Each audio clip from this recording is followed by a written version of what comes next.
Well, hi. It's time. Well, there's going to be a bunch of different things I do this stream, I think. Because I don't think this is going to take very long, but the first thing we'll be doing... No, okay, so, like, I was going to start streaming, like, 30 minutes ago, but I struggled trying to find... Normally, like, for my stupid screenshots for theater, I go into the event menu and, like, take a clip of the theater in the event menu, but it's not here anymore. They, like, I swear to God, it used to keep, like, I swear theater used to stay in the event menu until you completed it, at least. Like, I haven't done it. It has no records, right? And it just disappeared from the event menu, so I couldn't get the screenshot. So I, like, spent 30 minutes looking online for, like, someone that, like, had gone into the event menu in the footage, but I couldn't find anything. Like, so, and I looked at my own footage, too, and I didn't see anything easy that I found. So I ended up just being like, okay, I'll go into theater and I'll just take a screenshot of the character page and use my old thumbnail and put the Polearms Only characters over what the old theater, like, elements and cast were. So stupid. Silly. I don't understand why. I don't know.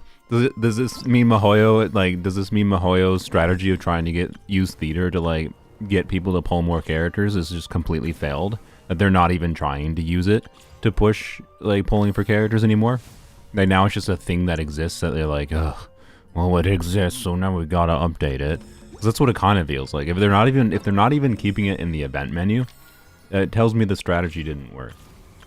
But anyways, yeah, theater should not be that. So this is a theater for the first time in a while we're able to do the well, okay, so when it launched on the first, I couldn't do it, but I had to level 1 cryo character, and I chose to level up, I think, Diona to be able to, so I can challenge the visionary mode. As always, for anyone that's not aware, when I do theater on Polearms Only, I have to, you know, put the party members in my party, but I just don't switch to the non-polearm characters. Compared to last time where we did the hard mode with only 5 characters, I think this will actually be relatively easy. Because this is a theater that has pyro characters, and I have a lot of pyro characters in Polearms Only. And notably, I think I have, like, DPS characters to cover every single act. So yeah. Anyways, like, what was really interesting about, like, you know, I feel like this is bad content strategy. I should tell you to watch this one, but, like, if you want a really interesting theater thing on Polearms Only, the last one I made a month ago, little less than a month ago, was much more interesting, I think. But we'll see. And that's just because, like, we had a circumstance where I had to optimize a lot to be able to figure out how to use the 5 characters. I maybe ended up optimizing more than I had to because I got lucky at the end and got a, like, Raiden refunder or something. She came back. But, like, I theoretically, with 5 characters, last time could have cleared visionary mode if I could have challenged visionary mode, but I couldn't because I didn't have enough characters leveled. So, anyways. Yeah, we'll see what happens. This theater, compared to last theater, has, like, much more underwhelming buffs, but I don't think that is that relevant of a factor for us. So we'll see. We'll use a resin real quick, and then we'll mosey on into theater. Oh god, yeah, today is the last day. I ran out of I'm out of encounter points. Oh no. Oh no, okay, someone remind me after theater. I gotta do the event, so I can stave off the inevitable forcing me to do dailies for a couple more days. Spare me. I don't want to do dailies. So anyways, Electro Flower is cringe. Yeah, I mean, I don't know. Is it that hard to beat? Like, with Pyro? I feel like it's not that hard to beat, but I don't know. You don't have to get a star on it. Like, I just don't care about the stars in theater. They're just not usually that interesting. I mean, they can be on it if a specific chamber is a fun challenge, but yeah, anyways. Without a bow, yeah, it's annoying. Alright, we'll find out. I'm relatively optimistic, but anyways. Thank you for I'll try not to use Arlecchino to cheese the flower, though, to be clear. Regardless, though, I think Arlecchino can cheese, like, regardless of Arlecchino constellations, I think Arlecchino could have cheesed most of the theater. By the way, I want to talk about Arlecchino and Moika later as well. Hopefully, you know what? Here, let me jot down notes for this. I want to talk about Arlecchino, Mav, and then I want to talk about Muika's combos, because Muika, I am unlikely to probably try doing more stuff with Muika on my main account, realistically. As far as on-field Muika, other than, you know, maybe more infusion things or whatever. But there is, like, over the last few days, you know, we have seen that Muika has some interesting combos. You see the new event polearm? Yeah, I did. It's fine. It's not a garbage event weapon, and that's something. The main problem I have with that is, like, it's another case of, like, Mihoyo releasing a semi-generic stat stick polearm, and that's good, but, like, Mihoyo, you need to release, like, a semi-generic stat stick polearm like these, and, like, the next event polearm, not as an event weapon. Like, the fact that there's no generic attack percent stat stick weapon to go and craft with your billets is bonkers. Is actually bonkers. But anyways, what's the stats? It's 565 base attack. It's the same base stats as Fav. So high base attack, low substat ER. But then it gives 40% attack and I believe 10% movement speed, if I recall, in the passive after using a skill, and I think it's for 10 seconds. So yeah. You see the Jeff leaking your DMs about Mizuki? Oh yeah, I was in the chat when that happened. I kind of egged him on, to be clear. I egged him on to have that happen. Not specifically to have that happen, but so the annoying thing was I was like, hey sir, you're misleading people, because Zajev didn't show the follow-up messages. Zajev did not show the follow-up messages where, like, a few hours later, after we actually learned the very important information. Like, I maintained my original take on Mizuki. You can see TGS had the same freaking take, where, like, Mizuki actually seemed kind of good and interesting initially, and then we learned the details, like, oh, she can't normal attack. And like, oh, and that completely killed her. And then, you know, so I was just like, LMAO, I take it all back. This character is garbage. It's what the F are they thinking? Making a 5-star catalyst unit that is worse than the 4-star catalyst unit that is literally free for C0 3 weeks before her. Like, she's literally worse than Lanyan, and I don't even think it's, like, close. I think she's a lot worse. But anyways, what did Jeff leak? He just showed my DMs when I said that. So correct me if I'm wrong. I'm like, correct me if I'm wrong, but Mizuki is looking really good, right? And this was based on the initial kit read of things we got before we got details. Most importantly, in my opinion, that she can't normal attack. So, anyways, my math that was estimating that was not that far off, actually, on my initial impression, but I didn't know she could normal attack, and that kills so many goddamn synergies with her. So, anyways, her not being normal attack is not that huge of a deal, IMO, since she can't use Sanctuary Yelan. Yes, it is, and I don't feel like getting into it. It's not just Sanctuary Yelan. But yeah, anyways. So he just leaked that you think Mizuki is bad? No, he leaked my initial DMs that I said Mizuki was really good. Before he didn't leak, because he just did that because it was funny, which is fine. I don't care. So anyways, no, Mizuki is garbage. We don't even need to talk about her. She's literally not worth talking about unless she actually gets real changes. And no, she did not get real changes this week that matter. Anyways, let's go here. Oh, wait. What? No. Okay. Yep. Well, I'll wait until people join. I'll wait. I did decide something on Polearms Only, which is realistically the most meaningful thing we're gonna have for Polearms Only for a while. Maybe it seems like, because, like, oh man, Natlan has sucked for Polearms. Oh my god, that leg was weird. Natlan has sucked for Polearms Only. Like, we got Kachina. And then watch the next polearm unit that comes not even, like, use the Natlan artifacts or something. Like, I just wanna hear the whisper on the horizon that there is a Natlan unit, it's a polearm unit, and please don't be Eon's son, please. I don't want it to be Eon's son. I want a real polearm unit. It's not a weightlifting child. So anyways, like, I don't even have a reason to go to farm this set because like there's not even a whisper of like a meaningful confirmation that like that. Aoife's a healer polearm. I'd be down. I'd be down. So, anyways, like I don't even like I would love to be free from this domain, but I don't want to go farm the Natlan artifact domain unless I have real confirmation. They could pull a Mizuki on me, right? And just release a polearm character that doesn't even use the Natlan artifact sets. So, anyways, that point is, like, there's been nothing in Natlan for Polearms Only. Like, it's what a drought. Like if I hadn't gone for like C6 Toma and then continued for C6 Raiden, I would have like 70,000 wishes right now, or wishes, Primo gems right now. Like that's insane. So, anyways, like the only reason I have as few Primo gems as I have, and I know yes that is few, in the context of what I'm talking about here. The only reason I have so little is because of the fact that I, you know, felt like I was free to make some poor decisions, and I was. So, anyways, do you regularly farm for this account? Yeah, I mean, it doesn't take that long. Like, it literally isn't. Well, okay, now it's going to take slightly longer.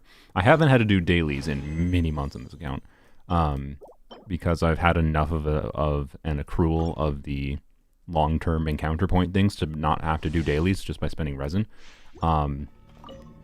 But now I'm going to have to do dailies again after today if I don't do more quests, it seems like, or more exploration. And I don't really have a reason to do more quests and exploration right now on this account. Because, again, no polearm characters that are, like, motivating me to, like, farm extra, whatever. There's no motivation to do anything. Other than just continue the slow grind, right? And because it doesn't take that long, I've been still logging and doing things, but, like...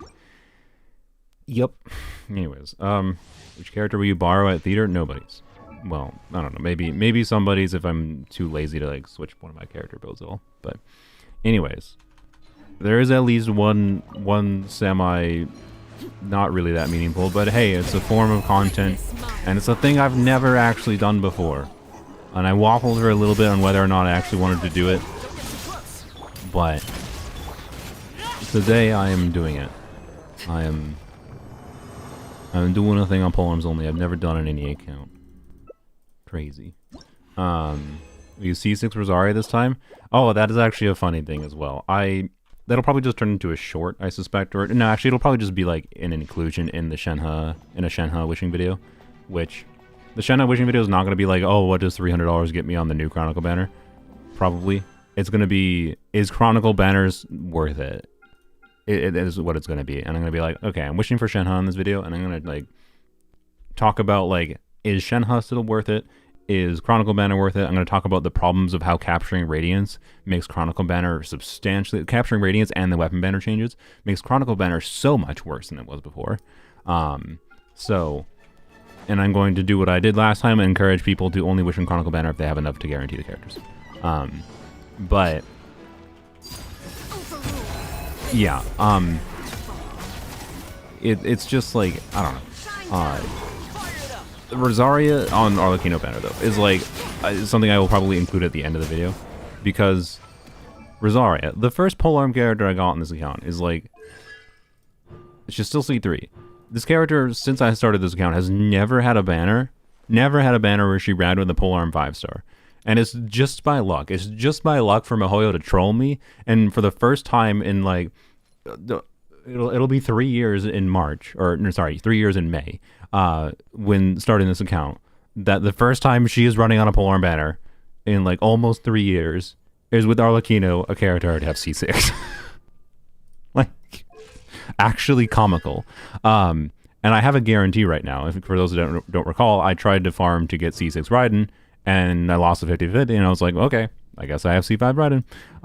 So I have a guarantee right now. So it's really not very smart to risk anything for Arlecchino, or sorry, for Rosaria constellations. But at the same time, I think I'm going to at least risk for going for Rosaria C4, the energy refunding constellation, because this could be meaningful. I do like using Rosaria with the Rosaria melt teams.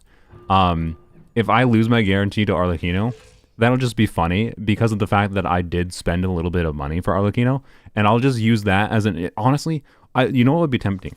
Because of the fact that the money that I spent got me 2 copies of Arlecchino, it would be semi-tempting for me to get 2 copies of Arlecchino with my saved Primogems and just be like, here, I basically just threw away the money I spent by doing that, right? So I'm almost semi-tempted to just get 2 copies of Arlecchino. So get CA Arlecchino specifically to completely invalidate the money I spent, right? To prove that to prove that Polearms Only got this without spending money functionally. Well, other than Welkins still had an effect, to be clear. A not insignificant effect, but I haven't done Welkins 100% through the duration of the account. No, please don't. No, I probably won't. The reason I will consider doing that is in the circumstance of losing my guarantee. Like, because I'm at like 30 pity, I think. And if I do a 10 pull trying to get C4 Rosaria and I lose my guarantee to a C7 Arlecchino, I might consider... that might make me go, it. Let's try to get C6 Rosaria because I could use it for like physical Zhongli fun shenanigans, right? It does the physical red shred. And if I happen to get CA Arlecchino, that would be the probably most likely circumstance. I don't think I'm going to actively make that decision to do that, but I'd be fine with it on that ration. Like, I'd be fine with losing my guarantee and to Arlecchino on that rationality of like getting extra copies of Arlecchino is just invalidating the money spent as proof that just by like saving a lot of Primogems for a long time and being insanely dedicated to one niche of characters, you can potentially save up enough to get a C6 character, right? Like, that would be almost more satisfying to me in some ways than, yeah. Save our Eon Sun C6? No, f that character. I do not care about this stupid weightlifting child. I'm sorry. I do not like that character. Like, what? They're making a weightlifting character.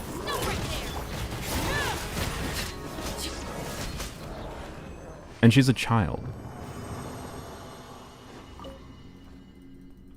Like, weird.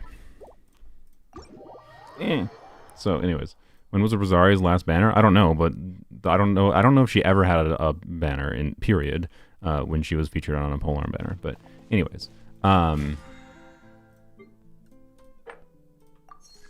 doink. So yeah, the most meaningful form of content that Polearms Only is going to get for a while. I decided I liked this skin. This is the first time I'm buying a skin on this game. Silly churl, Billy churl, Well. silly Billy, hilly churl. Ooh. Well. Yeah. Hu Tao, like, Hu Tao kind of hard carried this account for, not hard carried, she carried like 1/2 of the Abyss on this account for a while. Like, there's many an Abyss cycle that probably would have been not doable for a long time without this character. So, I think Hu Tao absolutely earned that. You know. By the way, I waffled for a while, like, how the heck do I decide on which how to purchase this? Because it's so god awful. You know, I'm gonna rant about this. It is so god awful how they price these, right? Like, 1350 or 1680, whatever the frick, same difference. Is not a normal division in any amount you can normally buy. Like, your choices is, if you have the one-time bonus, you can buy the 980, right? And then you get 980 plus 980, and it's $15 functionally. But that's kind of god awful.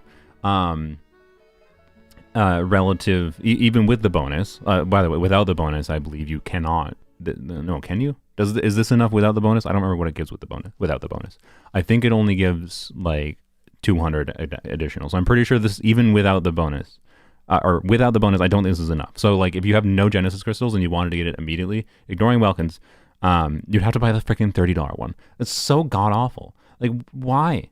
But yeah, buy 4 to 5 Welkins. Sure, but that's fucking abso-fucking cringe. Like, no. Like, even on Polearms Only, where, like, I'm probably going to log on for the next 6 months, I didn't want to buy, if you didn't notice, I bought 3 Welkins to buy that outfit. I bought 3 Welkins, and then I bought the $5 thing. Because I couldn't stand the idea of committing to, like, 5 months of Welkins just to buy a skin. Like, it's so god-awful. Like, if you think there's a particular character that might have a chance of a skin you really, really want, like, yeah, save up for it. Like, save your things and whatever for it. But, like, from just buying Welkins over time anyways. But it's so cringe to price these this way. In that, like, I would have to buy 5 months of Welkins to be able to get enough for it. Like, just F off. Just price this at like $10, $15. Just let me pay directly $15 for it. Or have it be the exact denomination of what one of these cost without the one-time bonuses, right? Like it should be the cost of this $15 thing, but with whatever the normal bonus is. So like $1,200. And then that would be 4 Welkins at least. Like a normal division. Don't do this cringe crap with 1680 or 1350. It's so god-awful. It's one of the reasons people rail against like free-to-play games and their cringe monetization systems is when they do crap like that. So anyways, only reason I'm buying it is because Hu Tao earned it, I think. And I do like the skin. I like the red and black. And I like that she isn't just all legs. Red, black, and white, to be clear, obviously. I don't think anything is really different other than the skin, and I think, you know, maybe the anime. Obviously, her hair is different. I don't think this is anything like the deluxe overpriced skin, but yeah. Is a nice skin. Anyways, when will you be fixing accounts? Soon, TM. I don't know. Make sure you watch the next one that is maybe, hopefully, coming out this week. Because if that one doesn't perform well, that, I don't know. We're probably gonna have a discussion later on like some things as far as like the Genshin community as a whole. I'll drop that down. Genshin. Yeah. Anyways, we'll see. Like I think. I don't know. Anyways, let's go to theater. I have yapped enough. Do we need to change builds? Let's take a peek. See.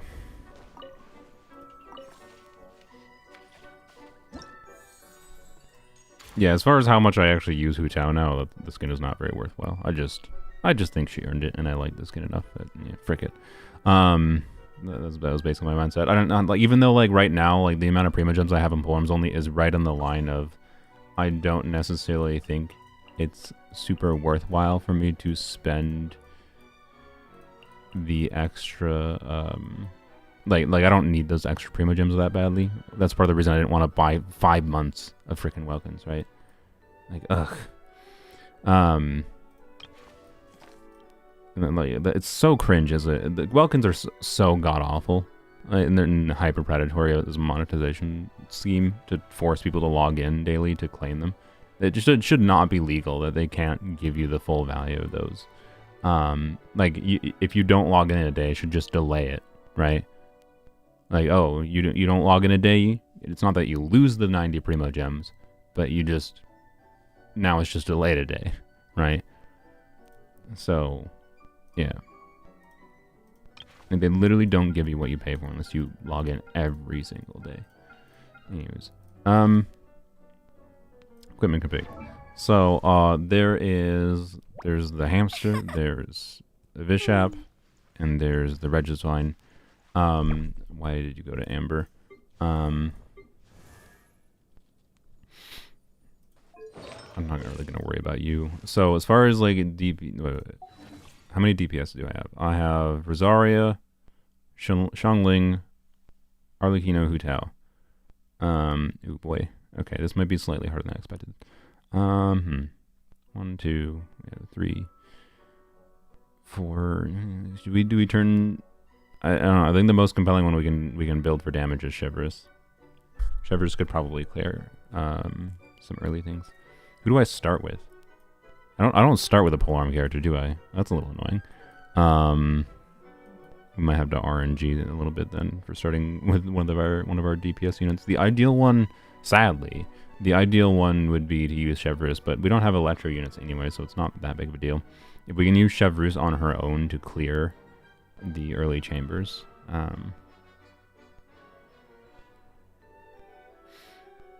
yeah, I think we just re-equip Chevreuse to be a bit more DPS oriented. I'll give her Jade Spear probably. Everyone else I think is fine. I think you might actually appreciate a little bit more energy, but oops. Hu Tao is on MH, which is not necessarily ideal, but it's going to be functional enough for a theater. And notably, this is a build that should help her get her burst back, which makes her a lot easier to solo because she can heal more. Shimenaos would be better for damage if I'm not able to consistently proc this set, but bursting less is bad in theater. So for trying to solo. Anyways, it's been a while since I equipped Chevreuse to a two-piece combo on this account. The key will be to make sure I have some healthy energy recharge, I think, in conjunction with whatever. Okay, and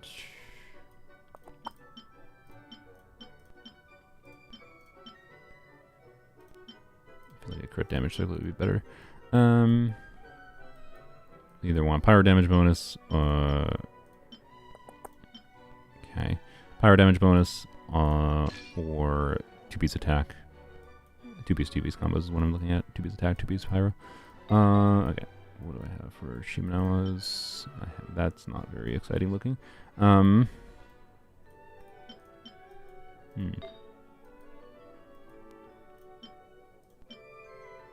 are both not terrible, but okay.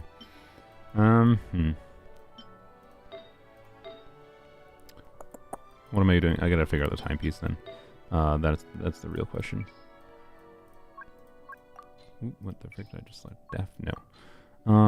Oh, I have an onset I could use in that. Interesting. Oh, I have this. I don't... How long has this been unused for? That's funny. Anyways, okay. That makes me think I should get... I should go for a little bit of this set, actually, in strong box. Anyways, I forgot I had that. I don't think EM timepiece is... Well, I don't know. EM time isn't necessarily useless on her. Yeah, menu impact indeed. Oh, I have that. Okay. Yeah, we can probably just use that. Alright, use that. And then... Yeah. Two attack. I didn't put a timepiece on. Oops. Yeah, frick.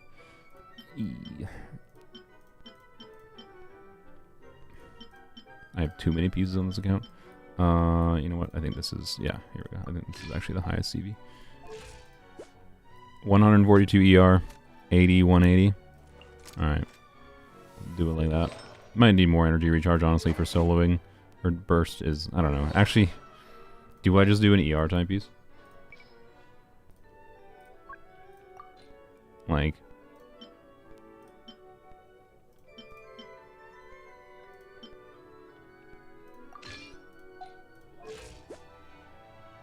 I think I might just do an ER timepiece.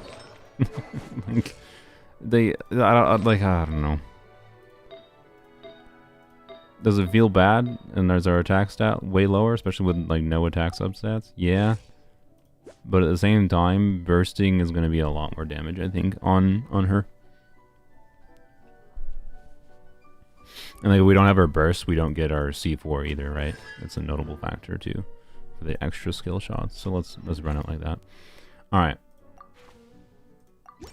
And that kind of optimization might not matter that much, but anyways, yeah, we don't have. So yeah, we have the what is it, the Bishop, and then the Regisvine, and then the Freezy dude. Doesn't that want? What does it want? What element does that want? I don't remember. Does it just need? No, it just needs Cryo. So what? I need to save Rosaria or Shenhe for that. That's fine. We can try to save Rosaria and Shenhe for that. So yeah, I need to get one of the Polearm characters, obviously, to start here. The first two chambers can be trivialized by like any solo character, generally speaking. They need to do some damage though, and I didn't configure. Like my thinking is like, ideally like get Chevreuse right away, and then we can save like Rosaria, Shenhe for like the Freezy boy. Yeah, Rosaria, Shenhe for the. Oh, I didn't check Rosaria's build. Frick. Well, we'll find out if it's fine. Save Rosaria, Shenhe for the Freezy boy.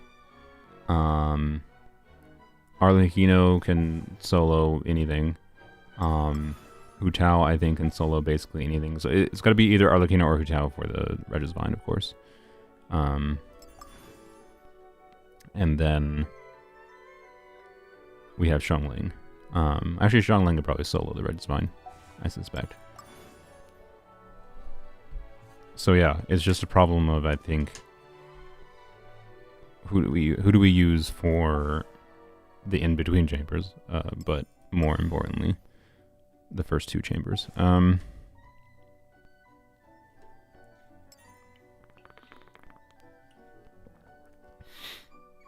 think Chevreuse is the ideal one. Since we're like we can't use Fischl, obviously. We're not doing polearms. So her main value is either as a healer or, which we have Kachina as a defensive unit, we have Homa as a defensive unit, we have Zhongli as a defensive unit. I'm not that stressed about like needing to save Chevreuse as a healer. Alright. But yeah. Let's go with that. That's my plan. So I guess this means we might be resetting until we get Chevreuse in the first chamber.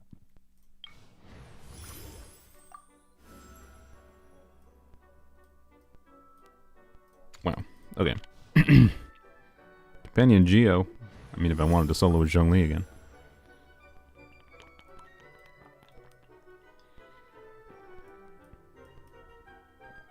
Well.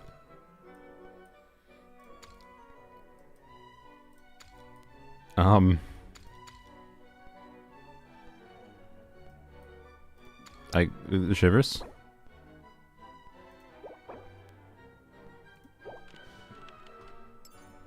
Good attempt, guys. Thanks for watching the stream. Alright, I think I'm good with my water. How do I end? Do I have to go into it to end it?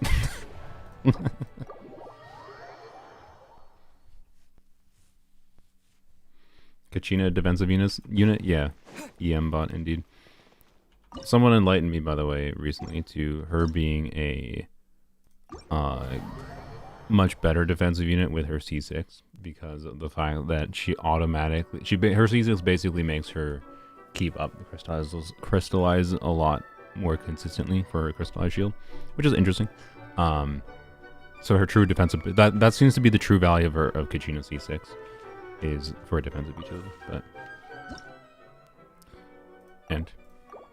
20 attempts over or under. I mean, it only took the last one. Like, I thought the last one was going to require a bunch of RNG optimization. And after we got through the first couple chambers with Zhongli, it was not that hard to clear. And to be clear, I think I got a little bit lucky with RNG, but that tends to be how the theaters usually go. Yeah. Okay, I guess we'll just do random companion. I mean... I appreciate giving me polearm characters, but this is... do I try to solo with Shenhe? I mean, I could use Arlecchino early on, but, like, that seems like a terrible idea, because I think I'm going to have to save Arlecchino for wiping through some of the hard, annoying chambers. I know, I can try Shenhe. And let's refresh. Okay.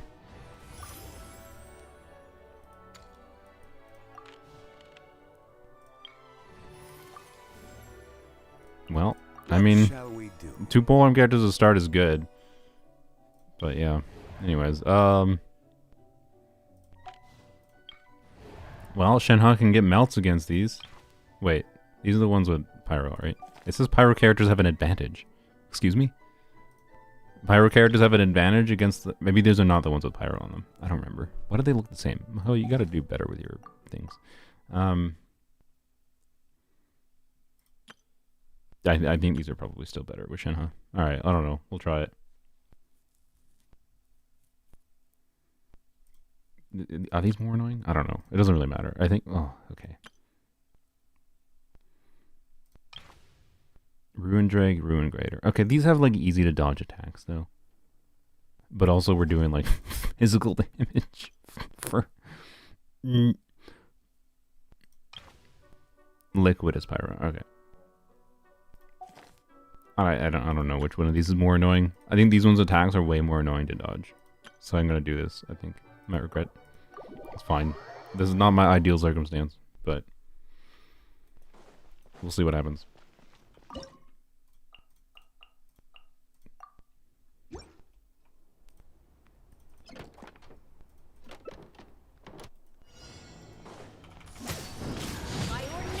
Just have to kill 2 enemies. It'll be fine. It'll be fine. Look how much damage we're doing. I should do charge attacks. It doesn't matter. It doesn't matter. Oh boy. Look, I wasn't planning to solo with Shenhe. I wanted to save Shenhe for later. And I still do want to save Shenhe for later. But... Oh wait, the friggin'... No wait, I forgot... Every time I forget about the stupid lightning effect. There's no way we dodge the lightning effect with Shenhe. Like, maybe this would be doable with Shenhe configured at a different build. And I do not want to use Zhongli and Shenhe here or anything. That seems a bit excessive. I think the lightning bolt makes this near impossible, so I think I might have to RNG for Chevreuse. I don't know. We'll see what happens. I can kill 1, I think, without much issue. Do your master's bidding. Put everyone on a DPS build. Generally speaking, I've regretted that when I've done it in the past because completely losing the value of your healers or shielders is bad. Mika doesn't look that bad in this team. Yeah, apparently. Oh boy, lightning bolt. Like, the lightning is so hard to dodge, you can't recover it. Like, I'm gonna run out of stamina. Like, I can dodge it.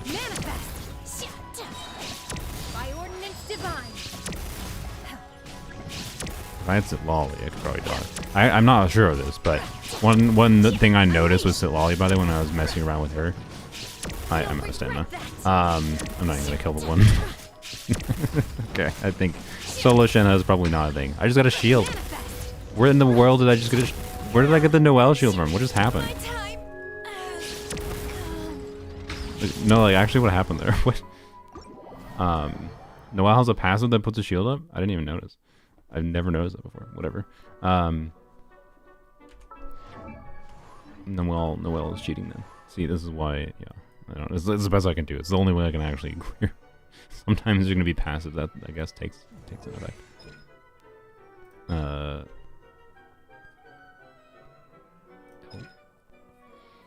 Party but not on field ability triggers automatically when your active character's HP falls below 30%. Creates a shield for your active character. Absorbs damage equal to her defense, and yeah, okay. Nice. Good job, Noelle. But you are cheating, so that's fine. I was gonna die anyways, it doesn't really matter. And retry. Maybe use hold skill. I mean, you think I should save the whole... No, I should just use the skill for damage. Like, I need the pop up and whatever, but like... Anyways, I think trying to use Benny and Diluc on a party for the attack percent effect is considered cheating. I mean, the answer is like, kind of. Like, I had that discussion way back when we originally decided on, like, what I was allowed to do for theater for Polearms Only. And decided that it's not worth being like, oh, the resonance is something I wouldn't be able to have it. Like, you, Mihoyo. Let me just play theater without those characters is my preference. I don't think the resonances do enough that would have prevented me from clearing any theater, is ultimately like kind of what the conclusion is. Yes, they have an effect. They're not significant enough to really matter, right? So, anyways, and to be clear, and like having that as a rule to purposely try to make sure I don't get resonance bonuses that I wouldn't otherwise be able to without like it's god awful if I have to start configuring teams around specifically avoiding resonance bonuses, right? It's already miserable enough. So yeah. Companion Geo. Oh boy, that's what I need. I mean, look, the game's trying to make me solo with Zhongli again. That's what it's telling me.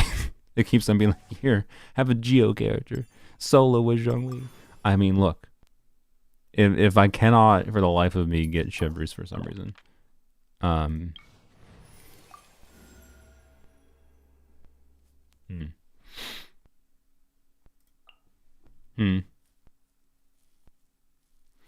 If I cannot, for the life of me, get Chevreuse for some reason. Oof. All my rerolls gone for that. Okay, I guess we'll try with Shungling. We'll see how it goes. Yeah, oh yeah, what I was saying was Sinlali. Sinlali, like, might actually be able... I'm not sure. So she can regain stamina while she's in her, like, glide state. So... But I think it's just the same as walking speed, so I'm pretty sure she wouldn't be able to avoid the damage. But she's also a shielder, so maybe she would be fine. I don't know. Anyways. Yep.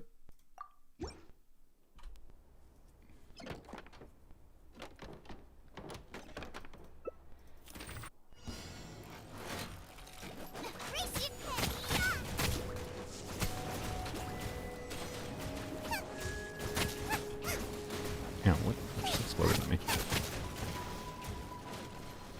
Nice and spicy. Uh-oh. Oh, Golba's not getting energy. Oh, thank you. Okay.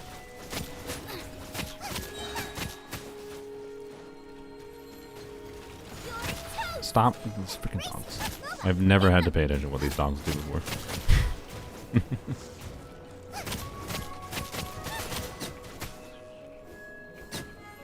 Okay. Pepper. And they at least generate particles when you hit them. That's something.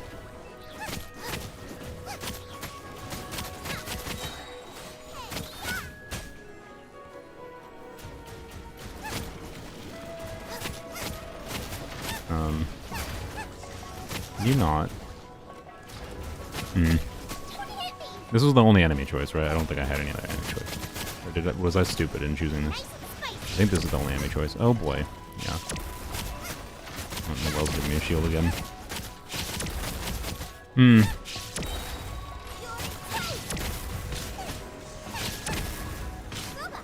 Oh, Noelle's shield is doing something here. Okay. I might specifically avoid to choose Noelle. I forgot about her shield thing again.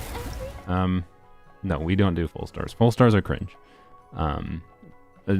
Full stars, it feels like leaning into Mihoyo's awful design for theater, and I dislike it, so I just don't care. Yeah, I just feel like I want Chevreuse to deal with this, or a not awful enemy situation. Like, I think Xiangling could have been maybe fine with not that enemy setup. It was Xiangling versus the Xiangling enemy, right? That's awful. Alright, attempt number 4.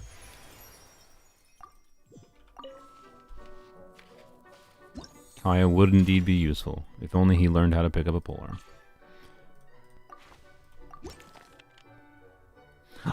Alright, Companion Pyro. What's the chance it actually gives us? We have 1, 2... Oh my god, there's so many Pyro characters. 1, 2, 3, 4, 5, 6, 7, 8. It's like a 1 in 4 chance. Oh. Armed and ready. Alright.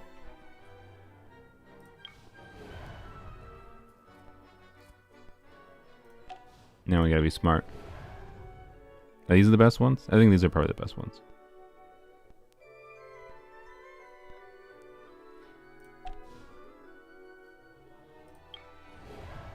Hmm.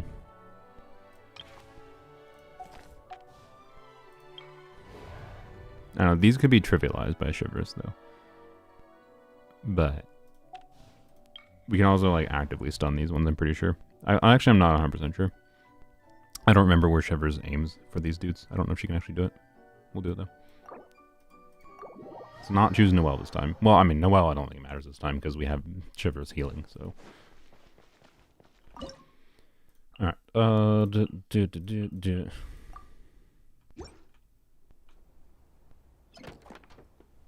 Decided not to do the theater anymore, it's just not fun. I mean, I would still do like the easy modes for the whatever. Alright, get stacks on Jade Spear. Alright, do this. Bam, bam, bam.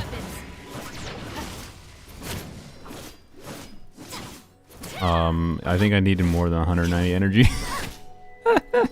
I forgot she only generates like 4 particles. Okay.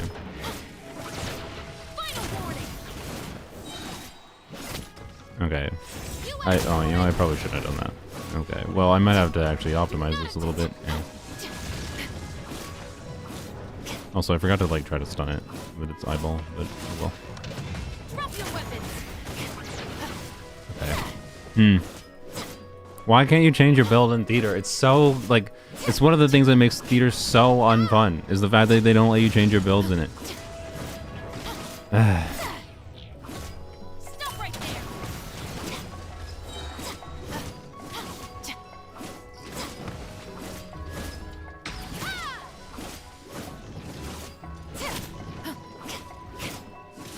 You know what's funny? That event Polearm next patch might actually be have been useful for this situation.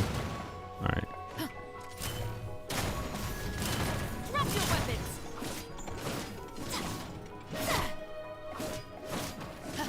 Alright, but I believe Chevreuse' healing will still shank us through this. I should not sprint as much.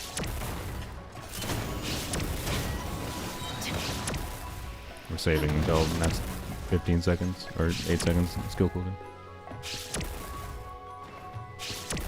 Copying it. Where you going, bro? Oh, you have pyro resistance. I forgot about that mechanic. That is actually kind of a problem.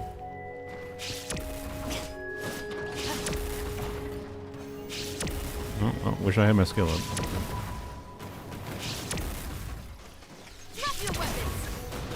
Heal. Oh, the heal is so low. Yep. Alright. No, we're gonna retry it. Why does this Chevy have 19k HP? Because she's configured for damage. What? What else? Did you see the Jade Spear? I forgot about the freaking pyro resistance. I think it would have been fine if the stupid pyro resistance wasn't a thing. Also, if I had more energy, but you know. Yeah, I don't think I can target the eyeball even.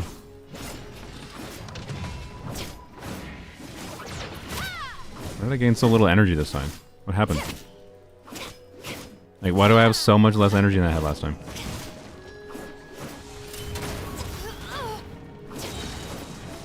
Doesn't matter, I got it back anyways, but...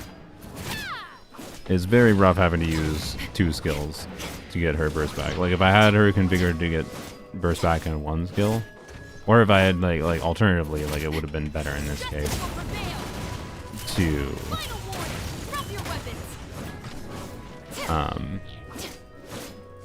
I might misstroke, it's fine. To have her like on an attack percent timepiece, if she's going to take 2 skills to get her burst back anyways, the balance would have been put in attack percent timepiece build that had the ability to do this same thing.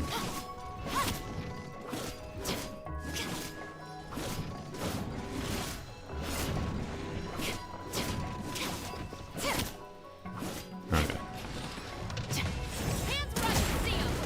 Good. Stop right there. Final warning. Stop right there.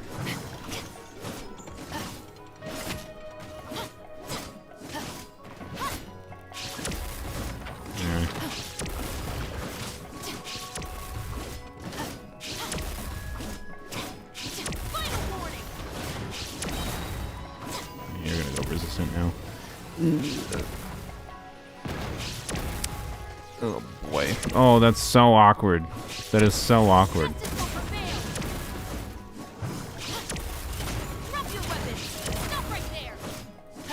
Still doing okay damage.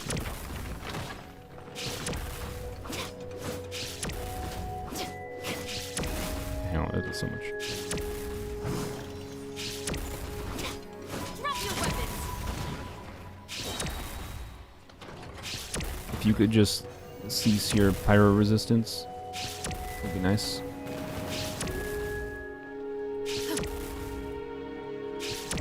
Oh boy. Stop right there. Drop your weapons still. No. Ow. Why does it have to be pyro resistant? I hate it. I hate the stupid resistance mechanic. I don't. Is there a way for me to knock it out of its resistance state with Chevreuse? I'm not sure.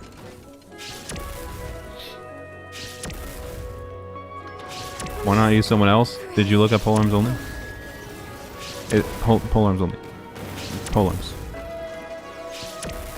I can try to rewind it. I feel like it's a bit rough to use the rewind, but I would be more interested in trying to. I don't know. Good job. I would like to try to see if I could beat it by knocking it down. So, alt as it absorbs pyro, yeah.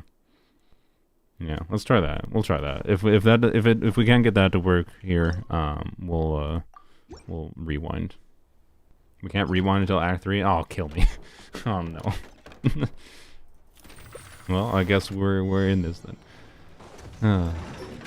Okay. Thank you, butthole. All right, sure. Waste my time. It's fine. You asked for it. I didn't build up stacks. Whatever. It's probably not that big a deal.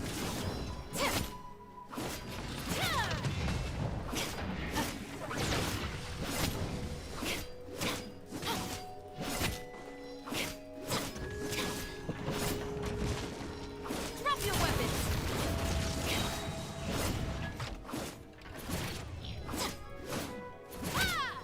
Why not use other Polearm characters that are Cryo, Geo, and Pyro? Have you done theater at all? I have a limited number of characters. There is bigger challenges in the theater that necessitate saving characters that I can actually clear. Like I need to save other characters for other chambers. There's not only one chamber. That's all. Also, I don't think I have any other Polearm characters right now, because you don't start with Polearm characters in this theater. Oh, I forgot. You distracted me. How dare you? Stop right there. Yuko, you're an insidious. You're working for the Ruin Guards. I forgot you could do spin to win. You just hadn't done it before. That's extremely annoying. Final warning. Maybe do this. Will prevail. Oh, I thought that would kill it.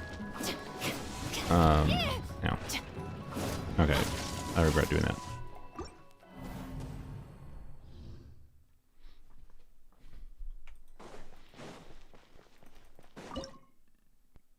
Try again.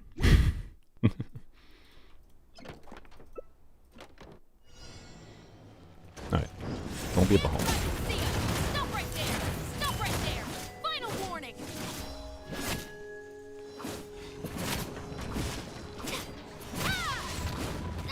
Ow.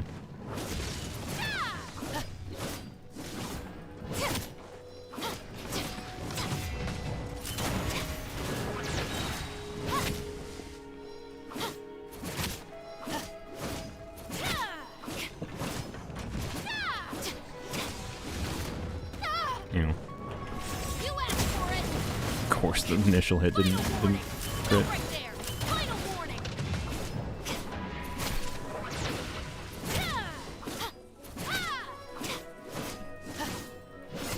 Okay, so to save, the problem I was having is that usually the way to kill this has been like, okay, we get our burst back here, and then we could burst after we get the skill cooldown next, but that was not giving us our burst back to line up with when the dude absorbs pyro.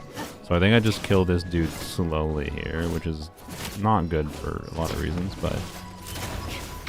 oh god, but like having to... Oh man. How I have created the perfectly awkward energy situation, I feel like. By putting an ER timepiece on her, which is really funny.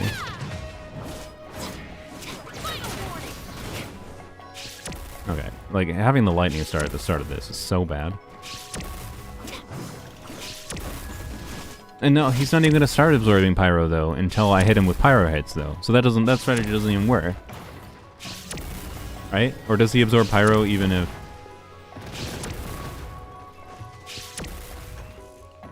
No, he doesn't. Yeah, he only absorbs from damage taken, based on damage taken.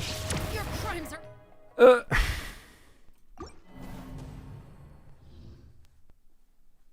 Do you actually want to do this? I mean, quite frankly, theater is, generally speaking, only interesting on Polearms Only, in my experience. So, when I have a heavy restriction to try to make it kind of really annoying. I won't use your on physical. One, the enemy is physical resistant. Two, that is not going to be more damage, guys.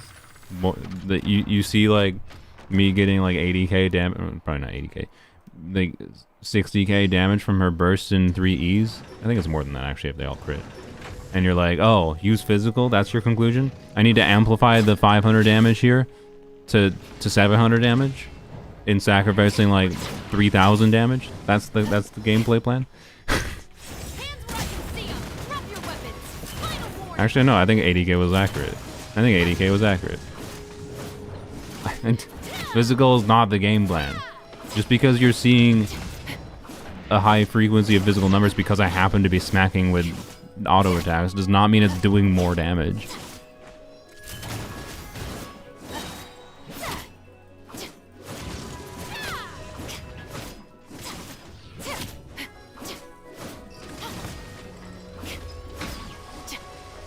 I would like a sack polearm, yeah. Could optimize my skill usage a little bit.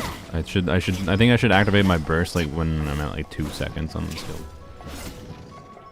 Mika would have cleared by now? Yeah, surely.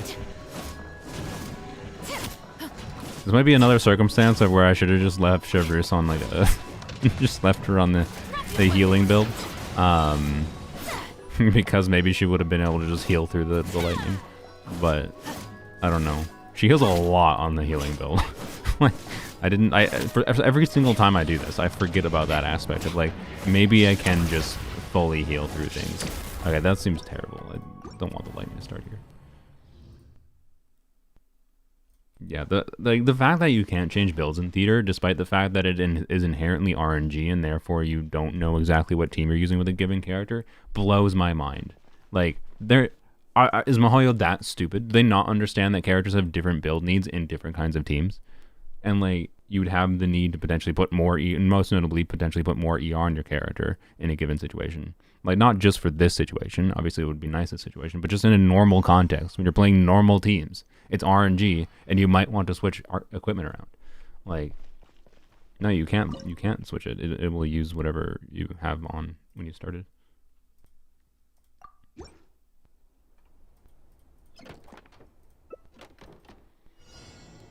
If you want to build specific teams, go to the Abyss. That's not what I am saying.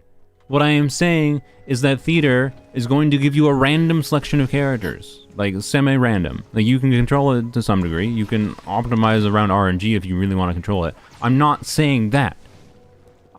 I am saying that is how it's made. It's made to give you random subsets of teams. And Chevreuse, well, in normal Chevreuse teams, it's not that much of a problem. But, like, Chevreuse will have different energy needs in different kinds of teams because the team will be generating different numbers of energy particles, and different enemies also generate different numbers of energy particles. So if I want to be able to burst consistently on Chevreuse, or whatever other character, she does not have to normally burst consistently, but there's lots of characters that do have to burst consistently. You know, you might have to switch their build around to get their energy back, and that might be a different build for different teams. And you don't know what team you're using in theater. Like, there is much heavier need to have to be able to change your build in theater with how theater is designed to be able to like equip different artifacts. Why not use Fav? I mean, I probably should have, But again, I can't change the build. I can't change my mind after the fact. I'm sure you can pause theater right now and change it. No, I'm like 90% certain you can't. Unless they change this. Last time I checked this, which was a while ago, you could not.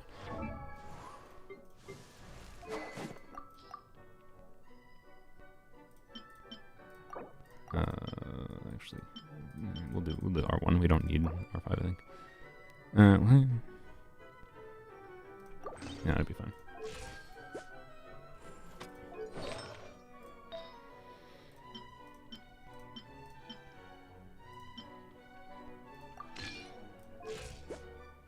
Yeah.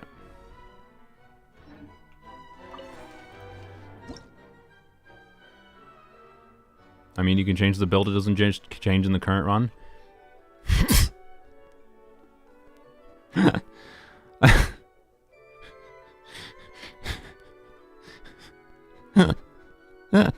You can change the build. It doesn't change in the current run. Then it doesn't matter. Like, yes, I can change the build, but I need to change it for the current run. But if they last time I checked this, it did not. We'll see.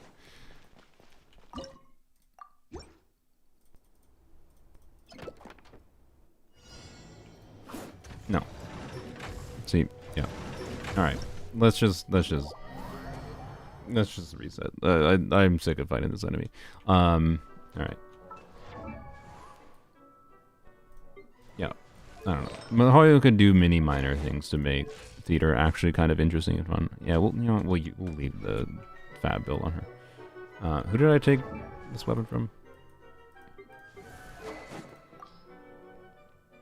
But yeah, the first chambers and trying to figure out how to solo through it is always the actual biggest challenge. I took it from Mika. That is not ideal actually, but also Kachina has it's probably fine for Kachina to have that. Here, let's do this. So Mika, I think Mika has a functional build. With a level 75 lance. We might wait, this one does have cryo. I was like, it doesn't even have cryo. Wait, no, it does. Yeah, okay. He has, I think, a functional build. All right, sick. Well, wish I had remembered the enemy situation, and wish I had remembered, or not energy situation, enemy situation. Energy situation, yes. But no, again, I could also try just switching to the healing build on Chevreuse, and she might be able to just tank through things, but... Alright. Chevreuse? No. Mika. You're testing me, game. I'll take point and scout ahead. No. Mika could work? No, he will not. I mean, look, fine. Here, we'll give Mika a chance. We have to launch into here to restart anyways. Oh, what you didn't do double pyro? Yeah, yes, because that'll matter. By the way, I put a level 75 lance on him. Also, he has 23,233 HP. That's pretty nice. Clap. Oh my god, look at that physical damage. This is a C6 Mika, for what it's worth. That is with 60% physical damage, or physical crit damage. Oh my god. It's incredible. I love that his burst doesn't do damage.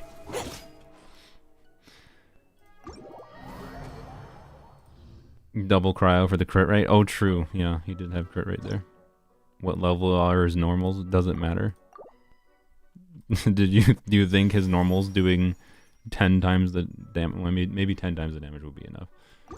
But leveling to level 10 would not do anything. I'm pretty sure he's level 1. Yeah. But like, these multipliers going from like 43 to 80% would not matter. Anyways, let's get Chevreuse again, because I'm fairly confident with the Chevreuse fab build. Should be zero problem, I think. Geo is not what we need. Random we can accept. I really would prefer to... The Rosaria is one of the DPS units I prefer to save. Like, the Rosaria Shenhe combo is like the plan for the Freezy boss. I also have forgotten to check Rosaria. Well, I guess we're trying it. Hi, Hutao. I would like to choose Armed and ready. you. Yes, I guess we do this. Pyro characters have an advantage, supposedly, so...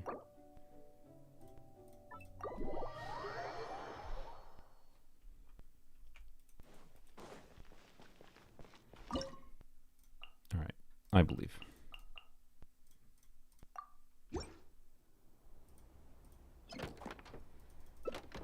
Top 5 DPS, Mika greater than newbie? Yeah, of course. Alright. This... Yeah, we're still on perfectly fine damage. These things are tanky as all hell, to be clear though. Maybe should have put an R5 Fab Lance on her, apparently. Are you serious? Okay, well, I need another Fab trigger. Should have put an R5 Fab Lance on her. Oh my god. See, this is why I didn't want to fight these enemies originally, because their attacks are cringe as far as their AoE for their hits. Like they're actual god-awful. I love how Mihoyo's lesson in like how people don't enjoy getting hit by enemies that have nonsense hitboxes for their attacks is let's make more of them. Like, these are new enemies. Like, what? It's not how hard they hit that I have a problem with. It's like Stop right there. Final warning. their AoE is stupid. Anyways.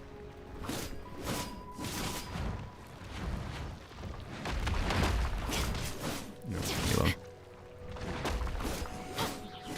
How, like, the fact that... really, how did I get screwed by the Fab Refine? How did I get screwed by the Fab Refine I chose? Like, please. I don't even think it's necessarily worth it to try to get extra Fab procs. Oh my god. Hands where I can see 'em. Stop right there. Drop your weapons. Stop right there. Why did they say Pyro characters have an advantage here? Do they have less Pyro res or something?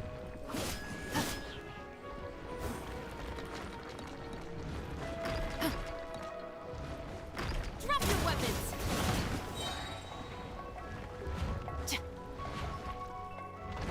You need reactions. So Pyro reactions have an advantage, not Pyro characters. Classic Mihoyo in not actually describing things correctly. I see. Alright. You asked for it. Stop Blam. right there. Final warning. Stand down. Alright. The lightning's gonna start soon, which is scary. Stop. Oh my god, these enemies. Like, come on, that hit. Are you, like... Give me Fab. Please. Fab. Why? Why did the Fab Refine of all things screw me? The Fab Refine actually screwed me here. It completely screwed me. Oh my god. Hands where I can see 'em. Drop your weapons. Yep. Justice. The Fab Refine screwed me. Broken. It says right on the enemy screen, Pyro characters have an advantage. Bro. I don't want to fight those enemies. I'm sorry.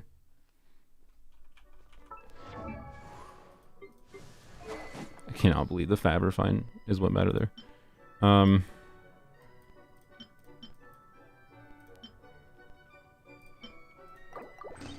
Do I finally use these 2 Fab Refines? I have 1, 2, 3, 4, 5, 6 leveled, mostly leveled, and then a spare 7th one. Like, I've always kept these 2 extra. I've kept the 1 extra. I only recently I got this one on standard banner just recently, so I can obviously refine that one, and then, you know what? I think I'm safe to refine the other one. I don't think I will need 8. I don't think I'll need 8. Yay! The time has come for my second R5 Fab Lance. Let's go. I maybe arguably should have used that to do another R3, but it's fine. I am comfortable with that. But anyways, good lord. Please, I would like to move on. I would like to clear these first 2 chambers. Spare me. We had Rosaria at the start too, which was a good thing to happen. Okay, it's fine. Every time doing this is just like, it's just the annoyance of getting through the first couple chambers. Hi, Rosaria. Is this Make just going to be a sure you repeat keep up. of the last time? That seems good. Well, we're going to use immediately one of them. We're going to use 2 of them. We're going to use 3 of them. We're going to use 4 of them. We're going to use 5 of them. Wow. Wow, I'm so glad that happened. Sure. No. Nope, I refuse. I have to continue. What outcome are we looking for? Chevreuse? Now that I have R5 Avalanche, I think it'll be fine. Particularly if I don't choose those enemies. Like, I think if I just chose the same enemies I fought before, I would have been fine. Like, I just had an energy problem. Oh, why did I, like, I listened to Mihoyo's advice, and Mihoyo's advice was a lie.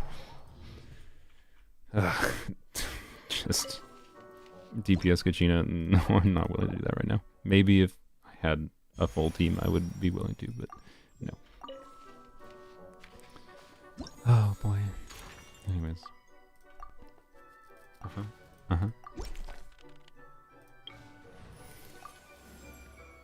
Wow. I'm taking the stage.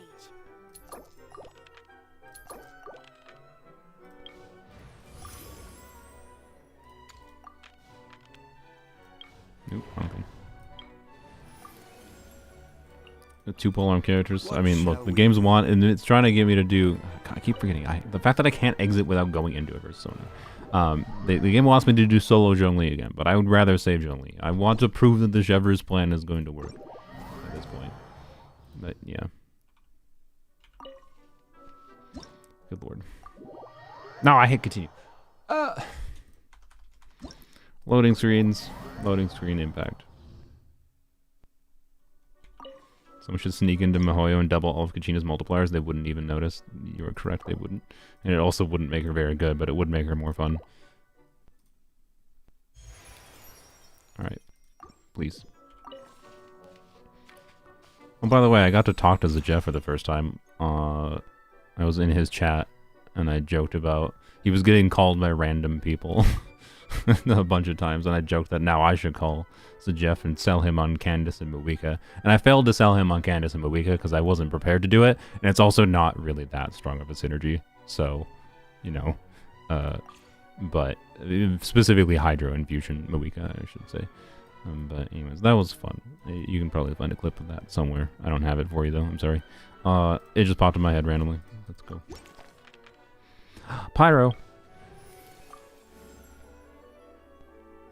I mean, I want to, but like, Kutao, we really need you for other chambers. So...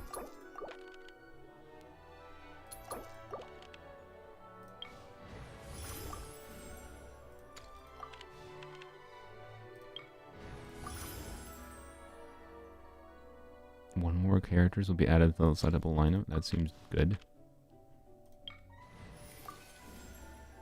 Are you serious? Really? 1, 2, 3, 4, 5.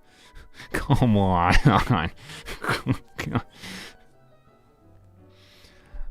No, my Tomo's not configured for it, and his shield will not be able to tank through things, unfortunately. And I've tried to solo a Tomo before with like an emblem build, and it just does not work. It does not work.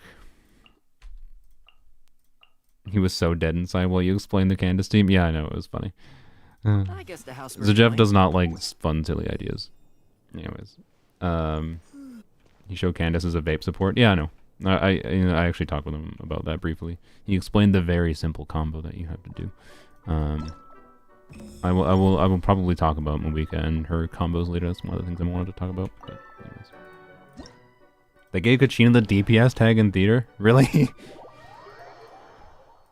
I forgot to go in here. Is that in the bikeless Mawika team? Yeah, that's what I was trying to sell him on. The problem was like, I myself knew it wasn't that good because I couldn't find a way to like compellingly make forward vaporized Mawika work. Like it had a lot of potential, right? Because Mawika's own pyro application could be enough to get big forward vapes on Mawika, like to the degree that you could potentially get like, if her charge attack didn't share ICD with her normal attacks, you could have potentially gotten like 500k forward vaporized damage without much issue on her. But then they're like, no, ICD, and then the other issues of whatever. So, anyways. Unfortunately, it was not... I told him, like, you know, Infusion Muika ended up being much less interesting than I was hoping. And I do think Infusion Muika could be way more interesting into the future still. I still think she has high potential as one of the most interesting infusion targets in the game. If they introduce new infusers, like Electro, someone that can give her an Electro infusion, or someone that could give her a Dendro infusion in particular. Geo or Anima would not be that relevant. I mean, Anima would be interesting, I guess, but anyways. Chevreuse?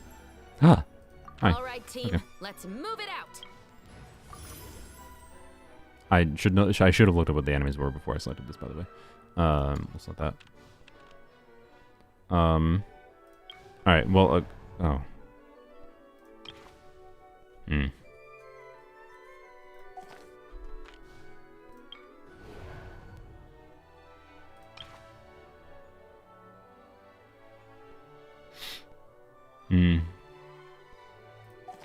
Forward vaporize when your Hydra unit triggers vaporize.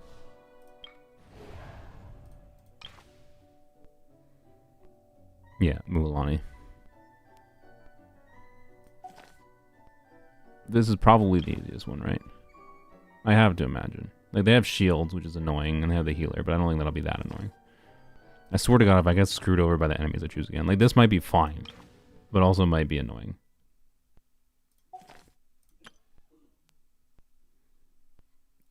I better not regret this.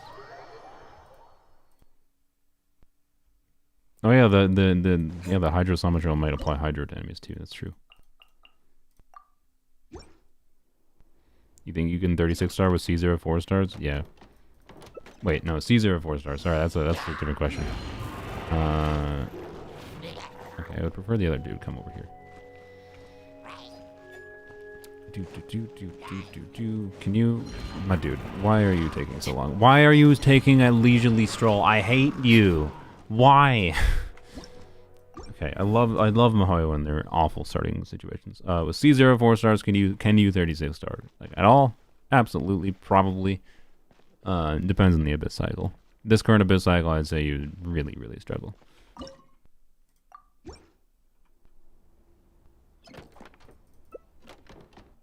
My brain did not interpret the C0 properly before. Alright, that's better. That's what I was hoping for. Don't touch me. You asked for it.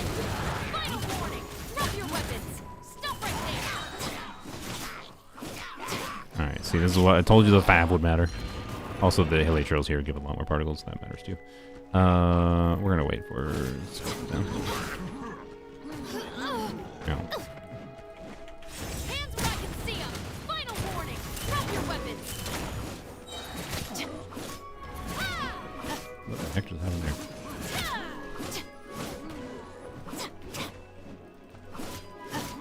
Okay, this one might be strangely annoying just by the number of enemies and the fact that the shields delay our ability to kill them.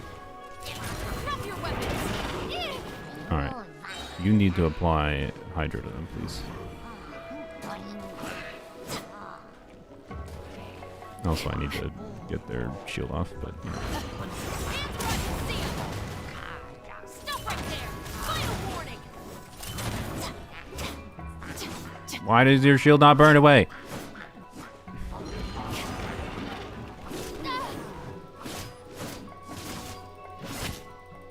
Fab, please.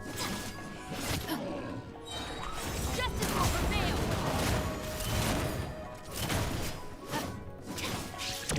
Okay.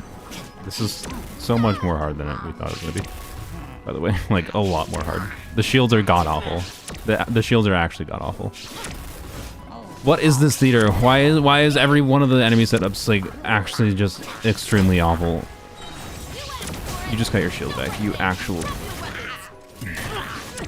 I should have just killed the Hydra dude, honestly. I think he prevented me from breaking the shield earlier than the first time.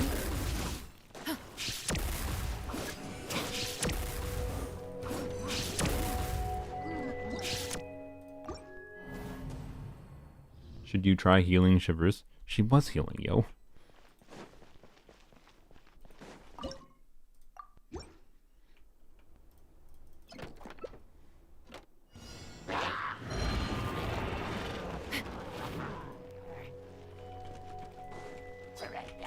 Justice will prevail.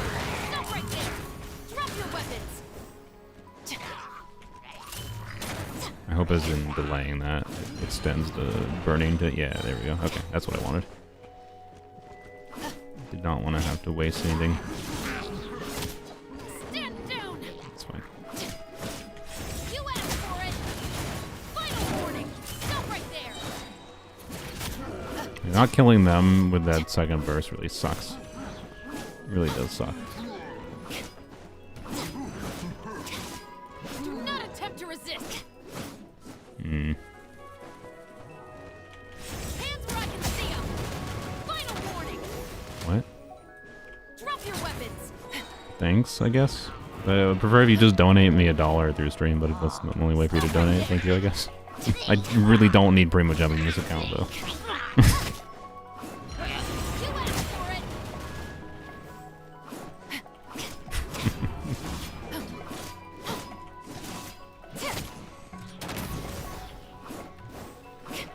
Money jump scare? I mean, that's not money, that's pretty much jumps.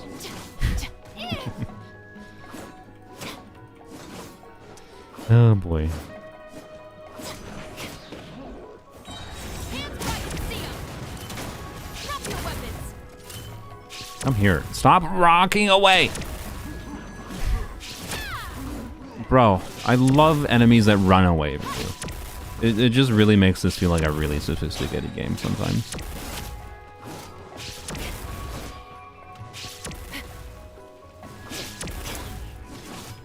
Justice will prevail. Stop right there. I missed. Warning. Drop your I was hoping that would hit the hitbox of their feet and hit them both. I have to kill one more enemy after this. I don't know if this is like realistically possible.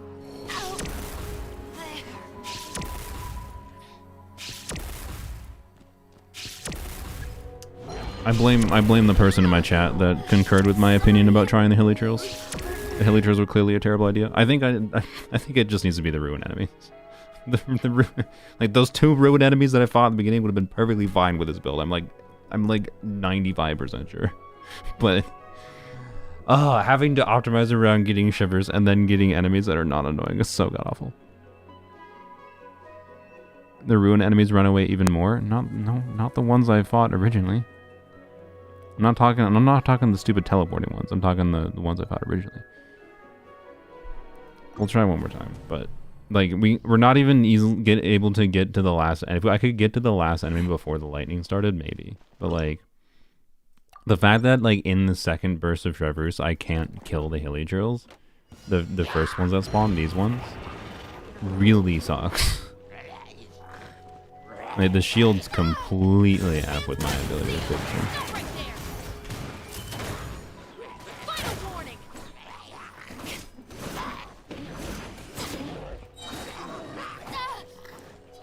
Right? Like if here Justice will prevail. this killed them, Down. Stop which right like last time I got close. This time I didn't get even close. But last time I got close, but they still like 25% of health. I don't think there's a way I can optimize this down realistically to maybe I don't know, maybe I could, but like Do not attempt to resist. 4-piece clam Chevy, yeah, might have been a better strat. Tank through the crap more. You asked for it. Final warning. Drop your weapons. Stop right there.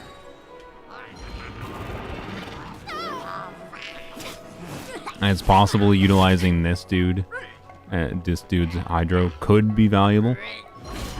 But like, can you not run away from me? I actually love how this game has enemies that run away from you. They're just that stupid. Like, these enemies should be programmed to, Drop your weapons. you know, run away, but Right there. Final warning. they stop on you, not just run a set distance. It's so stupid that they just run a set distance.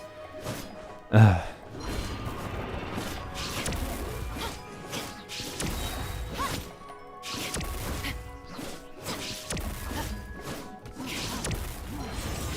for it. Drop your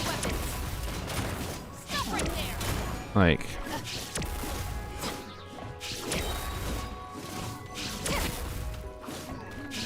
Yeah, I can tank through the first thing of the thunder, but then I love that you get your shields back. Because, you know, manifesting wooden shields out of thin air makes all the sense in the world. But magic. Alright, yeah, no, frick this.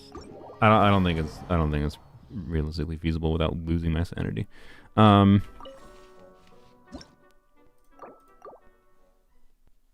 are all these bullets coming from? C4 Chevreuse.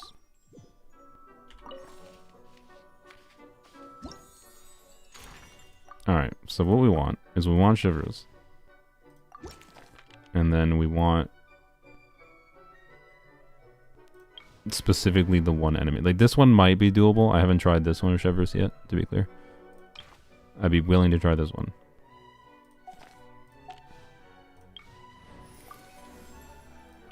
I hear you've got a job for me. Actually, maybe I should have chosen Mika instead. Oops. Wow. Well, that was fun. There's a delay on the actual chat? You mean there's a delay in the on-screen chat? I can't do anything about that, but... Lower difficulty warm? No. No, there's nothing difficult. There's nothing different about the lower difficulty. As far as... Well, no, there is something different in that I would have enough extra characters to use a DPS at the start. I wouldn't have to be as concerned with conserving polearm units for later acts. But like, yeah, I don't know. It's just like the initial acts are the ones that are the least necessary to use. Wonderful. Okay. What exactly is teamwork? The first couple acts are the least necessary to have any threshold of DPS, as long as you can just survive and kill them. Like they have a threshold DPS, obviously, but it's a threshold DPS in conjunction with surviving and whatever. So they've always been where the optimization point seems to be in order to conserve characters for later chambers, right? And if you do the hard part, you don't have struggles later. Is my general finding. This is one of the most annoying sequences of having to optimize RNG I've ever encountered, though, in the theater for Polearms Only, because of the enemy situation, like how the different enemy lineups are god awful. This time around at the start, like here's the enemies we want to fight, but we don't have the character yet, so the enemies might go away. Let's get out there and make some friends. Like, oh my god, seriously.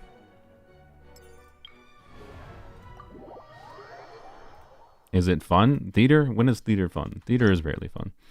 Theater can be fun in rare instances, but like theater is not a game mode made for fun, let's be real. That was not Mahoy's goal in making this game mode, and there's not many people who I think have that much fun with theater. I think it is fun in the challenge of optimization that is required. This instance, I don't think is particularly fun. There's an interesting argument to be made for going for this in the context of like selecting a random one after you select this one, because if you reduce the pool of random characters that could be selected, it would like using the cryo first and then getting a random one would increase the chance Chevreuse is chosen from the random one. But we're not guaranteed to get a random selection after, so I think I'm going to choose random. Well, 2 polearm characters, which is nice. The better. But invite, I don't have.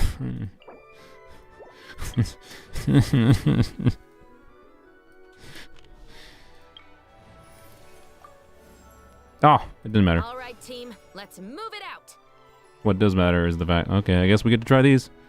Obviously not gonna. I mean, look, I would love to risk trying these, but like, let's not be greedy. Let's not be greedy. Please tell me these are fine. Also, is she Oja? I don't remember if she's Oji. And we got another polearm unit too, which is nice. So,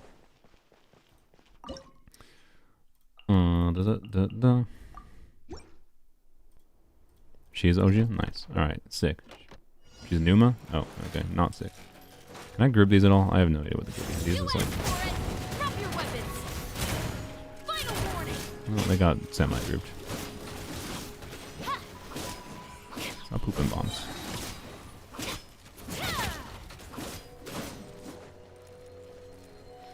Do do do do do. Alright. Hands where I can see 'em. Drop your weapons. Final warning. Stop right there. Maybe kill these with normal attacks. Oh, you're not dead. I thought you would have died from the burst, to be honest.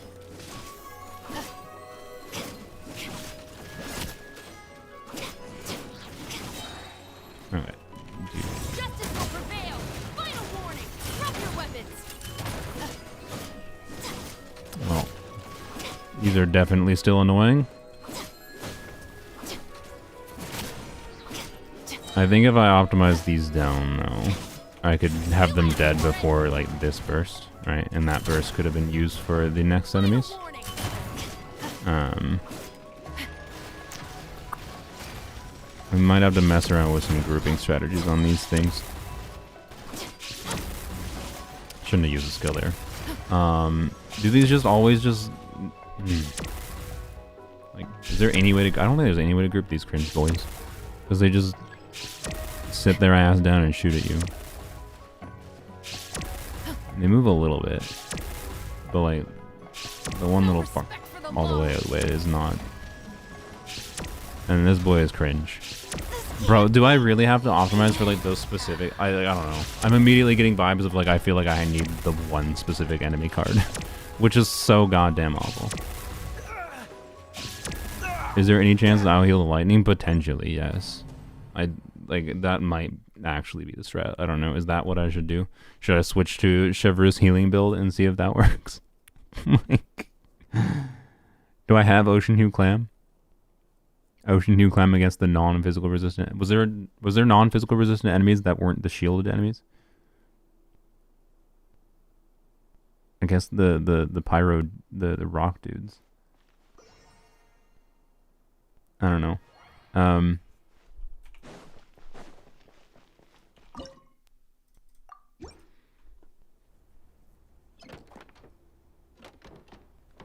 Clam only pops like once. I don't know if it's worth it. Yeah, the idea would be it keeps me alive and does some additional damage. I probably would just try the Song of Days Past build I have on her. Hands where I can see 'em. Stop right there. Final warning. Yeah, like if I can get through these in like a fat. Okay, what happens if I like? Okay, so if you run far enough away, these dogs do chase you. Okay.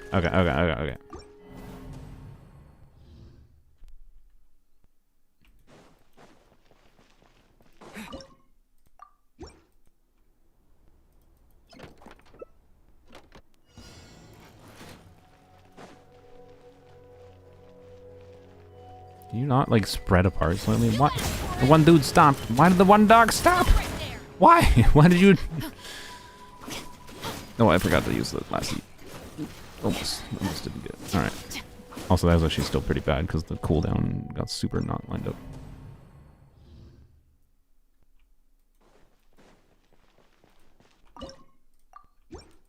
And why did the one dog not come to the same spot?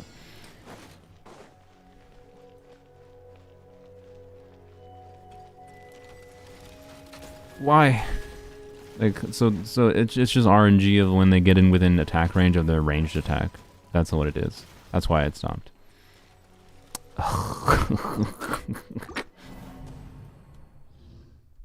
So I think what I do is rather than optimize around their attack RNG, just try to launch the burst right as they get into range, like right here. Yeah, that kind of works. Kind of. Final warning. Alright. Stand down.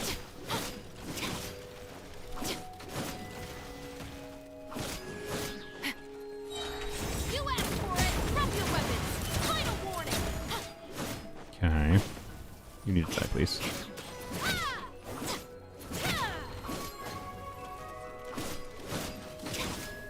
Can I get my burst back, please? Alright, thank you. Okay, puppers need to come together. Justice will prevail. Stop right there.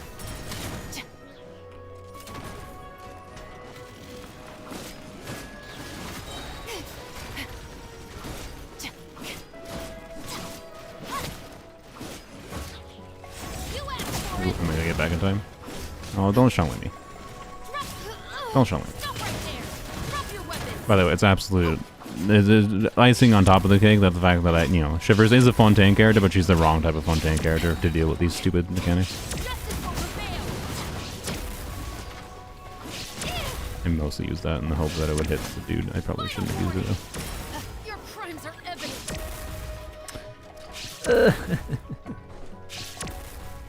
Like, is this even realistically possible to optimize? Like, with these cringe dudes not being able to be grouped, I don't think it is. They're still out there. No, she's the correct one. What are you talking about? We literally just used her skill and it didn't stun them.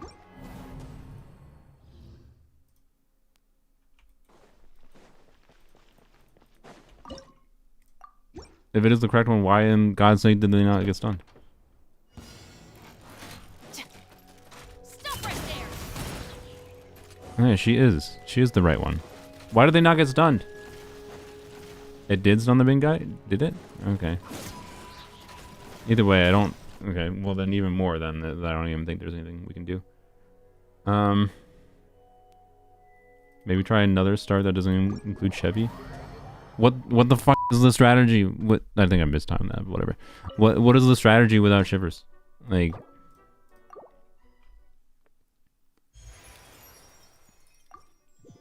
Like, we could use a other defensive unit, or we could use one of our offensive units and then rely on refunding cards or later on. Like, that yes, might be the strategy, but like... I don't know. Let's see what happens with the healing build. Let's just literally go back to my normal Shivers build. I swear to God if this works in the first try, though. After spending, like, over an hour doing this. If just going back to the healing build works.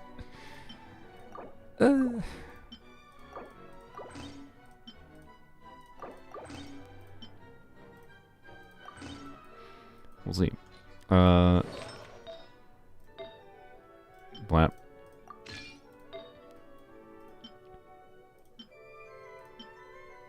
I think I'll put this slightly... I think I'll go slightly under 40k HP since... Yeah, it won't be that necessary to stack extra HP in this case. I don't know. There actually might be a balance to the healing build here. So normal healing build I use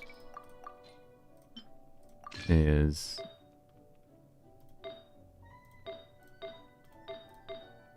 Oh, frick, which circle did I use? Uh-oh.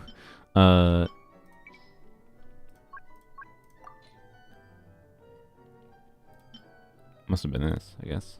Oops. Must have been. Right. And normally normally the goal, right, is to have 40k HP. And I would usually use this. 5. Right, that gives me 40k HP, 150 ER with the energy refunding weapon. Yeah.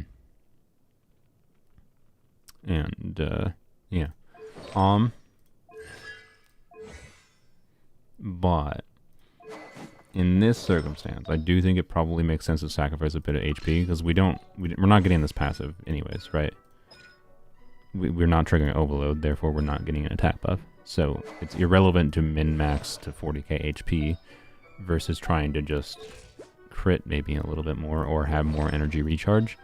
And the real question is though, is it worth doing a healing bonus circlet?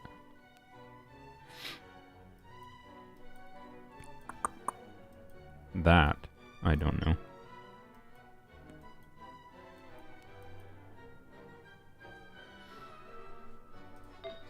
Or is it worth like doing an attack timepiece or whatever? But I don't think I have attack timepiece with this set. An EM timepiece, that's funny.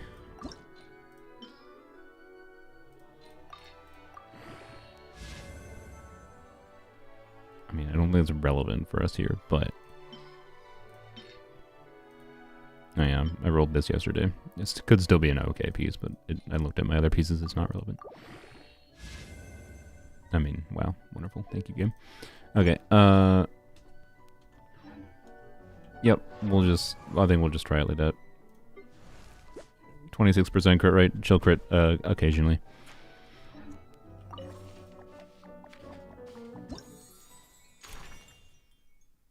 Okay, I will actually be somewhat annoyed if this works. After.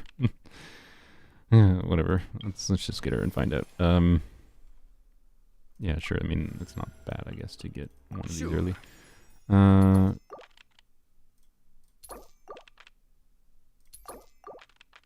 Wonderful. All right, sick.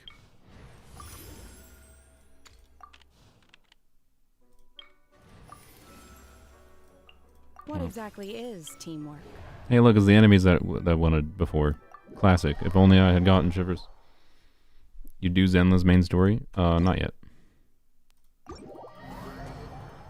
Yeah, I could try Zhongli and whatever combo, right? I could try Mika and whatever combo. It's just, I don't know. Mika and whatever combo might have been the most compelling alternative option, but I don't even think, like, what, Mika with, like, Toma together could have been an option, but, like, it would have been just as awful, I think, as using solo Chevreuse, if not probably a lot more annoying. So, yeah.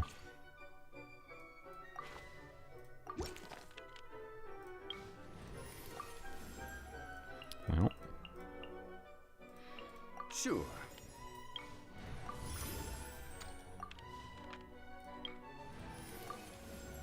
All right. Armed and ready. What's our enemy choice? Oh, we can fight these? Okay. I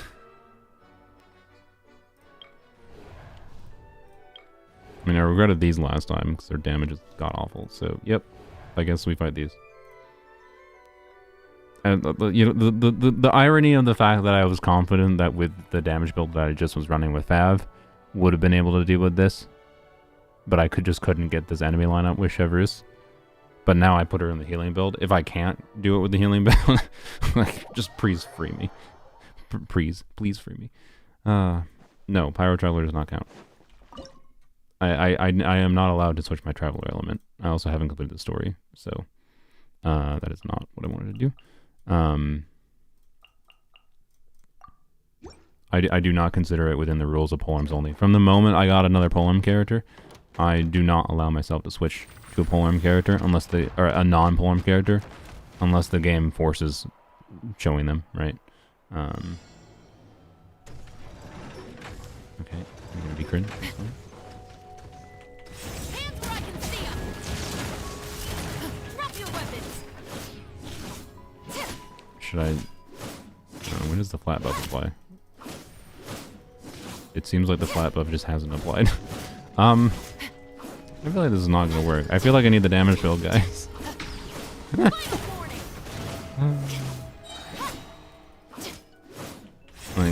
The goal is to just keep healing going, I think, so I don't even think it really matters to do anything but heal, I guess. Well, the sad part about this is I'm pretty sure if I had left Chevreuse on a damage roll, we would have succeeded here. Because we finally had this enemy lineup, but we would have had the energy build that worked.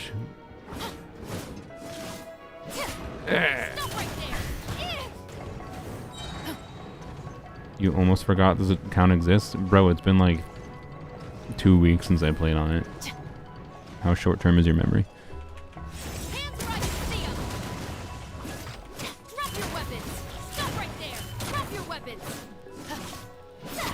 I also thought this build was going to get its burst back with the flat energy refunding. Like it did this time. It didn't the first time though.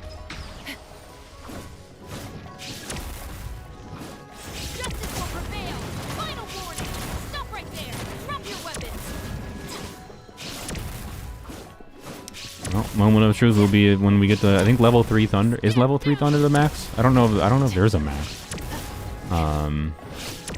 Yeah, we'll see if we can out-heal this.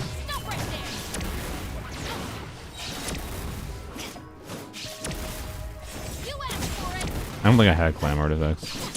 I didn't notice any when I was peeking through.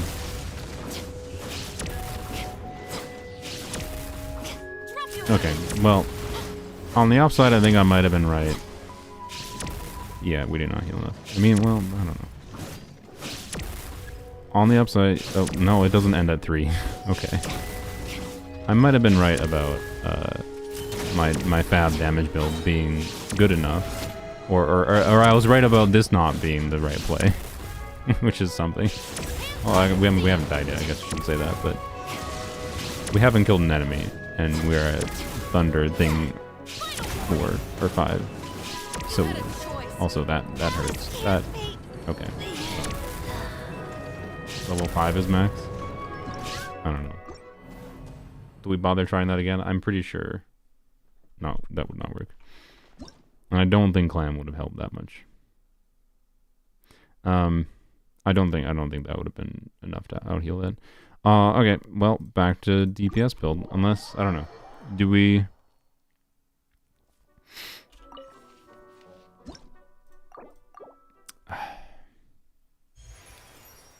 If you have infinite stamina. I don't have infinite stamina, but I'd love to live in that reality. I'm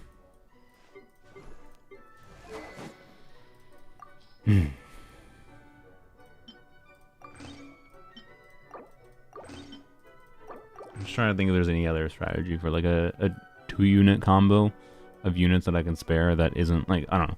The only other strategy is using one of our DPS units, right? And then just trying to get them refunded if we need later on. Right. But,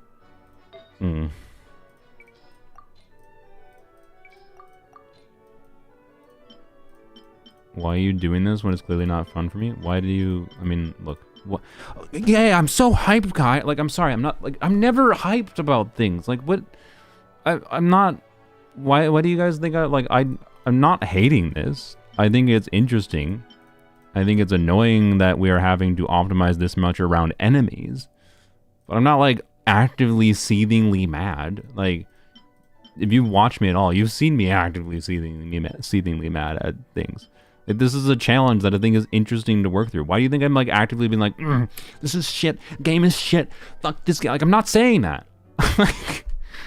like, I'm working through the challenge, and this is the hardest part of the challenge. Like, once we work through this part, I think it won't be that hard.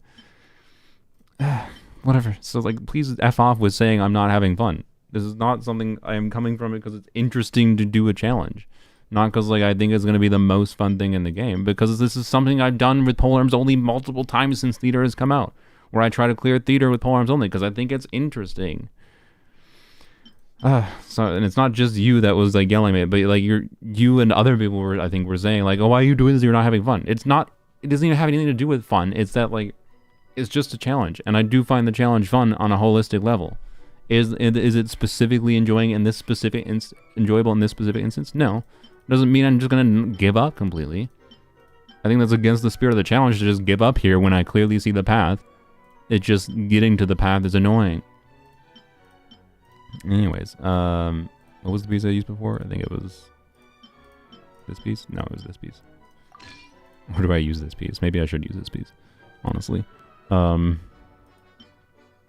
EM doesn't really matter though, but I don't know, maybe the ER will. No, I don't think the ER really mattered. I think we were fine with R5 fab before, right?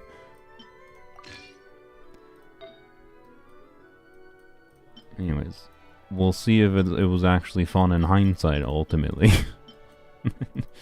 Right now, it's annoying, but I don't know. It's not like that frustrating. It's not like that unfun of annoying. It's just like a little frustrating with the enemy RNG specifically. Because I thought I was mostly just gonna have to optimize it around getting Chevreuse RNG at the start, and that was not a problem. But having to optimize around not just Chevreuse RNG is a bit annoying. So, anyways. It's great. Polearm IT runs my favorite streams. There you go. See, we're doing this for Benima. Or Benima. Thank you for the $2. Right, there's some people clearly that want to see me work through this challenge, and I don't think it's sensible to give up right now. Right? We definitely had ER types. You know what? That's interesting. I didn't consider. Do I do an emblem build? Okay, the only problem with considering doing an emblem build is it might F up my whole strategy, right? Like if the emblem build doesn't work out and I have to optimize again around getting the right enemy situation. Right?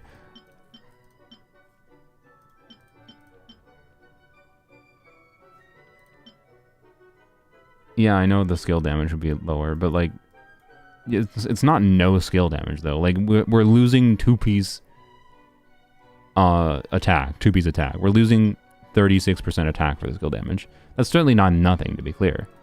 But we're also gaining energy recharge, which should theoretically let me get, like, I think maybe some more attack substats, although my emblem artifacts are a little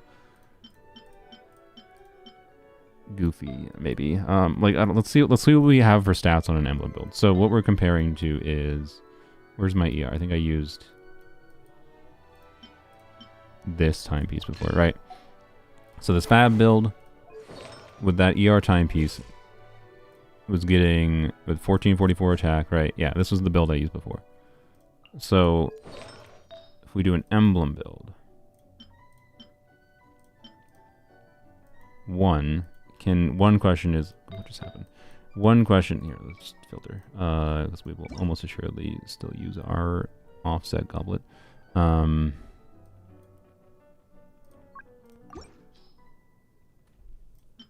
If we can use an attack timepiece in particular, I think that could tip the scales, right?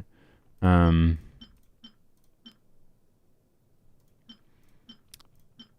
despite spending a crap ton of resin in this game in Emblem, I don't have the greatest attack timepieces in the world. Which actually tells me I should, well, I don't know. I need a double crit ER piece. Okay, like this is obviously a good piece here, so like we'll equip this as a starting point. Just the ER question. The ER question. Crit rate was 16 ER. I think I have this, yeah, on Canvas. Okay, I have this. We'll do that instead.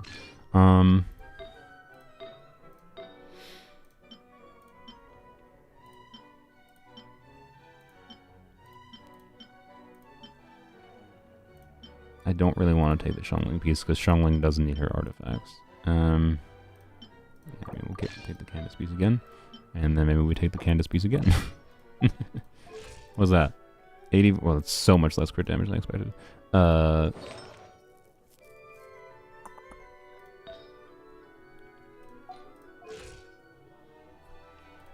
Also, our attack stat, even with the attack percent timepieces, like, okay. Let's not do attack percent timepiece, because let's do. First of all, switch this back.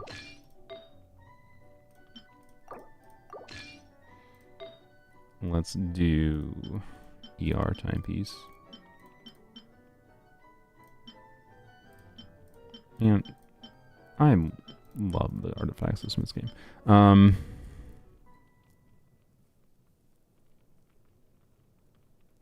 What do stars do? Nothing. Other than I think if you get the full stars once, you get an achievement. Yeah,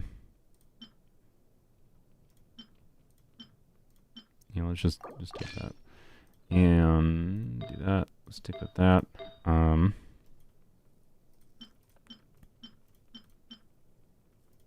think maybe we actually still steal that. And then it's a question of which flower.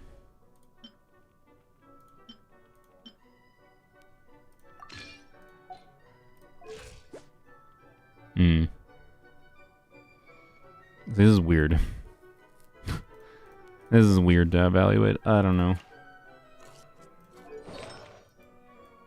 Two-piece emblem and attack sands? You know, that's a good question. Can we do that?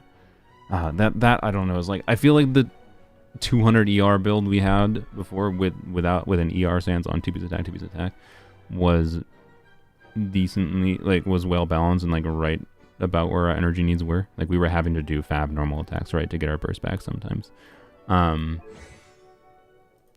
So like lowering, I don't know if we could feasibly lower our ER much lower than 200. I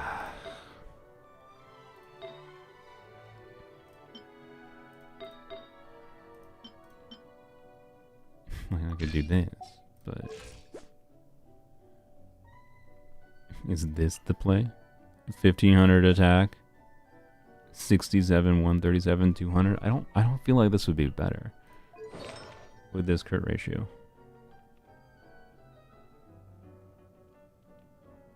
No, Tangite, physical is not the play. And I don't know. I don't think 2P's emblem would be better either. I don't know. Maybe we could try, because like we were using this circlet before, and like this circlet has some ER. So maybe we try 2P's emblem. Let's do.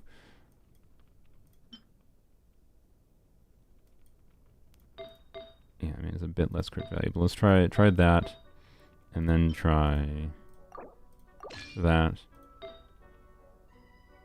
and then try this first. What does our build look like? 188, 82. Why is it so much less good? Like, it's also not that much more attack. It's really not that much more attack.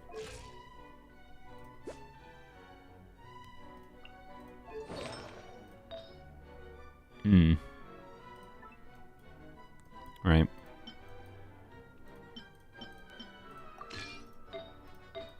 Right, the build before it was blap blap.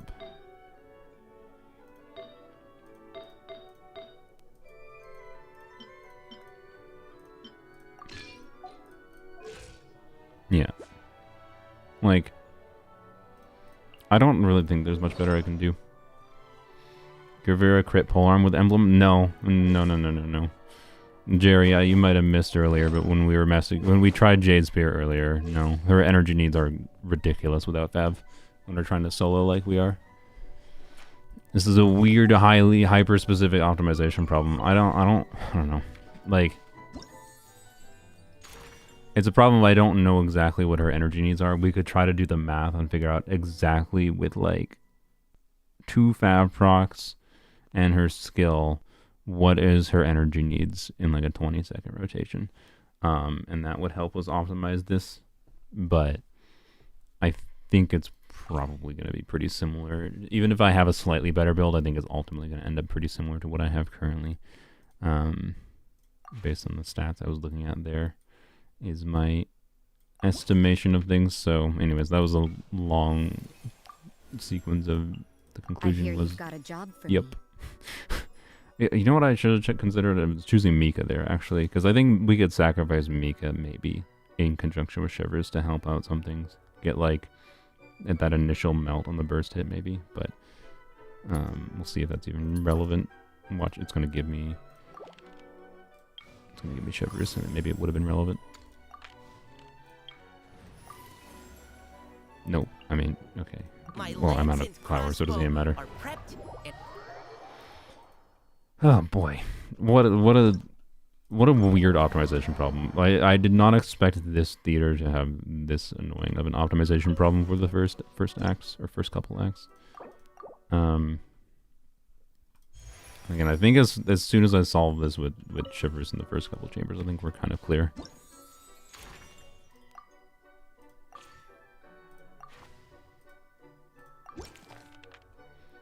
Pyro. An insurmountable problem, I presume.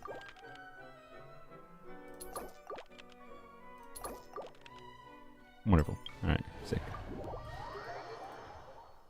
And again, it's very possible at this point, having been doing this for well over an hour, maybe should have just brain off, used the strong characters, whatever, right away, and then could have just relied on RNG to get a card that refunded me some characters in the later chambers. That, like the last two in particular, that very much could have been like the more time efficient strategy at this point.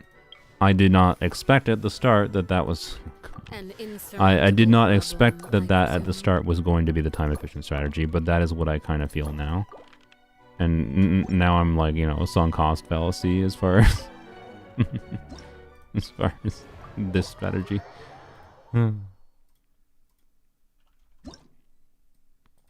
Yeah, using strong characters and hoping you get them back might have been a smarter play. That's all. I just want Chevreuse against... I just want to return to that first situation we had, with Chevreuse against the 2 ruin enemies, but this time with an energy build. But those ones are annoying too, because of the pyro resistance, right? But I think with energy, I think it's not a problem, but I don't know. If we get Chevreuse at all, we'll try something, I think, here, potentially. Yeah, it's just an awful mix of, like, enemies that are... Okay. Enemies that can't be, like, grouped. Sick. Enemies that can't be grouped. Or... Sure, I guess. 10 out of 10. Thanks, Mika. Alright, God dang, I keep forgetting I have to go in.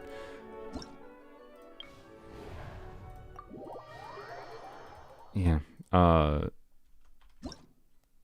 Anyways, if we get the combo of like Mika and Chevreuse together, I'm willing to try it. Like, it would be nice to probably save Mika for survivability in other chambers, but I don't think it'll be strictly necessary because we have Zhongli and Toma still, and like Arlecchino Hu Tao can heal themselves, right? So I think we could afford to do Mika and Chevreuse together, but that is a harder combo to get than Chevreuse on her own, right? It's just but it's another layer of RNG I think to be watching for here. Alternatively, I guess in the same vein, I could try something like this. You know what? Yeah. Which is Yunjin. And then if we get Chevreuse, like Yunjin buffing normal attacks? Maybe. We did not get Chevreuse. So, anyway, let's watch for like the units that aren't super valuable. Like, again, Zhongli could be it as well. Like, maybe we just use Zhongli here. If we get Zhongli Chevreuse combo, I'm willing to try that at this point. This has been going on too long. Try to... but yeah, Zhongli, Kachina or Yunjin would actually be my leanings, though. Where they're not, like, hyper valuable to save. They could be valuable later, to be clear, because there's, like, other buffs we could get in theater in the later acts. That are relevant, quite relevant to have them for, but don't need to like lose my sanity. I think I should consider the possibility of using them. Okay. Send one, send them all. Okie dokie. Well.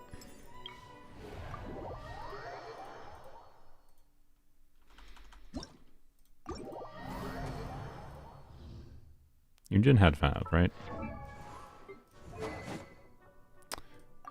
I'm glad I checked.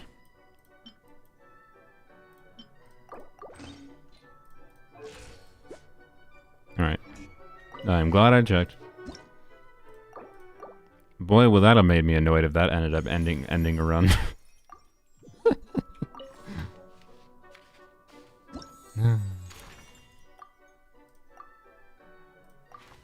Man, why do they make a Hu Tao skin after they double power creeped her? Because people still like Hu Tao?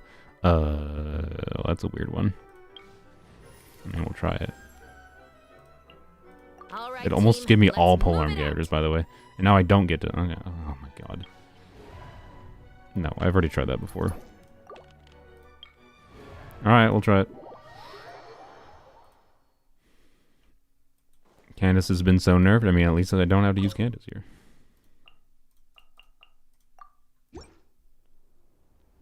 But yeah, Hu Tao is still popular, so yeah. Crazy. Alright, we'll see if I'm right. We'll see if I'm right. And was it just the energy that I need here? Like, it's lower damage than I had before in the Jade Spear build, obviously, but a lot more energy. We'll see. We'll see. Can I get there? Yep. Right on time, Pat. Thank you.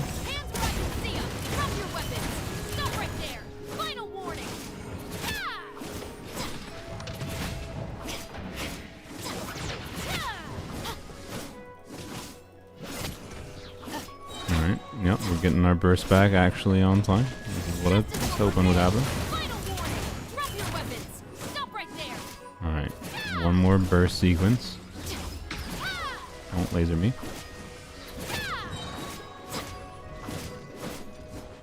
Alright, we'll wait a little bit. Wham.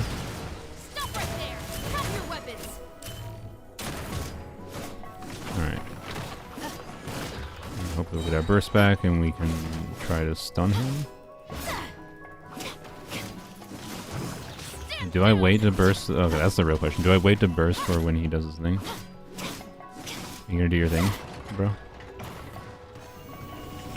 Justice will prevail. Stop right there. I think the answer is yes.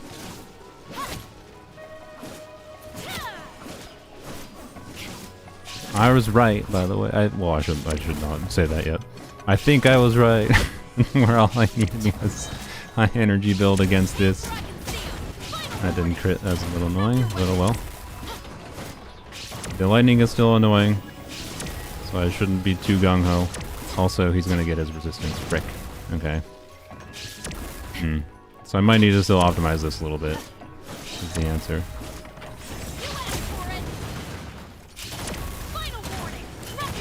Jump the gun a little bit, but I think it's actually doable. Unlike most of the other circumstances before.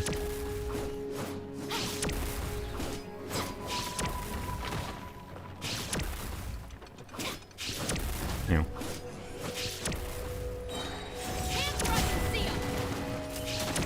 Yep. I think it's doable. Let's go. Let's go. Alright, we're in the optimization state. Let's go. Okay, so is there anything I can do for the first dude?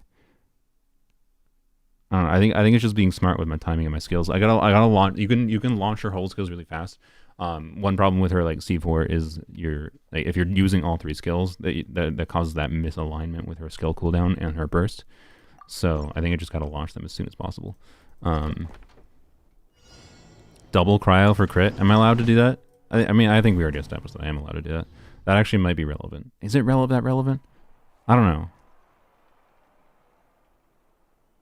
No, wait, no, that doesn't do anything. The enemy, no, never mind. That doesn't do anything because the enemy has to be affected by cryo. That doesn't do anything. Doesn't do anything. Alright. Yeah, I gotta do that as soon as possible. Get the fab triggers. I don't know if it actually makes sense to do like charge attacks. I don't think optimizing my physical damage matters really. Justice will prevail. Final warning. Drop your weapons. Stop right there.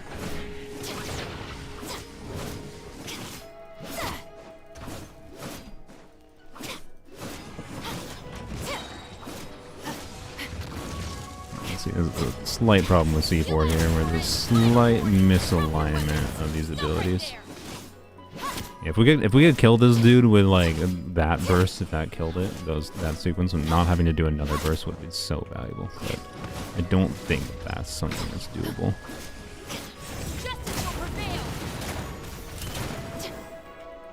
All right. Yeah. Chill here. That's fine. Alright. Do your thing, please. First skill anyways, but you do your thing. Please.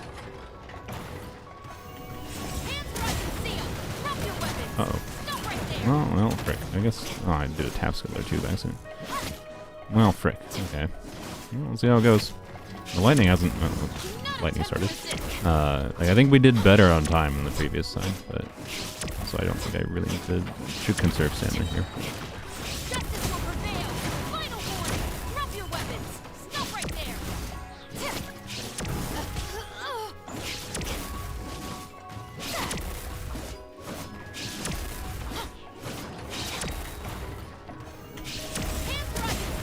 Nice. Now I think I need to begin to dodge.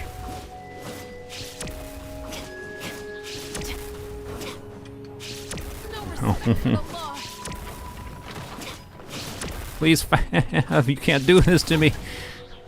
It wasn't Fab, actually. That I have a R5 Fab, so it's just not critting, actually, that was doing that to me. Thunder Soother to survive the lightning. Honestly, that would be hilarious if that worked. I don't think I have Thunder Soother artifacts, but that would be a funny strategy. I suspect it wouldn't be fundamentally that different of experience from like the Thunder still. Like you can't without having like probably like a lot of healing. I don't think you can out heal it. So it's physical damage. Oh, okay. I didn't even notice. That's true. So literally wouldn't do anything there. Oh well. Drop your weapons. Final warning. Drop your weapons. Yeah, I don't know. It might just be like crit RNG is what saves us, sadly. And whether Chevreuse's burst actually breaks the dude in the second phase. Alright. Oh. That actually really F's up the next rotation, but oh well.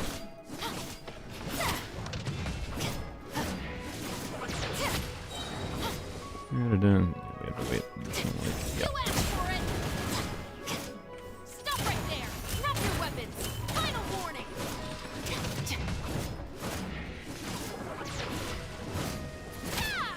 Why not farm more hunter set? For what? What's your argument here? Stop right there. Drop your weapons. Please die. Please die. You're at like 2 health. Please. Why? Why? Why?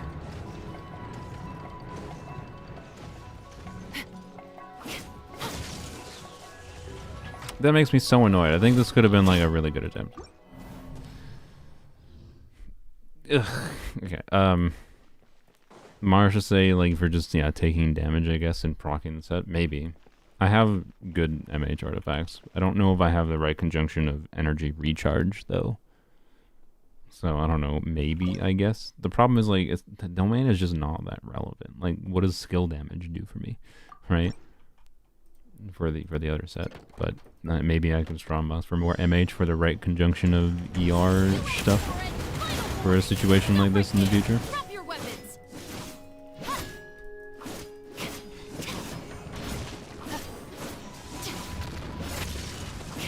Oh, Fav. Fav. Fav. Good God. How many non-crits? I have like 70% crit rate, right? You see how many or non-crits I had? Ugh. Stop interrupting this. Alright, thank you, Fav. I had more time this time, but it's fine. Do. Justice will prevail.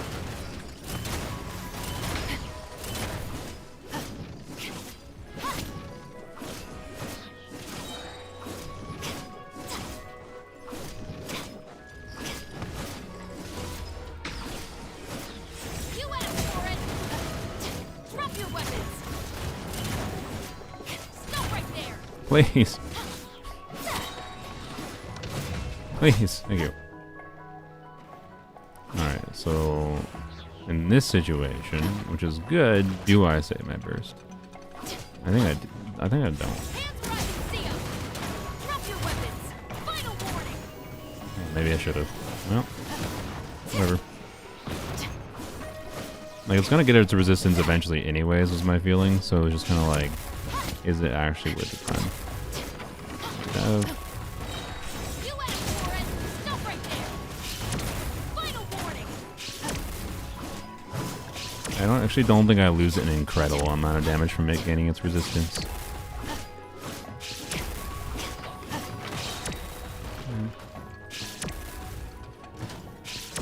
where I can see 'em. Stop right there. Drop your weapons. Stop right there. Yeah, that I maybe should have saved for. Now. I think the second one, like that's I think the play. I think the play is to try to knock it down in its second time. Why did I do that? That was dumb. Your crimes are evident. There's still I just died. Is that lightning that killed me? Still seems doable. But yeah, I think the play is to do what I did there, use my burst right away as it spawns, get the most damage out at the start.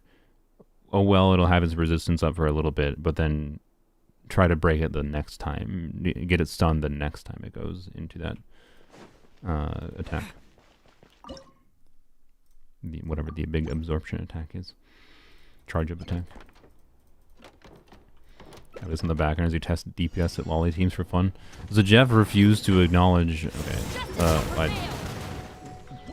Zajev refused to acknowledge my question. He hung up on me. How rude of him. When I asked him if DPS at Lolly's best team was the same as Muika's best team, but you just DPS at Lolly instead. I don't actually think it is. I think DPS at Lolly will have... I don't know. Well, I'll find out. I think DPS at Lolly will have some really compelling teams with Shenhe. But I gotta do some stuff. Did I have a collab with Jeff? I mean, I called him and talked to him for like 20 minutes about stupid things. So that was all. It wasn't really a collab. All right. I really wish that first hit would crit. That would be nice. Fav. Okay, Fav. I'm not gonna get Fav back this time. Please, I need another Fav, bro. Please. Please. Please. Fav. Justice will prevail. Final warning. Drop your weapons.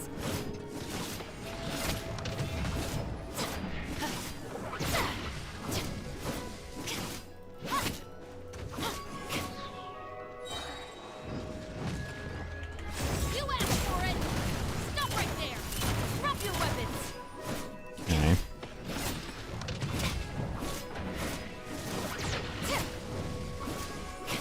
Okay. Hands where I can see 'em. Final warning. Stop right there. Final warning. You got 700k on Lolly's burst. How in the hell did you get 700k? We've gotten 400k from like a Widzit situation. Are you talking 700k you got in like a going for screenshot damage situation? That's not the same as getting 700k damage in burst. I'm sorry. I just wasted that. Good job. It's not that big a deal probably, but like Do not attempt to not a resist. smart thing. Alright, this time I think because of the timing of things. We save. Unless they... Okay, there we go. Do that. Drop your weapons. Final warning.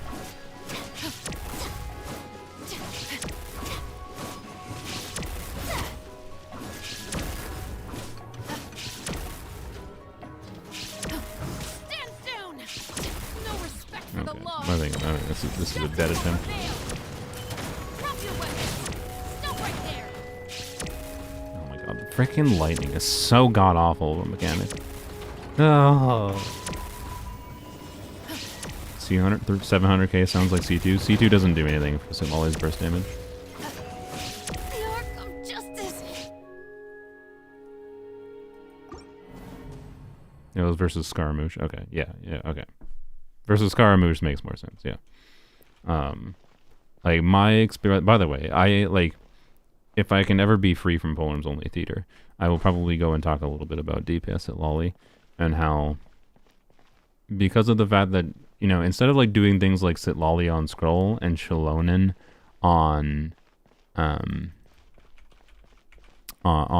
Petra, you can leave Shalonen on scroll and then put sit Lolly on Codex, and that lets you basically have a normal sit Lolly build, but one that actually crits consistently on her burst, so you can get like pretty consistent big front loaded damage. It's something I realized. What am I doing? Final warning. Drop your weapons. I don't know. C2 gives her a generic always on 125 EM buff. Yes, 125 EM does not take you from 400k damage to 700k. That is not what 125 EM does. Yes, 125 EM will do something. Stop right there. It is not Drop your weapons. near doubling your damage. And like my experience is like with C2 Shalonen and Widzith, I've been able to get like 400k. But you won't get scroll buff for Sitlolly then, so you're losing 40% damage bonus in exchange for like critting consistently on her burst. Like front loaded damage. What am I doing? See, I got distracted talking. You lose a little bit of damage bonus in exchange for consistent critting on her burst, and that could be extremely valuable, because being able to like, especially with like just literally think about all these stupid abyss situations where they're putting like trash mobs before the boss. If you can, like, let's take your Mawika team. Let's take your Mawika, Bennett, Shalom, and Sitlolly team.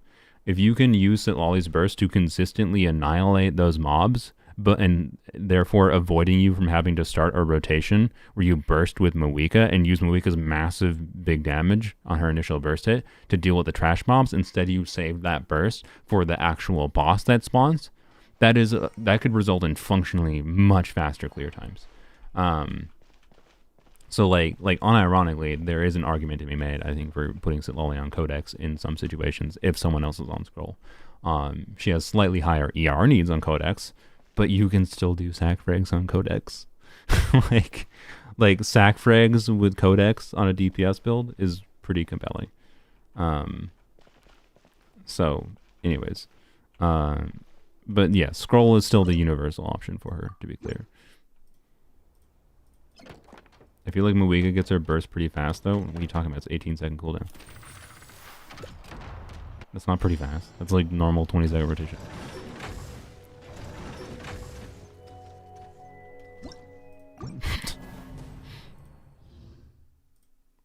Hitting a big number while having enough ER sounds really tough. You need like 40, 50 ER.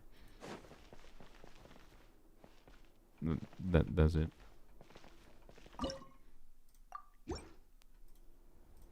Oh my. It's like sack frags is good. You asked for it. Stop right there. Drop your weapons. Nah, you need way more ER for solo cryo. Motherfuckers, really trying to get me to go onto my main account and show you that it does work? That I have a 150 ER build where she's getting her burst back consistently on Codex because the magic of sack frags. like I'm telling you my experience. You're just like, no, that's not real. I'm telling you what I did.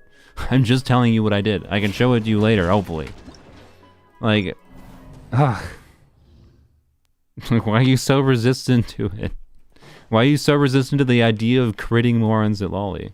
Like, I specified sack frags multiple times, I feel like. But anyways, yes, without sack frags, it's a lot harder. That's why I was saying with sack frags.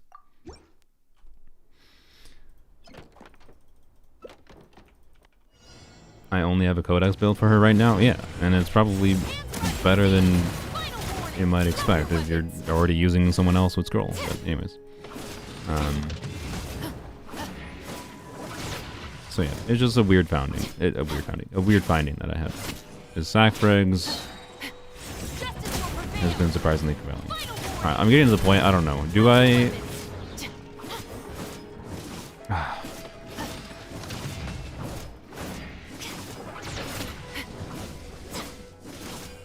Do I give up and just go for, like, use a strong character to clear the first chamber at minimum? And... One fat prop, please. I don't know.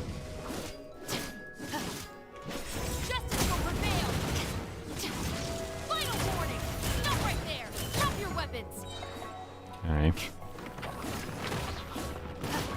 Should not use the fat proc there, but it's fine. We'll leave it back. Yeah, wait a couple seconds. Maybe should have waited. Probably should have waited. Yeah, probably should have waited. Oh well.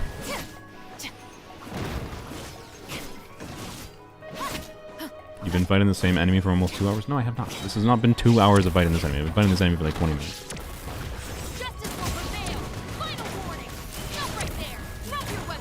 Do not exaggerate reality to that extent.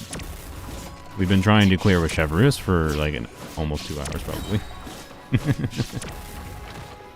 Like, it's funny that this, like, I don't know, it's just the enemy situation that's god awful for this theater. Like, really? Really? Really? I call baloney. I could have done that better. That was pretty epic, but...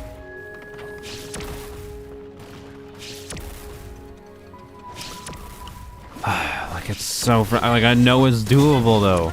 Like, I'm like so confident I could do it, I think.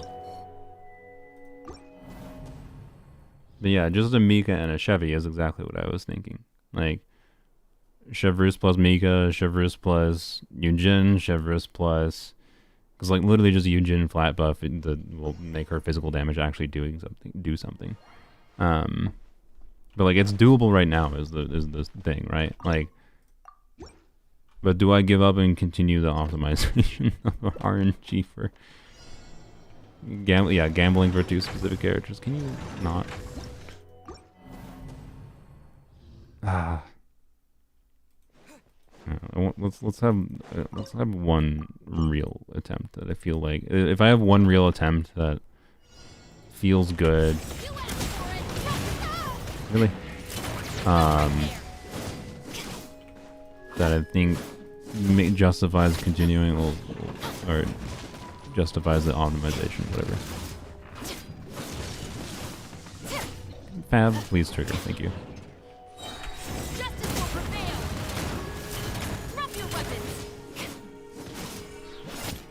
Try getting a random companion card. Bro, that is what I've had to do the whole time. That's what I've been doing for 2 hours. I've had to restart and randomize the things, and when I finally get Chevreuse, I attempt some things. And I got Chevreuse with the right enemy combination this time, but I did not get another card. So when I wanted to have the ideal enemy situation with Chevreuse.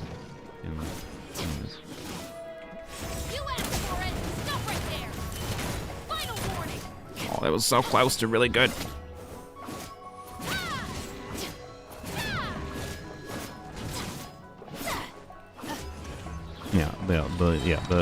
The worry is having to do like 10 minutes more of like what? Well, how long is it gonna take, right? That should kill you. Not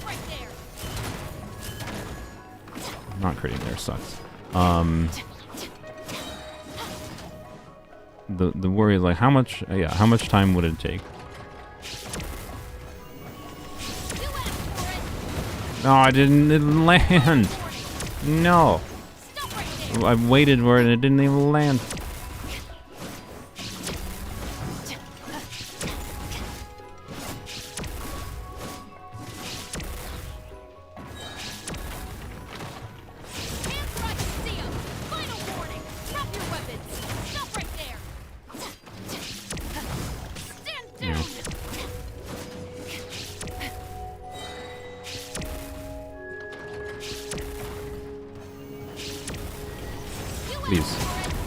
No, boss.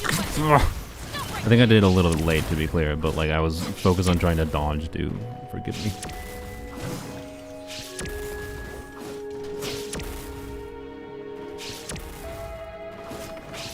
Fab, I need you.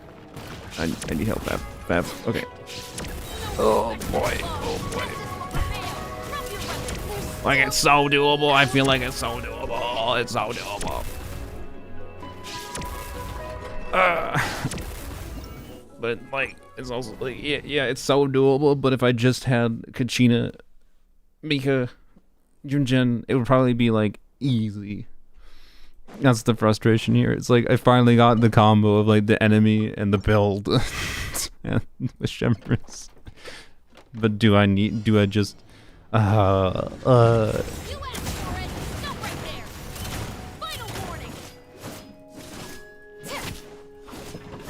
don't know. Do you think I could just avoid hits and rely on skill and burst to kill? I have to do normal attacks for Fab. But that is what I was basically doing last time. With trying to weave in normal attacks, because I do need to get Fab. Screw it.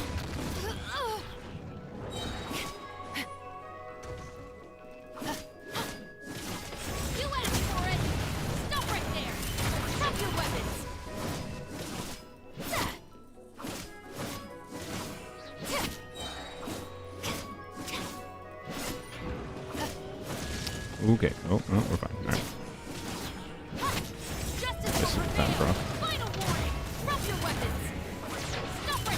I didn't want to have to waste that, but did anyways. Fine. We will probably wait to see if we can actually knock him out. Please do your attack. Not that one. Please do the absorption. You're making me waste damage window time. Really, dude? Really? Really? You asked for it. I don't know if that was actually worth it that time. Final warning. You took way too long to do that. Yeah, Thunder 3 is what I'm gonna... I don't know, maybe I wait till Thunder 4? Can I wait till Thunder 4? We'll try to wait till Thunder 4. Hands where I can see 'em. Stop right there. Final warning.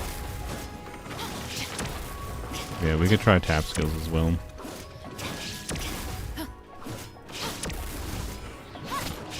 Okay. Justice will prevail.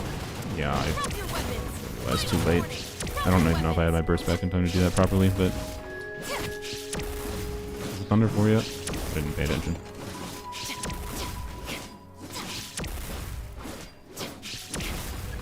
Now it's Thunder 4. Alright. Hands where I can see 'em. Stop right there. No, that's not good. No respect Oh, for boy. the law.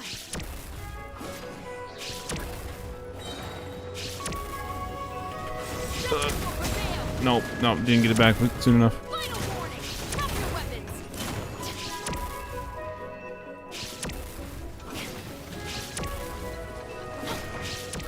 Oh boy. No. I'm so close. I need stamina. No! You asked Kill it! for it. I got it! Oh my god. Oh my god. One of the biggest slogs of things I've ever done in this game. Jesus Christ. God, that feels good though. God. Thank you for all the insane people that stuck through that. Jesus.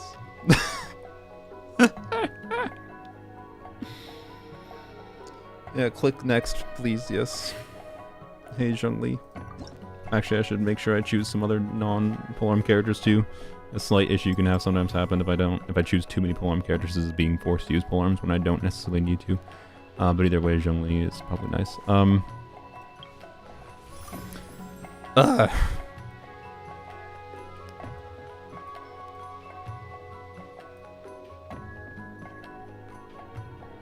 This is just like, you know, no, I think. Companion invite, huh? That seems good. Okay.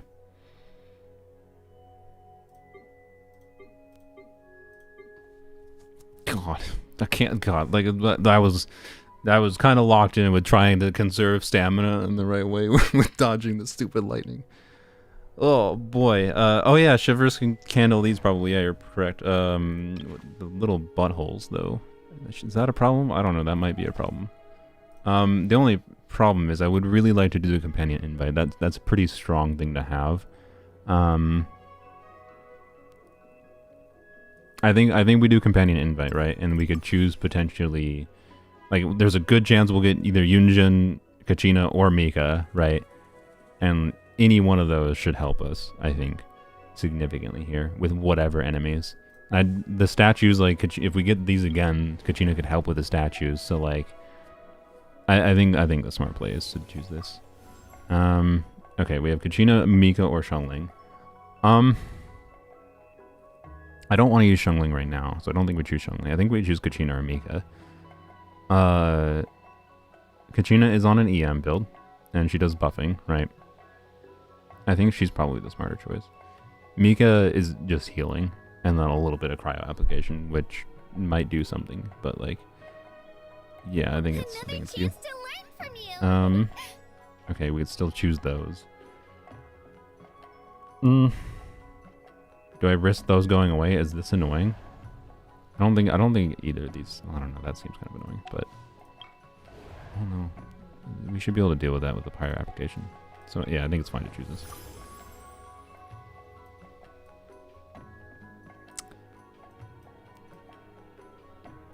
Oh.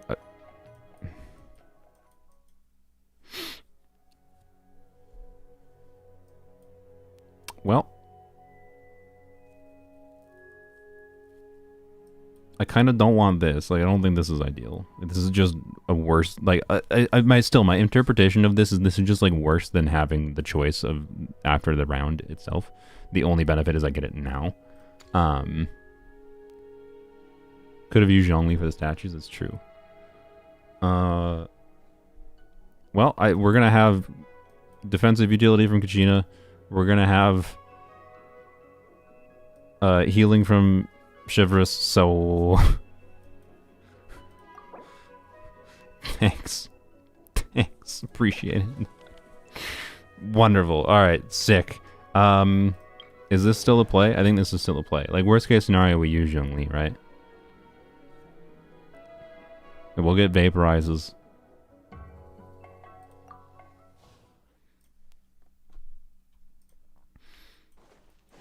Diluc can be foddered one more round. True. Thank you, Diluc. This. And we're not gonna get damage bonus the first round. Yeah, we'll save Zhongli here, I think, obviously. Yeah, it doesn't matter. I guess I'm getting double Geo. Well, whatever. I don't care. Again, it wasn't even intentional, but yeah.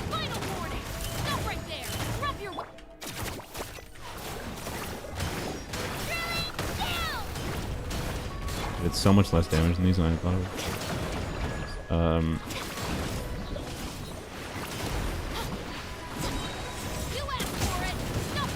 Okay, there we go. That's not the damage I was looking for.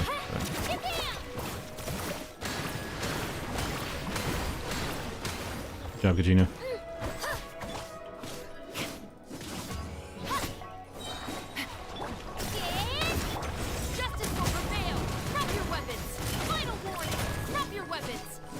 Yeah, we're fine, I think.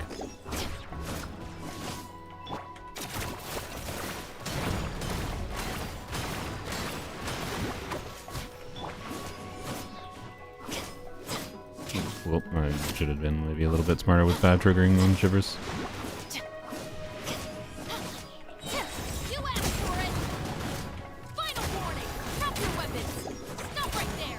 Okay. Hello, friends. I would like you to group up. Please. Why? Why, Mahaya? Why do you do this? You could have just had them together, and this would be a less annoying of a situation.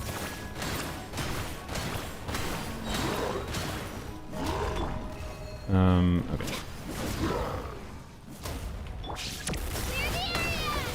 Yeah, these dudes are annoying.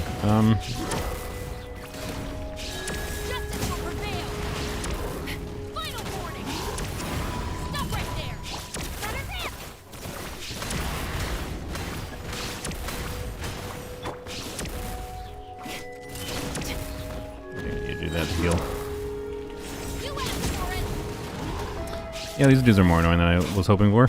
Do we have to bring in Zhongli to deal with this? That's not ideal, but it's not the end of the world, I guess. I don't know if we have to. Oh, he's almost dead. Oh, boy.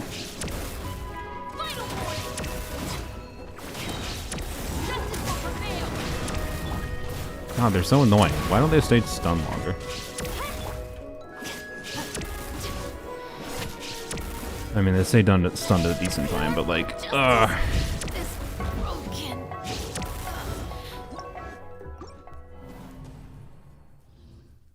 I think it's fine to use Zhongli, right?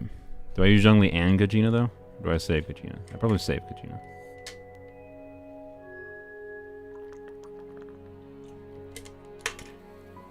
Zhongli's on a normal supported build. I think we're fine with using Zhongli. I think we'll save Kachina.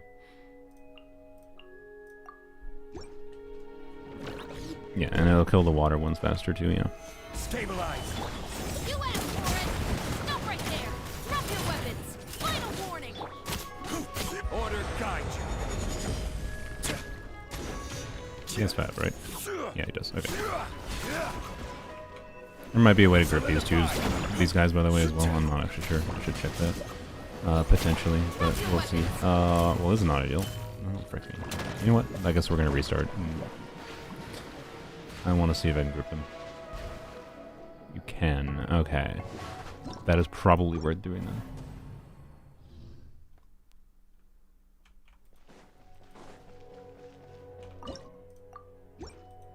Alright. over here. Do they not move? Or they? Oh, they move in the most molasses manner possible when they're in this form. My God. Okay. I'm not gonna bother grouping them until they go in their next form. I think. I don't think that was worthwhile. If they're moving that slow, and they didn't even. I don't even think they necessarily came close enough together to actually hit them both. So whatever. Did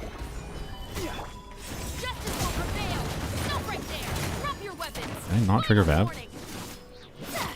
Whatever. This is order.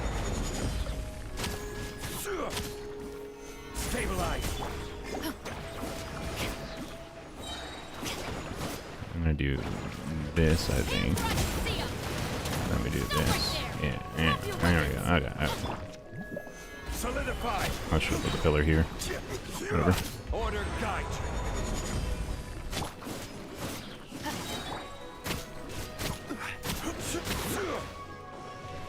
Do this. Gather. This. Final warning. Drop your weapons. Final warning.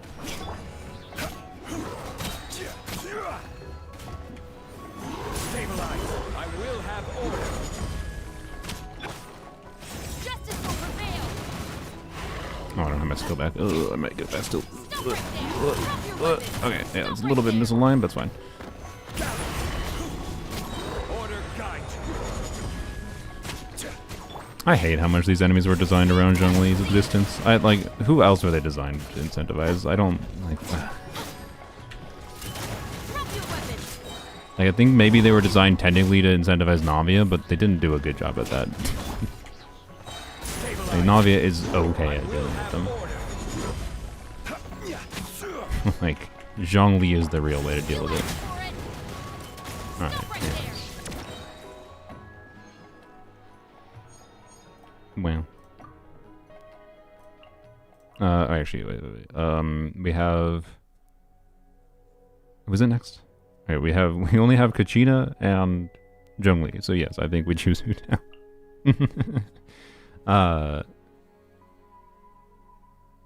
Yeah.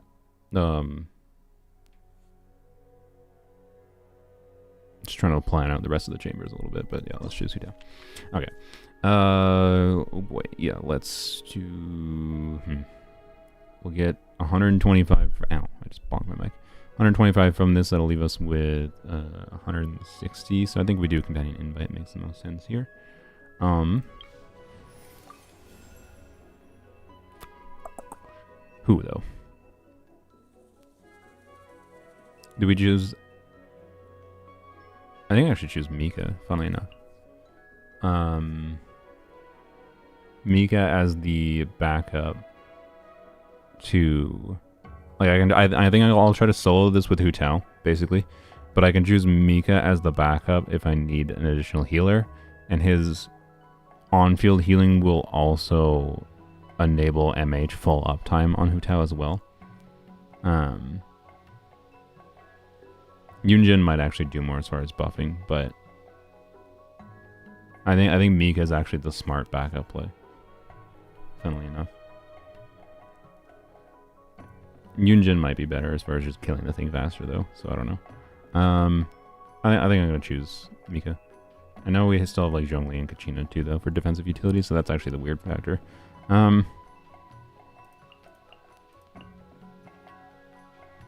The next boss is the Regisvine, I think, after, right? I think the freeze boss we don't need till later, so I think, and we'll probably have Shenhe Rosaria by then, so I'm not too concerned about getting Shenhe Rosaria. Passing up Arlecchino might be a bad idea, but yeah. Let me double check Anyways, our equipment. All right. see what this is. Don't drain my flowers. One alternate random cast member joins. 1, 2, 3, 4, 5, 6. I mean, it's 6 versus 5. Do we take these odds? 40 flowers? The problem is, these 40 flowers is functionally 80 next time. I think we do it. Yeah. Don't screw me. Yeah, frick. Well, whatever. Okay. Oh, well. Hey, we need dud characters to take up slots. Oof. Oh well. Lost the 60-40. Or not, it's not 60-40, I think it was. It doesn't matter. Hu Tao. Let's try Hu Tao solo first. Well, Sun Yan, you decided to join, so welcome. Let's see how Hu Tao solo goes. Look up Bozo.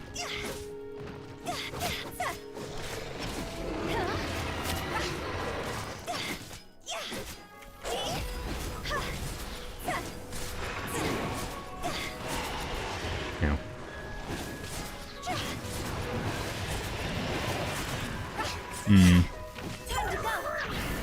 I think we gotta put Kachina in at least.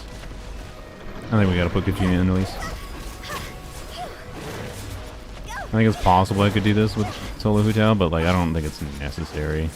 And also I forgot about the shield mechanic like this. A little bit annoying.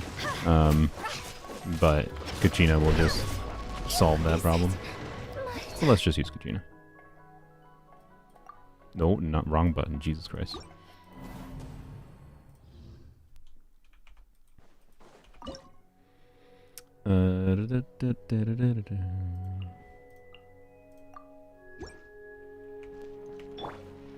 I love the 20-second animation of this dude. It's like actually wonderful.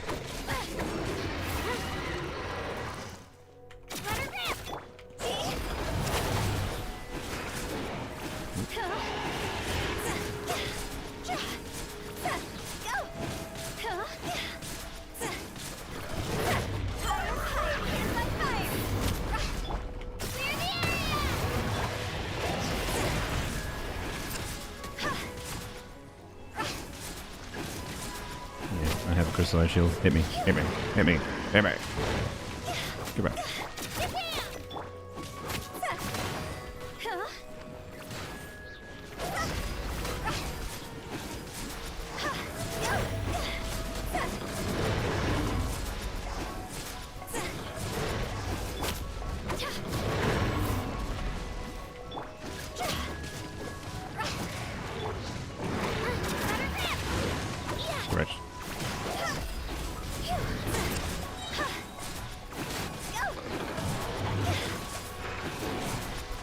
Kachina's crystallized shields are doing work. See, Kachina on an EM build is kind of a really interesting character, honestly. Yes, which is Rosaria. I think that's fine. All right.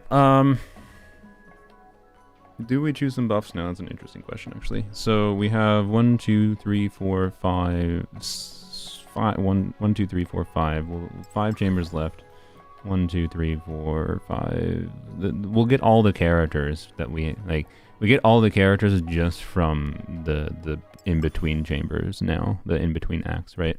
So it's just a question of do we have the characters to clear the chambers, right? And I'd say the main factor here is, of course, we're gonna want either Hu Tao or Arlecchino for the Regis Vine. Pay 25 Robux to revive Chevy, honestly, yeah.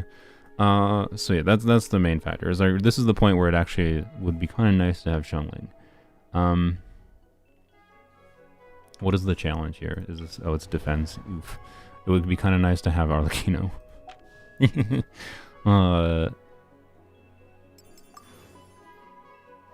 Yeah, I know I can refresh. But using Hu Tao is theoretically fine here, right?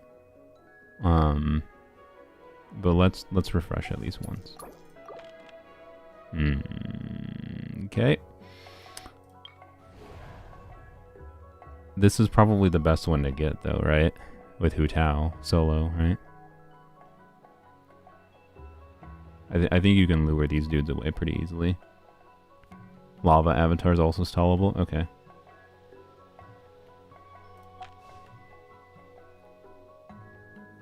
Oh, did we have Ruin Guards? I'm stupid. I didn't even notice the Ruin Guards. Alright. These are stallable, though? Okay, if these are stallable, we're fine. I don't know why my brain didn't recognize that there was Ruin Guards there. I'm stupid. That's fine. Oh well. Gotta make things interesting. Yeah, that's actually a good question. How many at a time are there? But are you guys certain that these ones are stallable?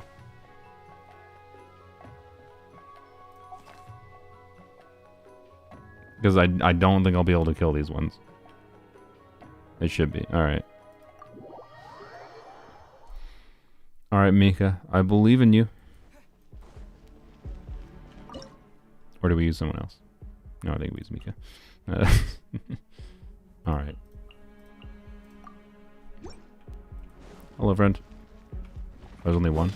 No. Hello. Come here. Excuse me. You had your chance. Leave the wounded to me. I'd like to talk to you about your cars. It's into warranty? Thank you. Okay. So, your warranty, right? It... You know what happens, right, when you're driving. And... No, excuse me! Neutralizing threats. Let's keep going, team. Hello? Please. Please. Sir? Does Mika not do enough damage to aggro them? That's not the problem. You had your chance. Yeah, we'll keep attacking. Now's our chance. Gotta get that damage buff. Actually, no, that's just a heal. This is the damage buff. Very important. Lantern Ray coming or not? Yeah, it's coming when Lantern Ray is happening. Yeah, second half. If you're counting on the pulls to get Muika or Sitlali, the free pulls, you will not get them during these banners.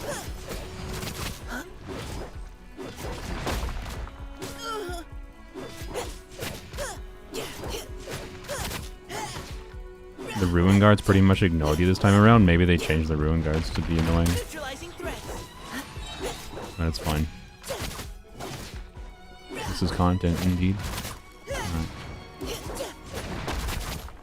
Also, I think I kind of knocked it back enough that it... I don't know, it's AoE, thankfully. Thankfully, it doesn't have AoE that hits behind it. Final warning. Now's our chance. No, excuse me. Yeah, I kind of figured that would happen. Alright, target me, please. Sir. No, sir. Sir. I wasn't done talking to you about your warranty. Alright, come here. Look at over here. Over here. Leave the wounded to me. Just like walk slightly away, sir. Whatever, it's fine. It doesn't matter. We're at 20 seconds left. No! Stop turning around. Stop it! No, I better not lose this, Aaron. No, we're fine. Alright. Let's keep going, team. Oh boy. Alright. Well, these ones were slightly more entertaining than the Ruin Guards, at least. Engaging. Wham. They didn't remove the extra wishes. The extra wishes are coming during Lantern Rite. The extra wishes have always come during Lantern Rite. It's just that the patch timings this time around screwed some things. Okay. So next chamber... I forgot what is the next chamber's challenge. Frick. We have Bennett, Noel, Kaya. We do kind of need some like fodder trash characters, right? Okay, I think maybe I actually choose Amber as a fodder character. Rosaria Shenhe. I do want to save Rosaria Shenhe at least, I think, for the one boss. I forgot to check the Rosaria build. Oops. Okay. Also, I haven't gotten Chungling yet. And I was really kind of hoping to get Chungling to carry me through a couple chambers. And I'm presuming we're still going to get her at some point. But anyways, I think we choose Amber, I guess. That's my point. Because I don't need Shenhe now, I think. But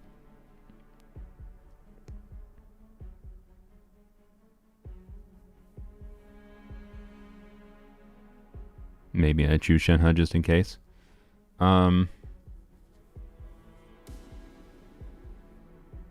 I think maybe, yeah, I choose Shenhe just in case, because I have the ability to use, like, I still have, well, I don't know. The problem is if I, like,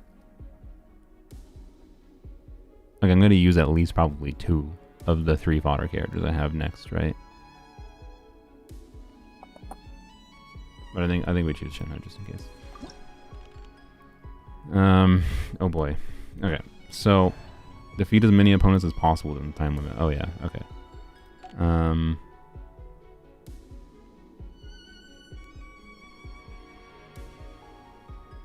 Yeah, next I definitely need to take a fodder after this one.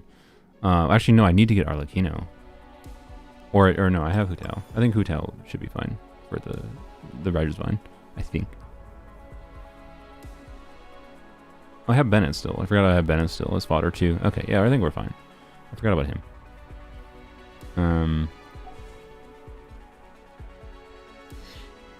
Yeah, the Rider's Vine is a concern. Instead of rerolling, I think we'll choose one of the buffs here. What's the most likely characters we sustain throughout this? Is it going to be the crystallized buffs? It's probably the crystallized buffs, right? So for the Regis Vine, probably the Pyro crystallized. Yeah. Yeah. Companion Cryo. Literally useless. I mean, it's a fodder character. Do I pay 80 for a fodder character? I think we choose the cash. Yeah.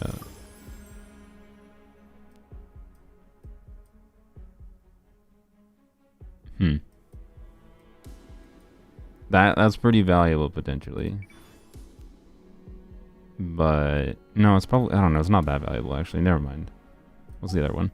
Spend a special guest stars and join the principal cast. What are the special guest stars?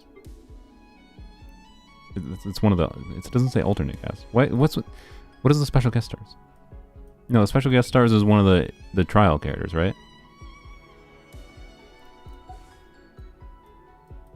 Well, this is just shit. Yeah, this is only the next act. Is this this is just gonna give me official, right? Yeah.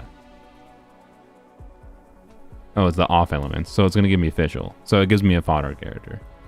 Fodder character now, but then I don't get a thing for the next thing. This is basically a nothing card, functionally. And this is a potentially gain benefit, but probably nothing card. Right.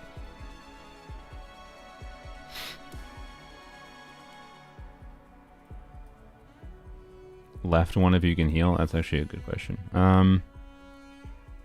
For this chamber, the only option for healing is either Mika, like I can, right? I can use Mika. You just do Mika Hu Tao. Actually, no, I don't want to do Hu Tao. Ah, frick.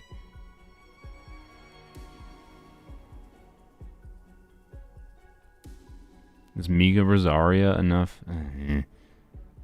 I don't like this.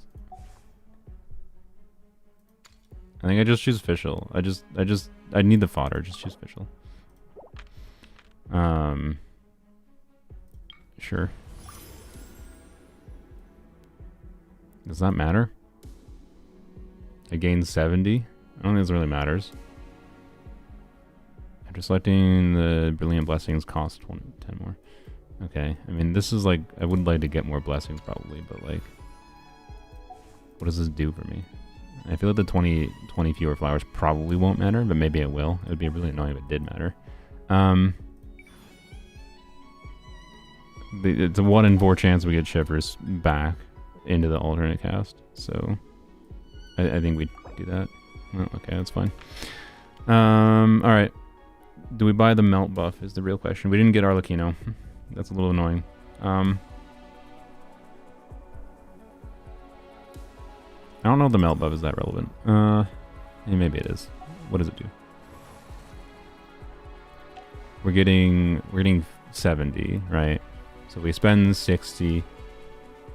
We'll go back up to 160. We'll get another character out of this room. That's enough for 2 buff cards. I think it's fine to get this. Is it that invaluable though?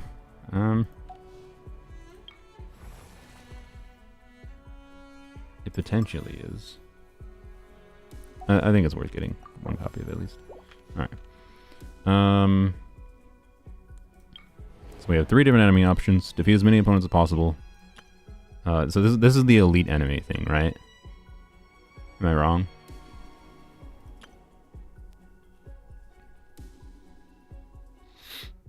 Oh yeah, I won't get a character out of this because I got Chun-Li, but that's fine. We wanted a fodder character anyways. So actually, yeah, that's the thing we have to figure out here. We have to probably save Hu Tao for the Regisvine.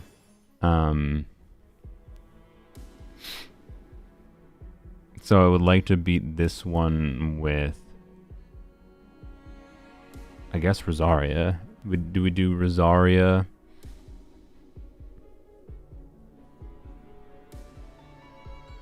Kachina. Do we do Rosaria Shenhe? I think it's probably fine to do Rosaria Shenhe.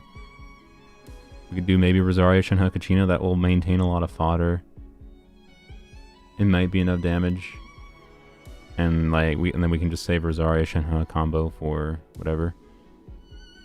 Losing Kachina might be maybe not the smartest play, but Saurian is the better one.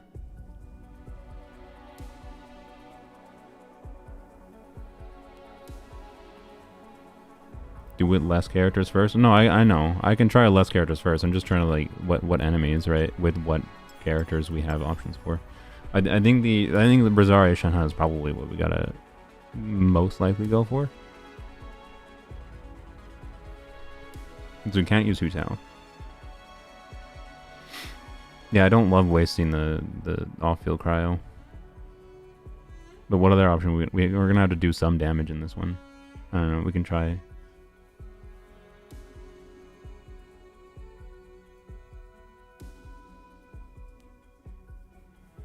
I know we'll need a cryo. If we're using Rosaria and Shenhe here, it would be not using anyone for any other cryos until then. Which is rough. A little bit rough. But like...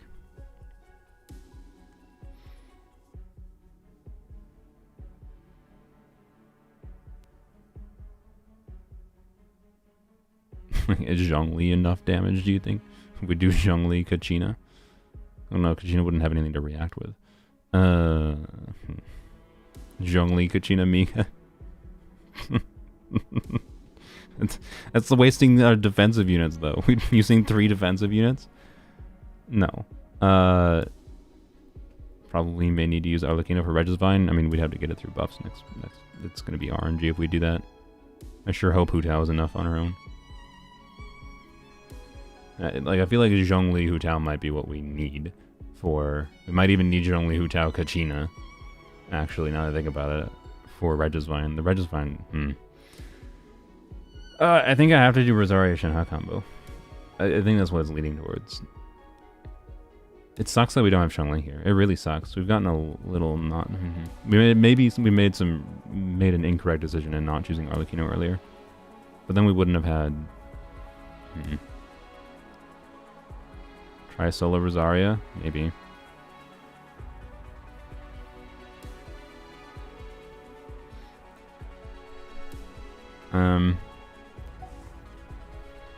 Okay, so the question then, oh yeah, we'll try solo Rosaria. Not okay. Actually, how tanky are these? Level 90. They're probably pretty tanky. Defeat. How many of them do I have to beat? The Ruin Guards have to be the easy. Well, I don't know. It's either these or the Ruin Guards. I feel like the wolves will kill you. I have Mika though. Remember.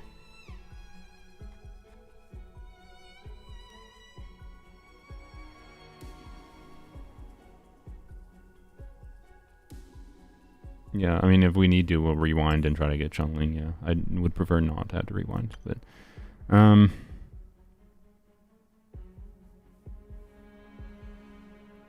Ruin Guides is 5 for the star. Yeah, I know. I'm just talking like total number of enemies with like total HP pools. Yeah, I think Ruin Guards might be the smart play.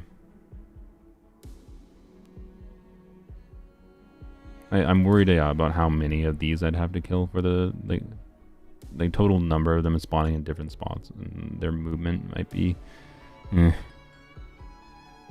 like if we're gonna have to deal with circle impact, I think it is Ruin Guards. Alright. I mean, yeah, we could have re-rolled for companion selector maybe, but I I think we can clear this. We'll see though. So we try Rosaria. Let's see how Rosaria on her own goes first. Let's just see what happens, right? Should I get some free resonance? Let's get some resonance, I guess.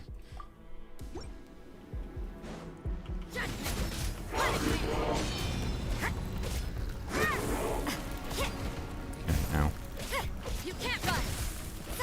Yeah, I'm pretty sure I'm gonna have to do some characters with Rosaria. Also, Rosaria is on her lower quality melt build. Yep. I think she still has energy, which is fine. That's probably more important than anything, honestly. But definitely not ideal for solo. Or without Xiangling. What a nuisance. You can't run. Yeah, I think this is fine with Shenhe. Like, it's not an ideal situation, I think, to have to use Shenhe by any means, but...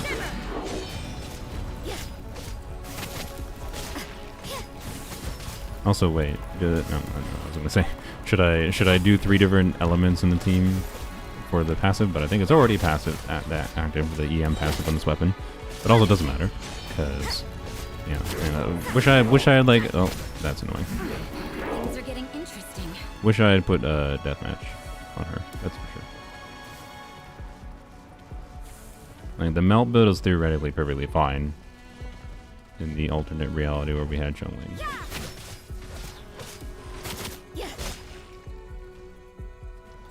Oh, hi.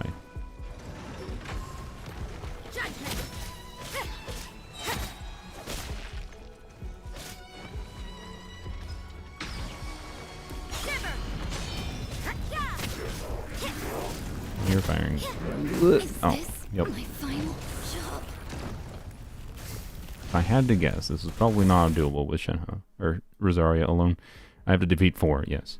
If you had Toma, yeah, I know, right? Like, slightly different scenarios for character combinations here would have been just a lot better for this. So it's awkward. I don't love having to use Shenhe Rosaria here, but I think it's the best option. So, yup. We'll see if we can get away with just Shenhe Rosaria and save the other units.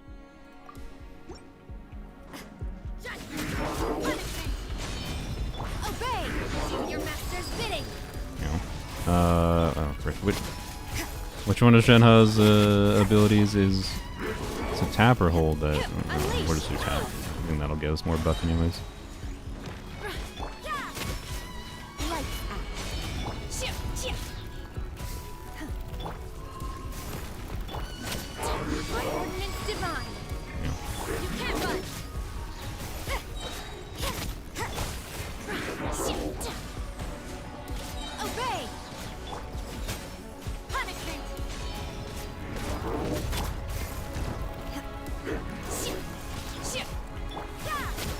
Oh, Fab is such a wonderful weapon.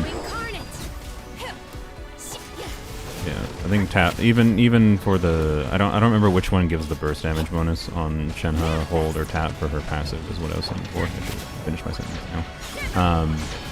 And I'm pretty sure regardless, the tap is going to be better here for getting more stacks actually on her buff. No, don't kill me. No.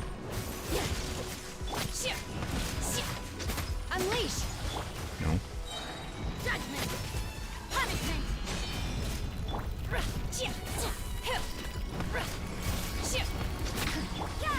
It's like overtime. Manifest. Cryo incarnate. Oh, hello, there's another one.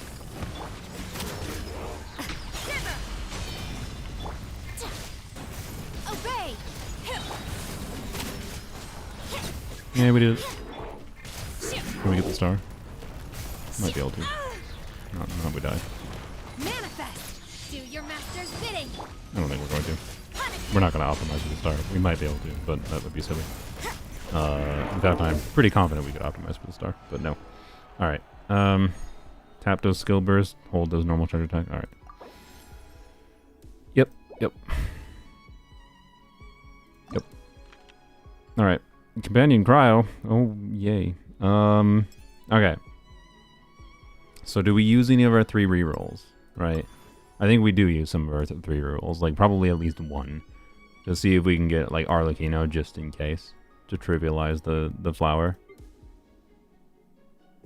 The goal will be Hu Chao, and like she can have a good pyro application to hopefully try to deal with it, but like, yeah.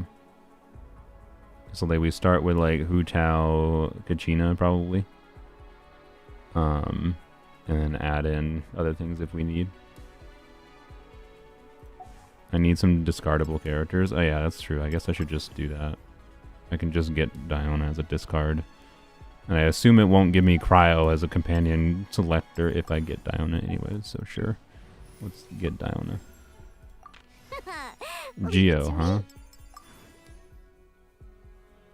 That would give me Yunjin. That's interesting.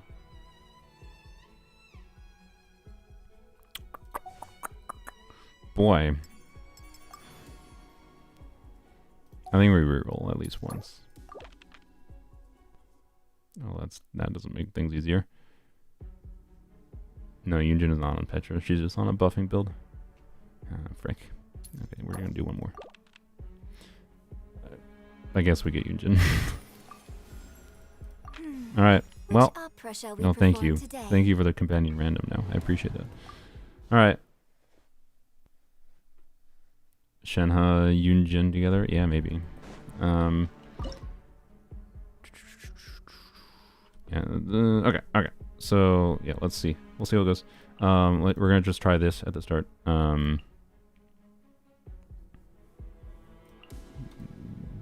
Screw you. I'm gonna take resonances for this annoying boss. All right. Let's do this first. Yeah.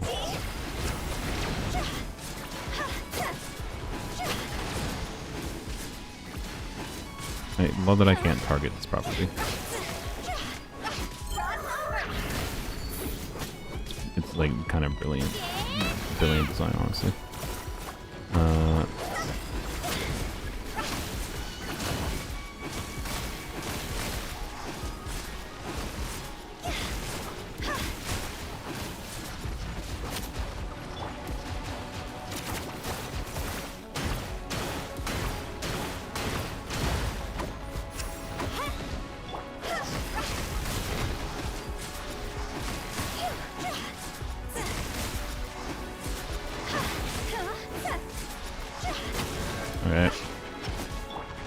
Wait, we're at the timer, man. Oh my god, this boss is so cringe. Jesus. Oh, what is this chamber? Yeah, if we're talking about the least fun thing in theater they've maybe ever done, it's probably this. Run away. What do you mean run away?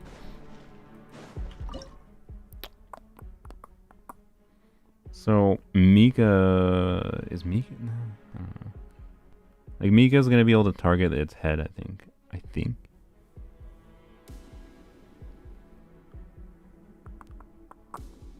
Like, I don't know. If we optimize getting it killed or getting it down, maybe. I'm gonna throw Yunjin in here specifically for the.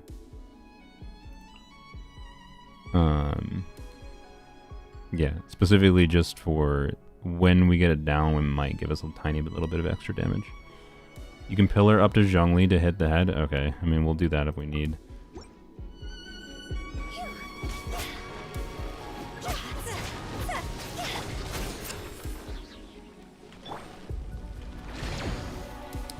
Question: do I first? Does it not start attacking me until I hit this?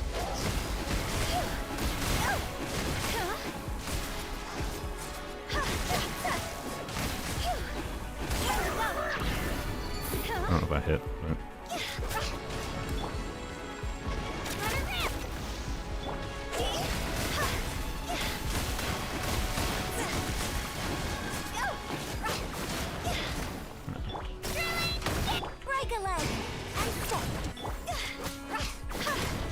Please get my infusion.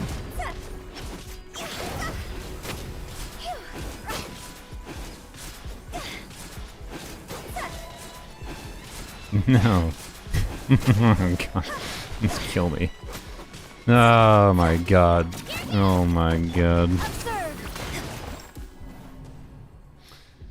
Oh boy. Alright, we're gonna retry it again, but yeah.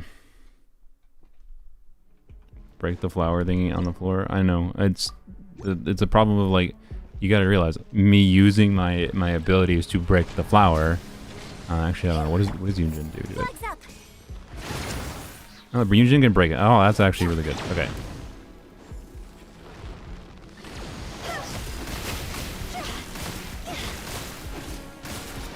No, no, no, no, no, no. Okay.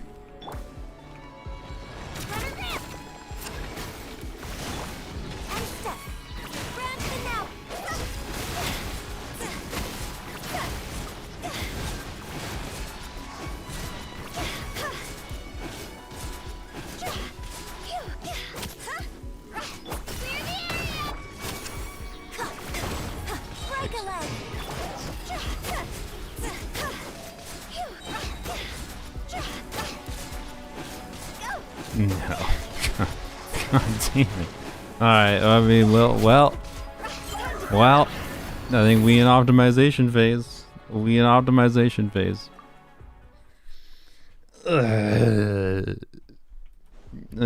Kaya for Melt, I would love to if he was a polearm character. It do be polearms only though. Like obviously I could put in, like I could do full polearms. Like literally, even Mika might help for keeping up MH to get me to that DPS threshold. Or yeah, or a burst melt. That's true, right?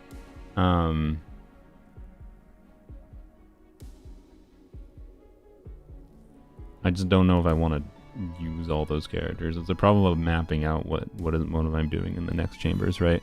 Like it might make sense, but like let's assume I do Rosaria, Shenhe, like, and I don't necessarily know if Rosaria, Shenhe on her own is going to be enough, but like, who's left? We have. Man, not getting Xiangling for this sucks. I really would have liked Xiangling for this. But like, assuming I get Xiangling will be needed to... Like I put Rosaria or Shenhe, like, just getting Arlecchino could, like, solve, for example, like, this dude and the hamster without a problem, or any two combination of two of the chambers. And then having Xiangling. Like, I think we clear after this.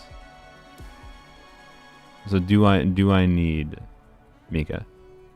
Do I need Mika?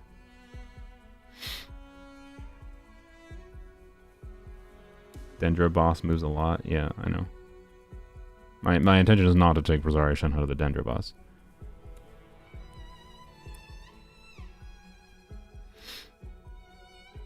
Yeah, I can probably do the Frozen Dew with Toma Rosaria Shenhe. I think we're gonna take Mika. Well, you know what? No. Let's do it a couple more times with this, and see if we can clear it.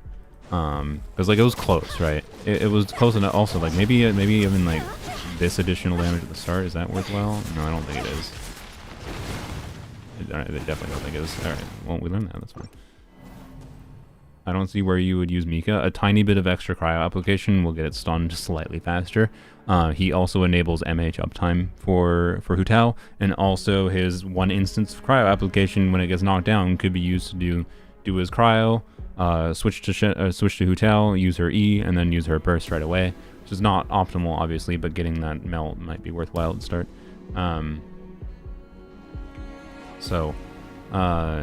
Yeah, we'll use Yunjin again to break that. I just wanted to check how much damage we dealt to it, like during a stupid. I love the time wasting animations. It's 10 out of 10 good.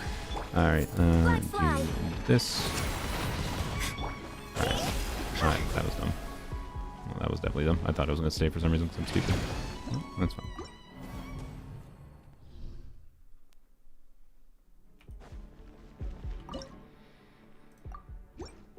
Yeah, Mika might be awkward to use for the melts though, so like I don't think it's necessarily that insanely valuable to bring Mika here.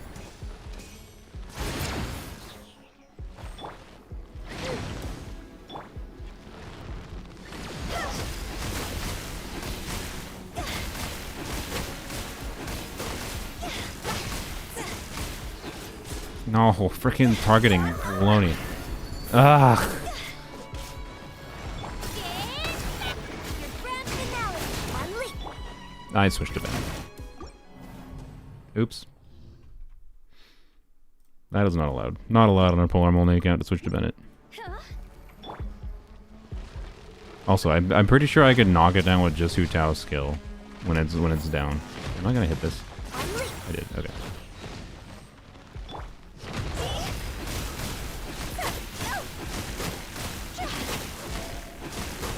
Well, not if it stays that.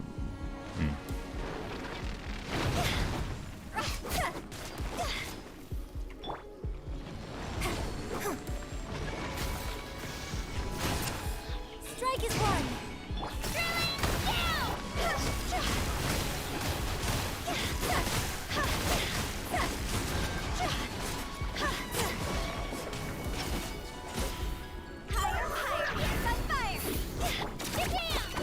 Observe. Break a leg.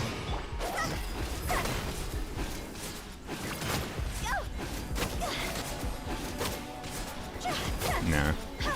I didn't think that was it.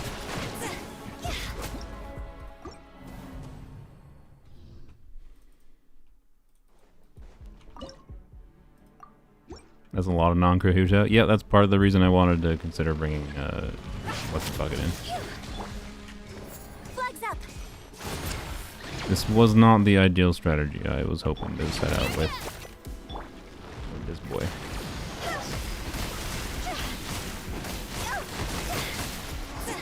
Stop. I hated it. I hate it. Whatever. Okay. Flag fly. Unleash. Your grand finale.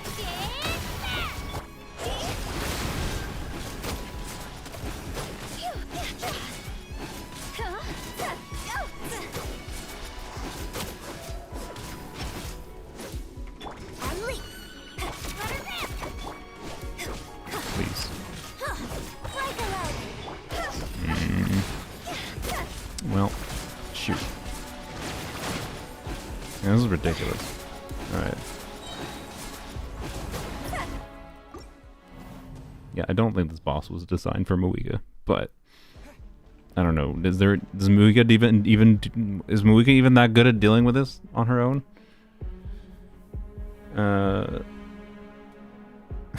You just mean the time limit because of like how much damage? Yeah, maybe. Get Hu Tao low. That's true. Maybe I should do that. Yeah, just do this to start.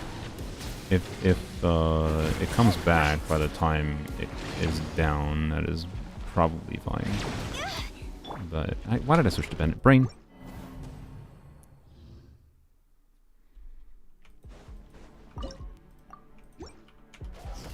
Do that right away. Maybe the skill will come back. Hopefully by the time we get it down. Is the idea. All right. Flags up. Observe. Here goes.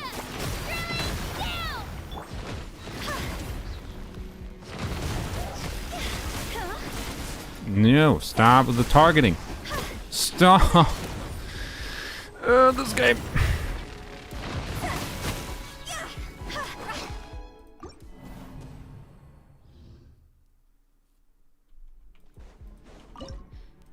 I love Genshin targeting. Like, yeah, why would I want to target the base when the shield is there? Like, what are you doing? Where? Strike is one. Should have done that, but whatever. Kachina and her awkwardness. Sure. Get this pyro going, get a buff on it. What? Why? I swear I dashed.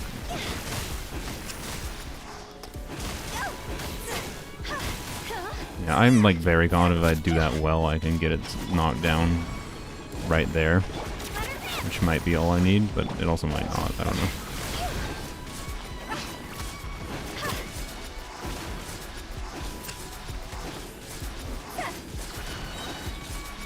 Break a leg. Observe.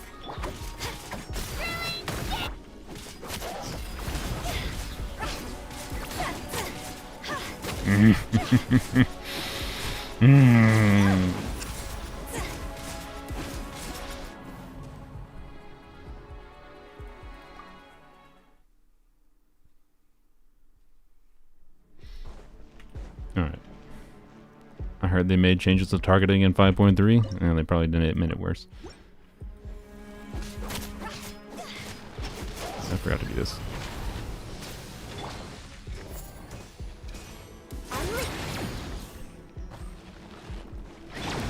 I'm gonna do this again. I think it actually kind of made sense.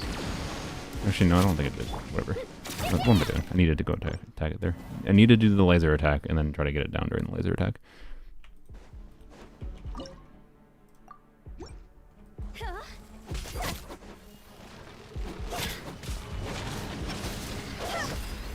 Forgot to do that again.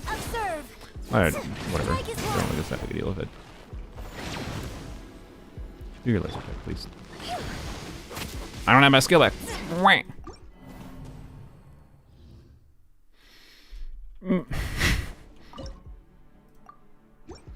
Oh, if only I got Shungling or Toma here. Literally, either of them would have been perfectly fine. Oh my good lord.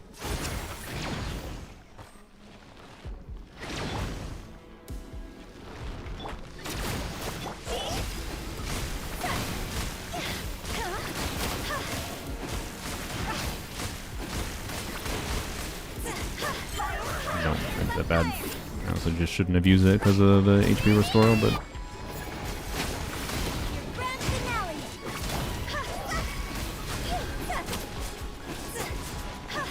I'm not under 50% HP. Whoops.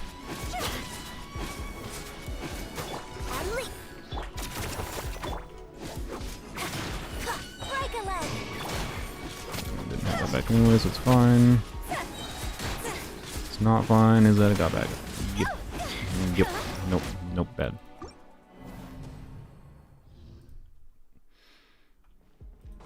No, I understand I'm lacking in the damage. Yeah.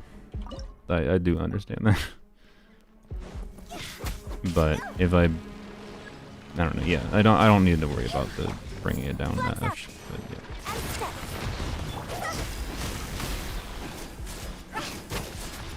Just do this, get its thing down. Or get my HP down.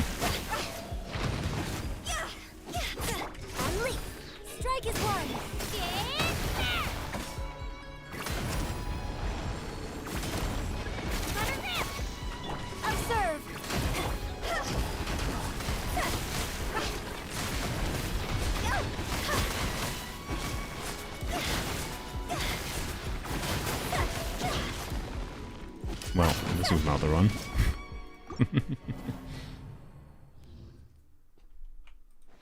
Use Mega? We're getting close to using Mega. Yeah. We're getting close to using Mega.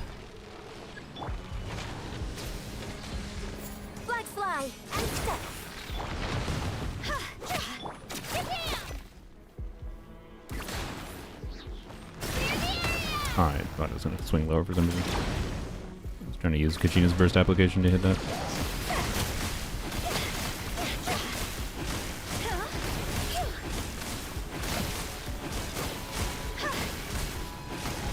Nice. First time I did that. Don't think that really helps me. In fact, maybe it'll actually hurt. I don't know.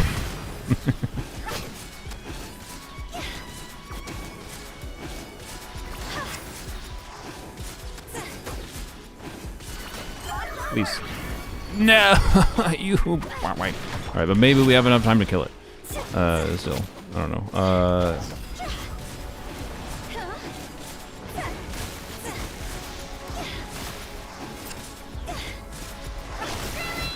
God dang it. Where'd that one charge attack go? Maybe I canceled by accident. Did it bug or did I cancel it? I don't know. Wow. Okay. Well, now I want to do it without Mika.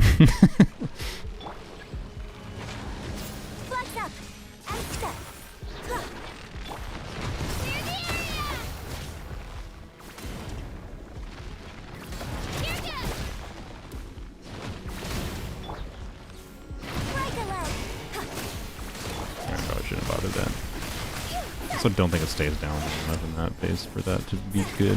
But...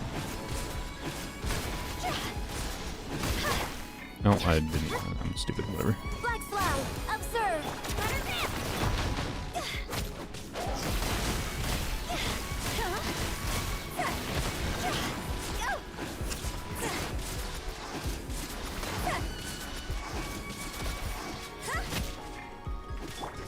Maybe I should be doing jump canceling with that instead of trying to, because dash canceling obviously doesn't do anything there.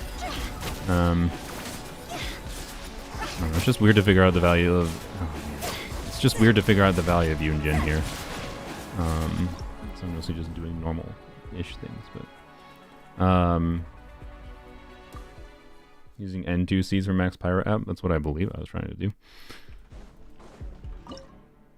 Not that I did it that well in that instance, but.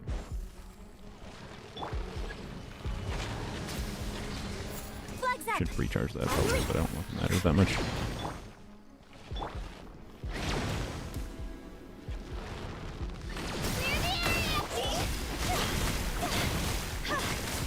Oh, stop.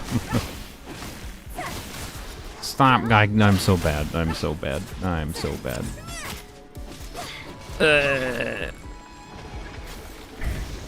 Black fly, observe, break a leg.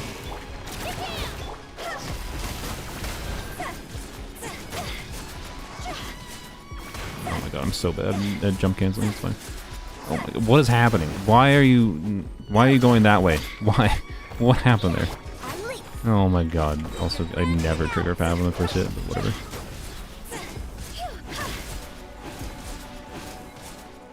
That one probably would have been a success if I hadn't zooped 5 miles away 20 times in a row. Jesus Christ. Alright. No, we do this. We can do this.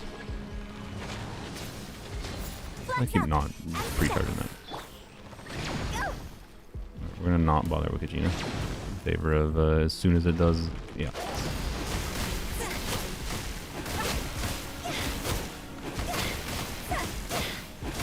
I think I'm canceling my charge attacks too. Yes. Black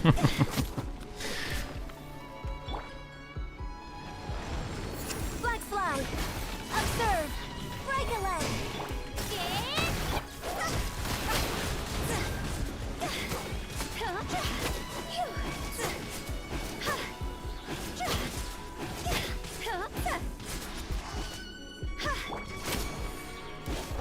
Strike is one. No, get off. No. All right. Well, we might be able to get through it. We might. Ah! Jesus. God. Good lord. Not as bad as soloing with Chevreuse. Hey, thank you for showing up, ladies. Thanks, Chongling. I think. Okay,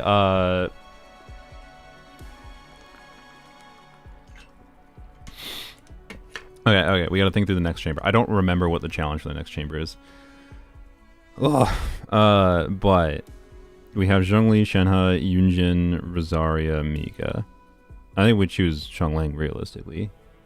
Because Xiangling, right? We take Xiangling and we could do hopefully something with Xiangling and whoever the fuck in the just to do the next chamber. And then Xiangling, Rosaria, Shenhe, and the boss should trivialize the boss. So, yeah, is Lanyan the right choice for Lanterite? I mean, depends on what your Singcho is at. I think Singcho C6, C2 is valuable. Xiangling C4 is very valuable, but I think C0 Lanyan is a very, very good choice. So yes, I think Xiangling's a smarter choice. All right, companion random. Yes, we will take that. Well, that's a troll. All right, sure. Mystery cache rare. Do we do a mystery cache? We're gonna get the characters. I think we do a mystery cache.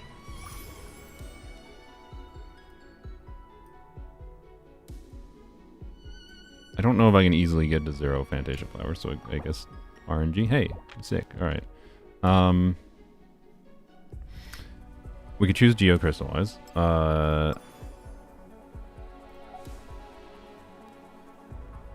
Which might actually be relevant here. Because we could do... Alright, so what's the strategy here, right? So we have Bishops.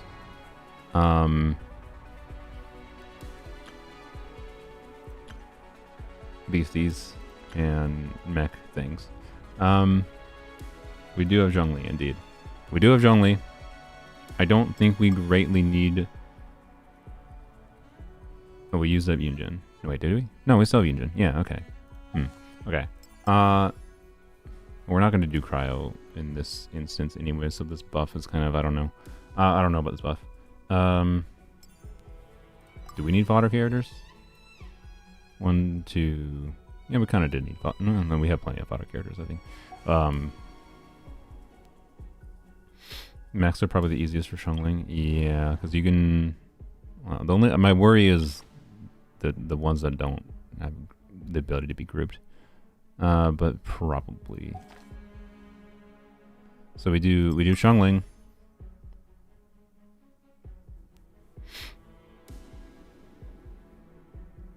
I want to save Rosaria Shenhe, because we can do Rosaria Shenhe Xiangling for the boss. So here we do Xiangling. We do Yunjin. Xiangling Yunjin. Save Xiangling for 2 boss. We have Arlecchino still coming. Like, Arlecchino will trivialize the last 2 chambers. Even if I didn't have C6, I'm fairly confident Arlecchino could have soloed the last 2 chambers with no other help. So I think we can just do like Xiangling.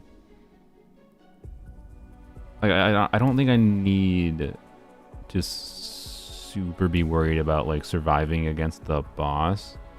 Like, do I need to say Zhongli for the boss is my question. I don't know. Let's just go into it. And I don't think we need to get buffs. I think we're fine to go into it. Just solo Zhongli, maybe.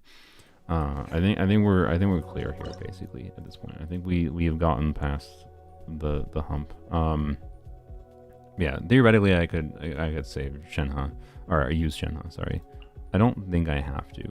So what I'm gonna do is Xiangling Mika. We'll get a little bit of the melt buff or instance of damage bonus. I think it's damage bonus. I don't know. You don't screw it. Let's just try this, and then we leave. Yeah, let's try this, and then we'll throw a I don't know. What the frick doesn't matter.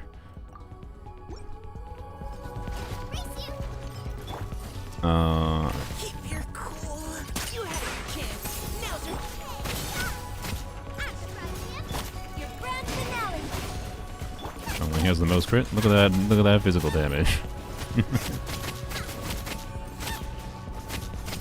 I should have attacked the I don't know, wait, is there any of these that are rangers? I don't even know. Blam.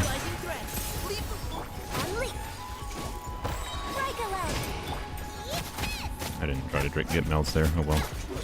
I don't think I even would have, maybe. It doesn't matter. Don't forget to put me down. Or put whatever. Down. Now's your chance. Final warning.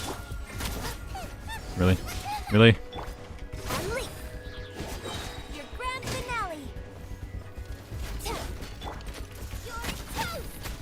Nice and spicy. Yeah. Resisting strike. Let's keep going, team.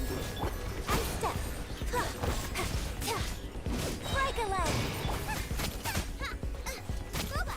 I should attack the range dude. What am I doing? Stop being stupid.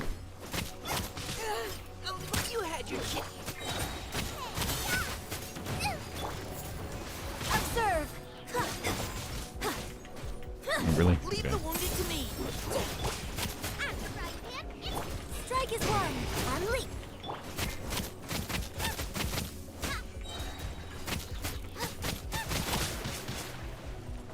Observe. Okay. I think we're good. I think we're good. Get them. We good. Wow. Not lightning. Yeah, wait, was there supposed to be lightning that was happening there? I don't know. Anyways, hey, Harlequino, thanks for showing up. Alrighty. I think we're kind of home free. Right. So, may as well choose some buffs.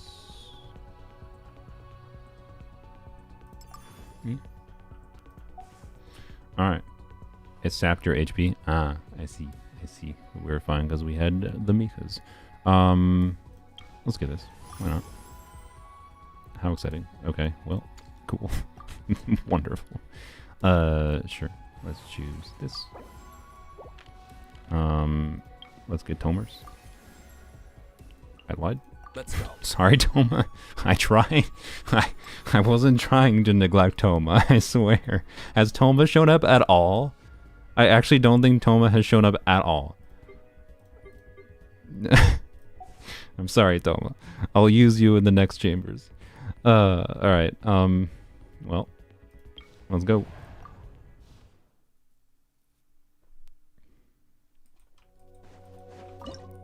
Blamp, blamp, blamp, blamp. Zhongli might not be the smart choice, but like, you know, maybe save him for the stupid whatever butthole. I don't care. I do what I want.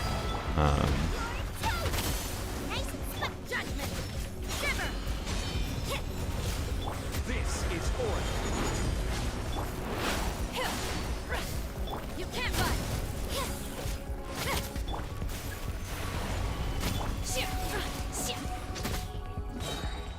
Do your master's bidding. Mana judgment. I didn't have show my back. Oh well. Where it is. Gather. Obey.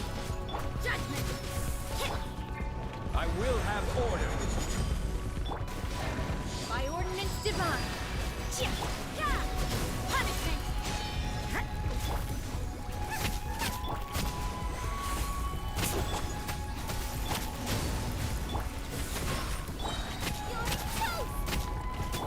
This is order. You can't run. Shiver. Do your master's bidding. Stabilize. Nice and spicy. Wow. Judgment. Well, I definitely could have played this a little bit better. I have not kept my Shungling burst up properly, like at all.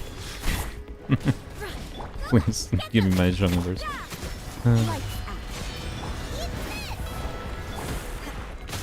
Obey. Judgment. We're fine. We're fine. Wait, I got an achievement. I didn't even notice. Hey Toma, glad you could join. All right. Who do we have left? We have Arlecchino Toma. We have Arlecchino Toma. That's fine. It'll be fine. We have a defensive unit and the Arlecchino. So I think we'll be fine. We randomized to get a mystery cache or nothing at all. All right, sick. All right, let's see. Arlecchino Toma can probably rack this. This should be fun. Imagine not playing Toma on his birthday. Is it Toma's birthday? Yeah. Let's go. Yeah, this is taking a lot longer than I expected. But here it is. Overruled. This is where Bam. lay Look, bare. I'm gonna use Arlecchino. I had to earn getting to this point. I'm gonna use and abuse her. Buffs will be useless. Yeah, I don't think it matters. And I don't know if there's really anyone in the VOD or right now, I guess if you're watching live that thinks this was thanks to Caesar's Arlecchino. I think that's a little bit silly. I'm pretty sure Arlecchino Toma would be fine on their own. But yeah, her being C6 means I basically just don't have to think about anything. Witness my crimes. Transfixed. This dude is very tanky, to be clear. Like a C0 Arlecchino is probably going to do half the damage as Arlecchino is, but still, and we'd have a minute and a half left, right? And without ever having spent any money, I would have been able to have a C3 Arlecchino. So like, the C6 really just didn't matter here, is my point. Yeah, full pyro team, mono pyro, true mono pyro, let's go. Yeah, like a C0 Arlecchino would have handled that fine. So let's go. Another Polearms Only victory. It took a little bit of optimization and had a little bad RNG, I think. But yeah, C6 crutch, I know, right? Anyways, yeah. That was actually kind of a fun one at the end. See, this is why I said, like, you know, it's not worth, like, judging it as fun or not. Like, did it take a heckin' bit of effort? just a little bit of effort to deal with the first things with Chevreuse. Yeah, but that's generally speaking been the game plan. And once you solve that optimization problem at the start, it seems like it's pretty easy. So Chev is the hero of the day. Mika took 69,000 damage. Is Chev even going to be featured? Probably not, because Mihoyo does not recognize the goat. Is this going to be a video? It maybe should have been. Jesus Christ. My intention was not for this to be a video. It was meant to be a live stream. But anyways, we did it. Yay. Supporting cast? None. Aha. We need no outside reliance. Maybe I should have chosen, I guess I forgot. I guess I could have chosen someone's non-C6 Arlecchino in order to show that it was possible to clear without C6 Arlecchino, but whatever. Anyways. Yeah, not many stars, but who cares? Hey, look at Chevreuse there. Carried. Skip. Alright. Return. Let's go. Yeah, I don't know. Every time I've been able to do theater on like, it would, I don't know. I kind of wish maybe in hindsight I had tried to level, but I would have had to level 6 more characters. I would have had to level 6 characters, if I recall, to be able to do visionary mode in the last theater. Based on what we had with the last theater, even the last theater with only 5 characters was theoretically doable. But the last theater was, if I only had 5 characters for this theater would probably not be doable because it's way too challenging with only 5 characters, I think. It's a lot technically harder of a theater, but anyways. Yeah, we did it. Let's go. That took a long time. Wait, no, oh my god, I just scrolled down. There we go. Get some poses. Oh yeah. Is there any new poses? I assume there's new poses. Have I only bought Polearms Only poses thus far on this? I think I might have only bought Polearms poses. Well, we'll get only.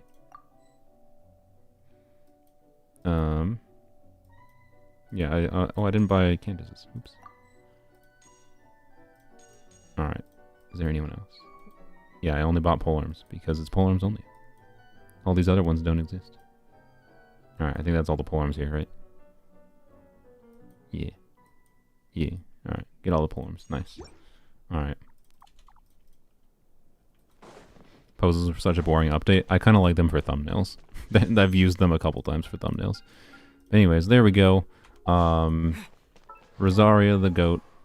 Well, I mean, everyone carried there. I used every character I think that I had available to some degree or another. Like, it came together in a pretty good way. I honestly do think like Polearms Only shows some of the strength of theater when theater is a bit more limited as far as like the challenge of it, which is why I think it's like so awful. It's part of the reason why I think it's so awful that it forces you to level up a ton of characters for it, because I genuinely think this would be a lot more fun to challenge if it didn't force that, and then people would more organically have situations that happen like Polearms Only, where they're forced to use a limited subset of very usable characters that they have built and equipped. But instead, Mihoyo's just like, no, you have to level characters, and then that means like most people just are fine. So, anyways, do it again at max stars. Yeah, I have the special effects. I hate these. I refuse to do them. I am protesting these things of this existence. One, because I think they're pretty underwhelming for what they are. For the number of requirements to get them, I think they're underwhelming. And then the second reason is I am protesting the fact that you have to level 90 characters to do this. Because, like, of the characters that are on here that, like, are characters you'd probably want to level 90 anyways, you have, if you want to use them, Kirara, not really.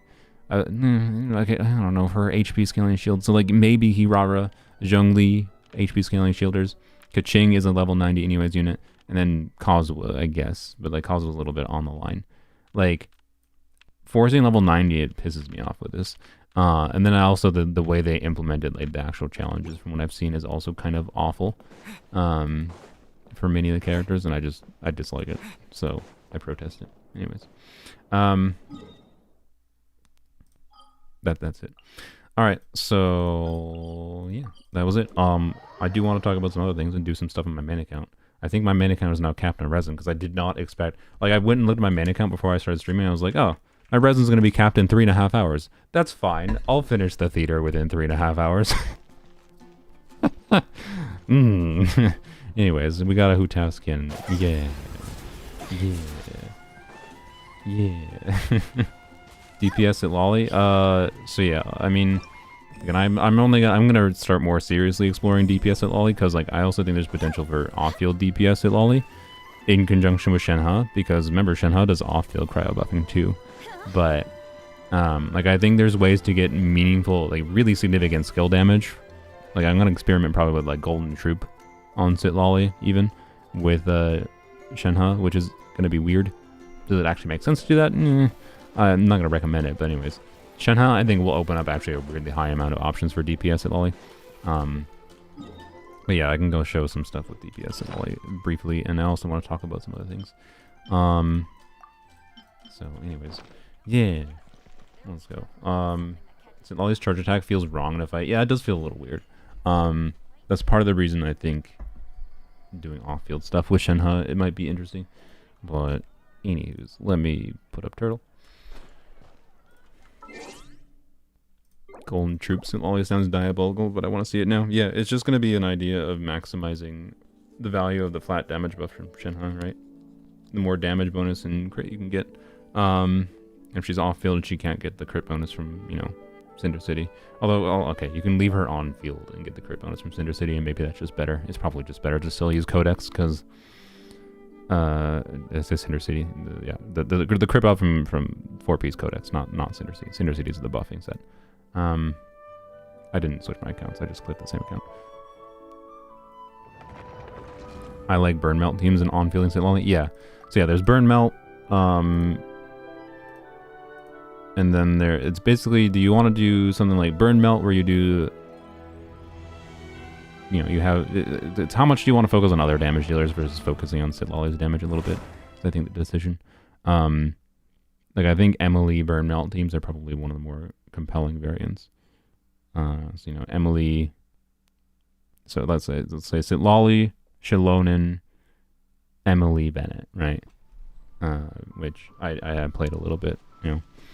So same as this team, but you know, replace Mawika with. Actually, wait, does that work? You probably want off-field pyro. You don't necessarily need off-field pyro. It depends if you overwrite the burning aura.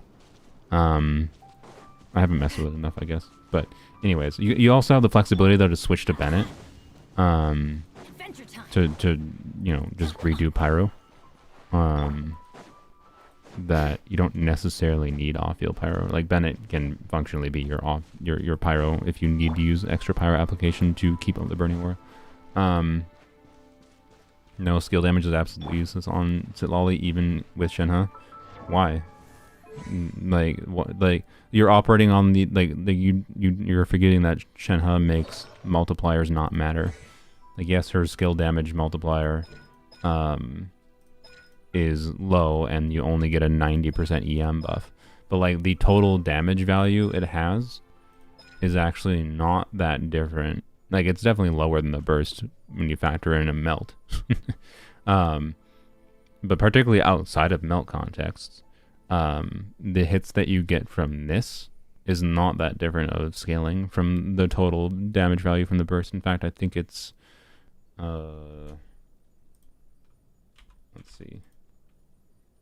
Also, to be clear, the burst multiplier also makes a difference for the burst damage you get from Sit Lolly. So, well, okay, it depends. If you're using sac frags, you can get up to like 14 skill hits, which I kind of like sac frags either on support and DPS at Lolly right now. But, so if you're using sac frags, you can theoretically get up to 14 times 90. That's 1260% of her EM. But again, not all of it is triggering a reaction, so her burst is obviously more of her damage. I'm not saying you should do Golden Troops at Lolly. I never was saying that, but you can probably get surprisingly high off-field melts from her. Is ultimately all it is. But anyways, and her based, you know, damage and scaling is obviously basically nothing. So anyways, for the attack scaling. But yeah, her burst scaling is obviously the damage that actually makes sense to spec into. So anyways, this team is like what I was talking about before, where like, which I joked with about. I joked to Jeff about, where it's like, what do you think what DPS at Lolly's best team is? Is it just Mawika's best team? Right, this is the same as Mawika's best team, but I put Codex on Zitlali and I on-field her instead. Like if you think this doesn't clear, this can clear. Trust me, it'll clear.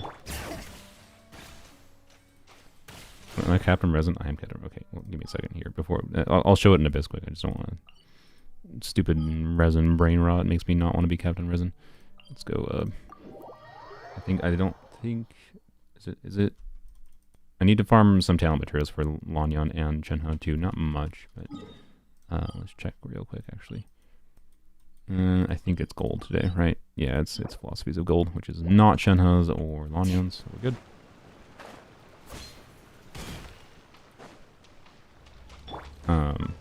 By the way, this is the build on St. Lolly. So 4-piece Codex. Yep. She has a cryo goblet. EM type use. Alright. Let's light it up! Everybody burn it down! Pyroclastic surge! Fulfill our pact! Lolly, eat Papa! Get him! Show no mercy!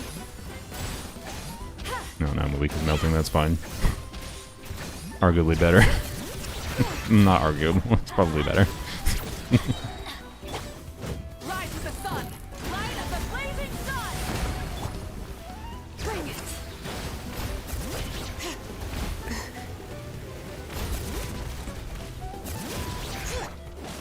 Teamwork is strength! Fulfill our pact! And die, please. Time to end You didn't die. this. Show no mercy! Die, please. Thank you. Right.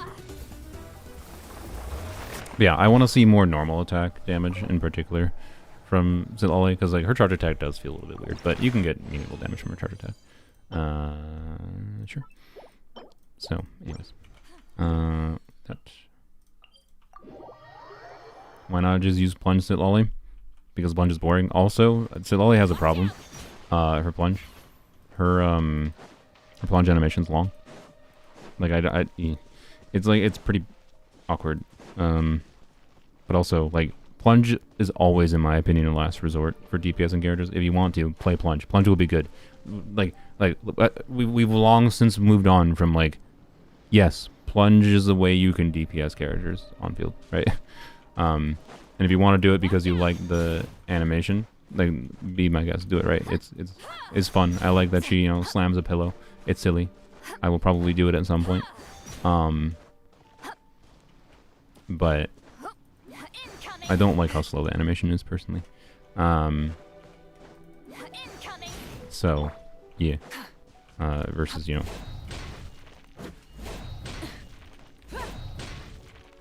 Anyways. I just like an alternate glide. Yeah, me too. Anyways. She can enable herself to plunge without help. Yeah, we had like 500 stamina cost. Like, do you see how much stamina cost it is to do this? It's like, I think it's over 100. Is it more than 100? I don't actually know exactly what it is. But like, also, one notable thing is, when you're doing her charge attack, you can float around, like Nuvilat style. And this one pierces enemies. Like, it goes a set distance and pierces enemies. And you can also regain stamina while you're doing this. But yeah, like, if you want to do plunge melt with Cloud Retainer, do it. It's going to be probably one of the better ways to DPS her. I'm like, it's probably the best way, realistically. I just like exploring non-plunge options first. So yeah, her charge attack is weird because like it doesn't feel like it has an impact to it, really. I guess I don't know. Well, most catalyst charge attacks don't really feel like they have an impact to it. I don't know. Anyways, we're not gonna get cryo damage bonus for the first wave here, but it's fine.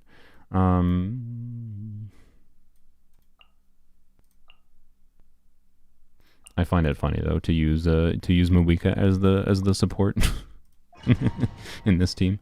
So yeah. If you charge attack while gliding, she falls slower too. Nice.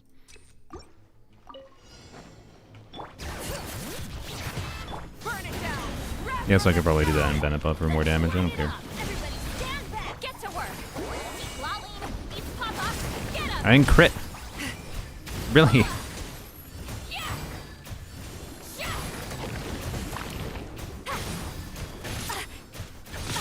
No. Jesus Christ.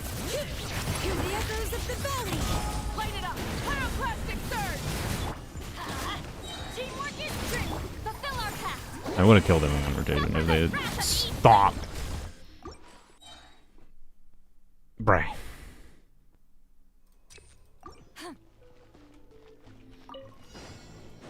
Anyways, there's a surprisingly high number of ways to DPS at Lolly.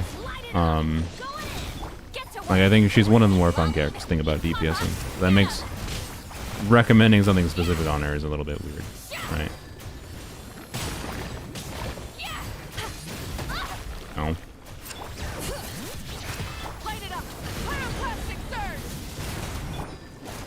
Yeah, these lava buttholes are annoying.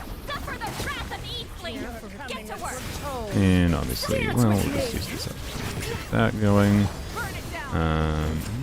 The show's only just begun.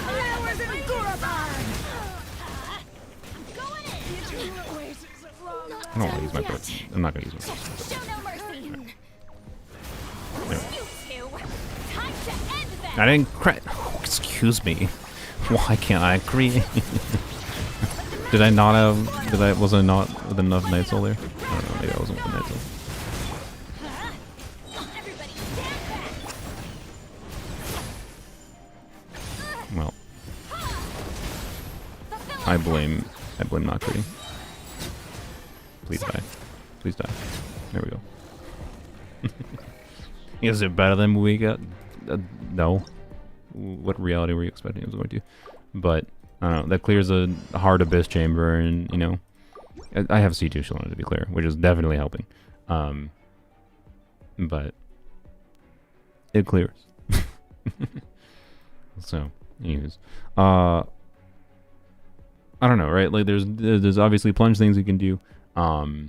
So yeah, you can do the interesting thing with the plunge though is you probably don't use Farina, right? I mean, you could probably just do raw multiplier or raw damage plunge and not care about melting.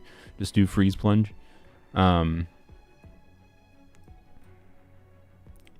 do why am I there? So I don't know. We probably want off-field pyro here. Let's use Mubik as the support again. Why not? Do that. Yeah, that it doesn't take C1s at Lolly. I don't have C1s at Lolly activated right now, first of all, and second of all, it doesn't do anything for her. That was C0s at Lolly on sack frags. Alright. When do we I don't know. Pyroclastic surge! Yeah! Skyward! Stray cloud converge! Skyward!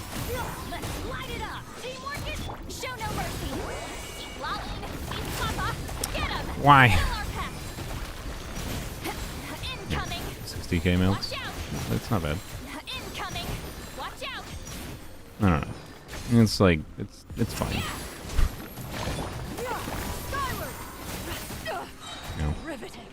Seize the skies! Yeah! Skyward! Light it up. Light of the blazing sun. Everybody stand back. Show no mercy. You two. Time to end No, I don't them. have C2 Shunyu. Incoming.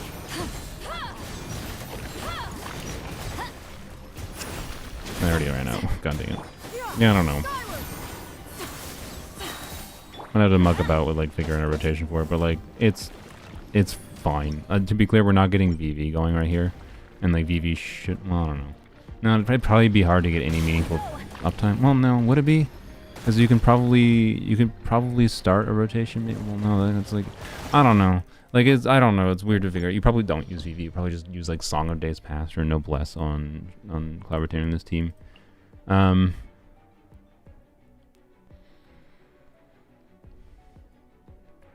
Yeah. So, anyways, I don't know. I think the plunge things are kind of whatever. I am more interested in messing around with stuff with Shenhe, in particular Shenhe without Bennett. because I think there's some potential there actually. So yeah, VV works great.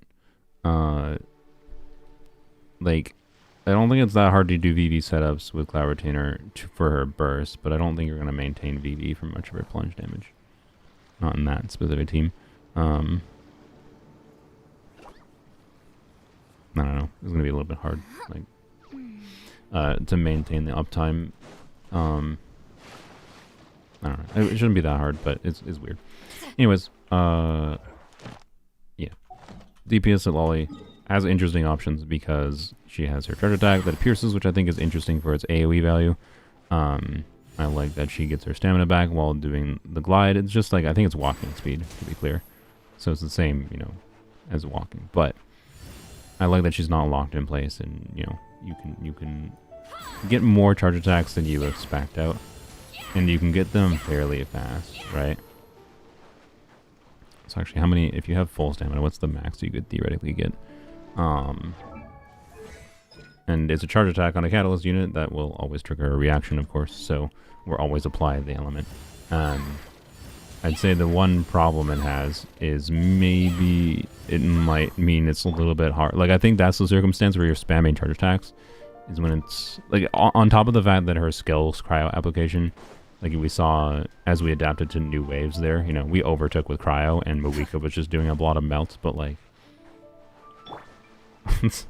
again, it's arguably a good thing just to make your pyro, off-field pyro, do melts instead.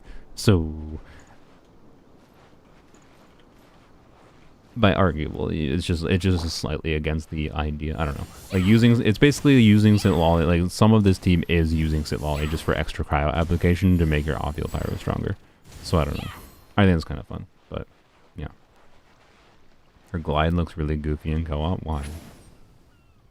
Does it not look the same as it does in single player?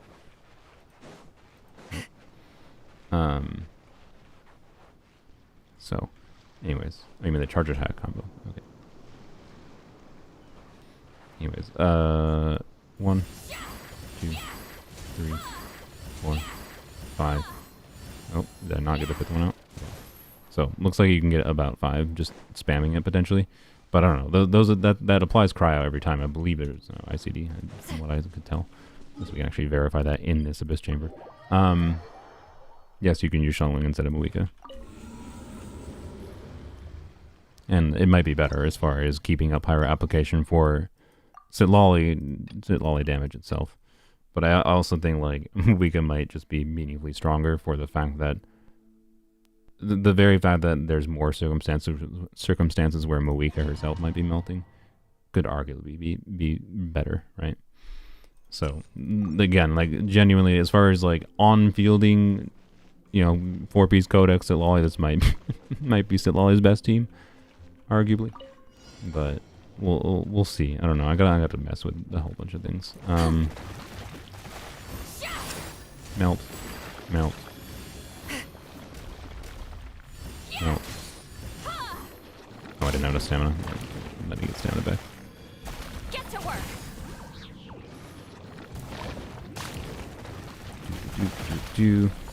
Melt. Melt. Melt. Yeah. So, unlike Moika, where they're like, oh, need to give ICD to this character's charge attacks, yeah, she can apply cryo every time. But her ability to do that, like, quick instance of fast front-loaded cryo, means they're going to struggle potentially sometimes to keep up pyro for her, especially with Moika, I think. And her delay, slightly slower pyro application compared to Shungling, but it's a little weird. So anyways. Yes, that is a charge attack. So anyways. Let's go fight one boss. Oh yeah, I did the Moika story. That was actually one of the things I wanted to talk about. The Moika story was fine. Like, the problem with the Moika story is they failed to make Moika be that compelling of a character, I think, to me and many players. What am I doing? Before. So, it being like, oh, look, she can make jokes now was not that compelling. But the overall story was, I think, actually relatively enjoyable. Probably a bit long, but relatively enjoyable because of the Shibalanka stuff. I think that was kind of enjoyable. But overall, it was, I'd say, not really that great because Moika is not that compelling of a character. So, yeah. That's where I'm at with that. What? I got superconductor. What? Did you just dodge my damage? Excuse me, sir. Actually, that's another interesting aspect I just noticed there I didn't think about before. The fact that Sitlali can end up overriding with Cryo here means I can give you extra opportunities to get the scroll buff for Sitlali. Oops.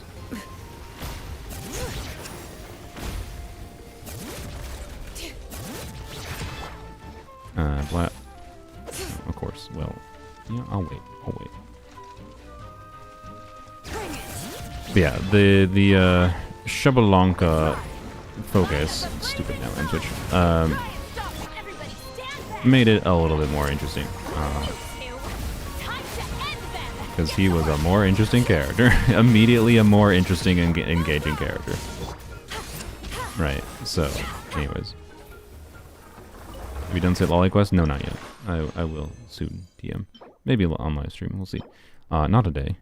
I was considering it if it didn't take me 3 hours to complete the theater, but it did. So, yeah, anyways.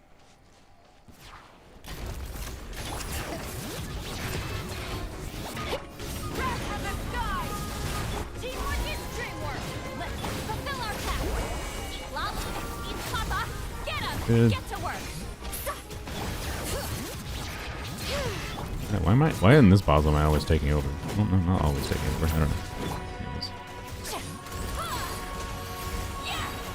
I don't know. Again, it's weird.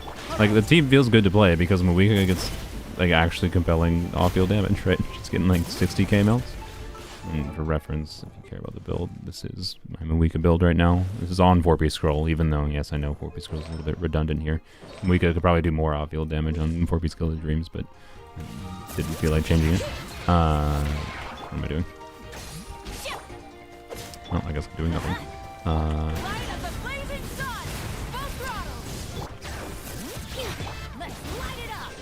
How would a Moika Kachina team work? You would use Kachina to try to get Pyro, generally speaking.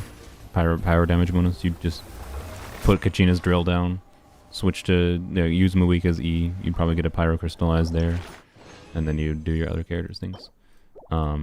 If you're not doing mono pyro, it should be just easy brain off. Use your character's abilities, you'll get there. If you're doing, whatever. Why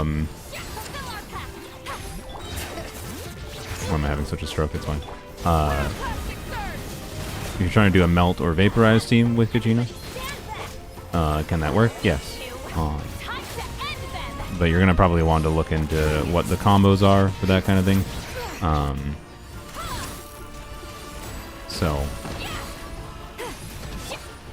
Go check out Zajeff's combo video. I don't know. For timing of, like, I think his whole video is, like, I think going over different combos for different hydro and cryo units.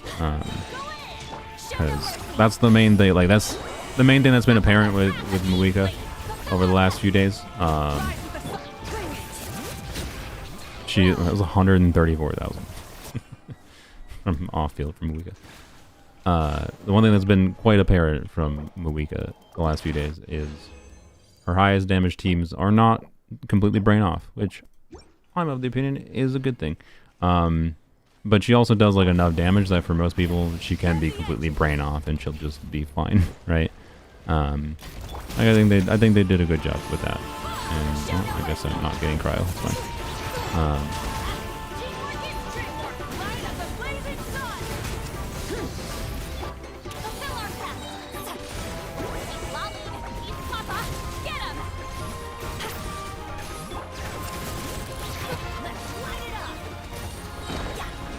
Why'd I do that?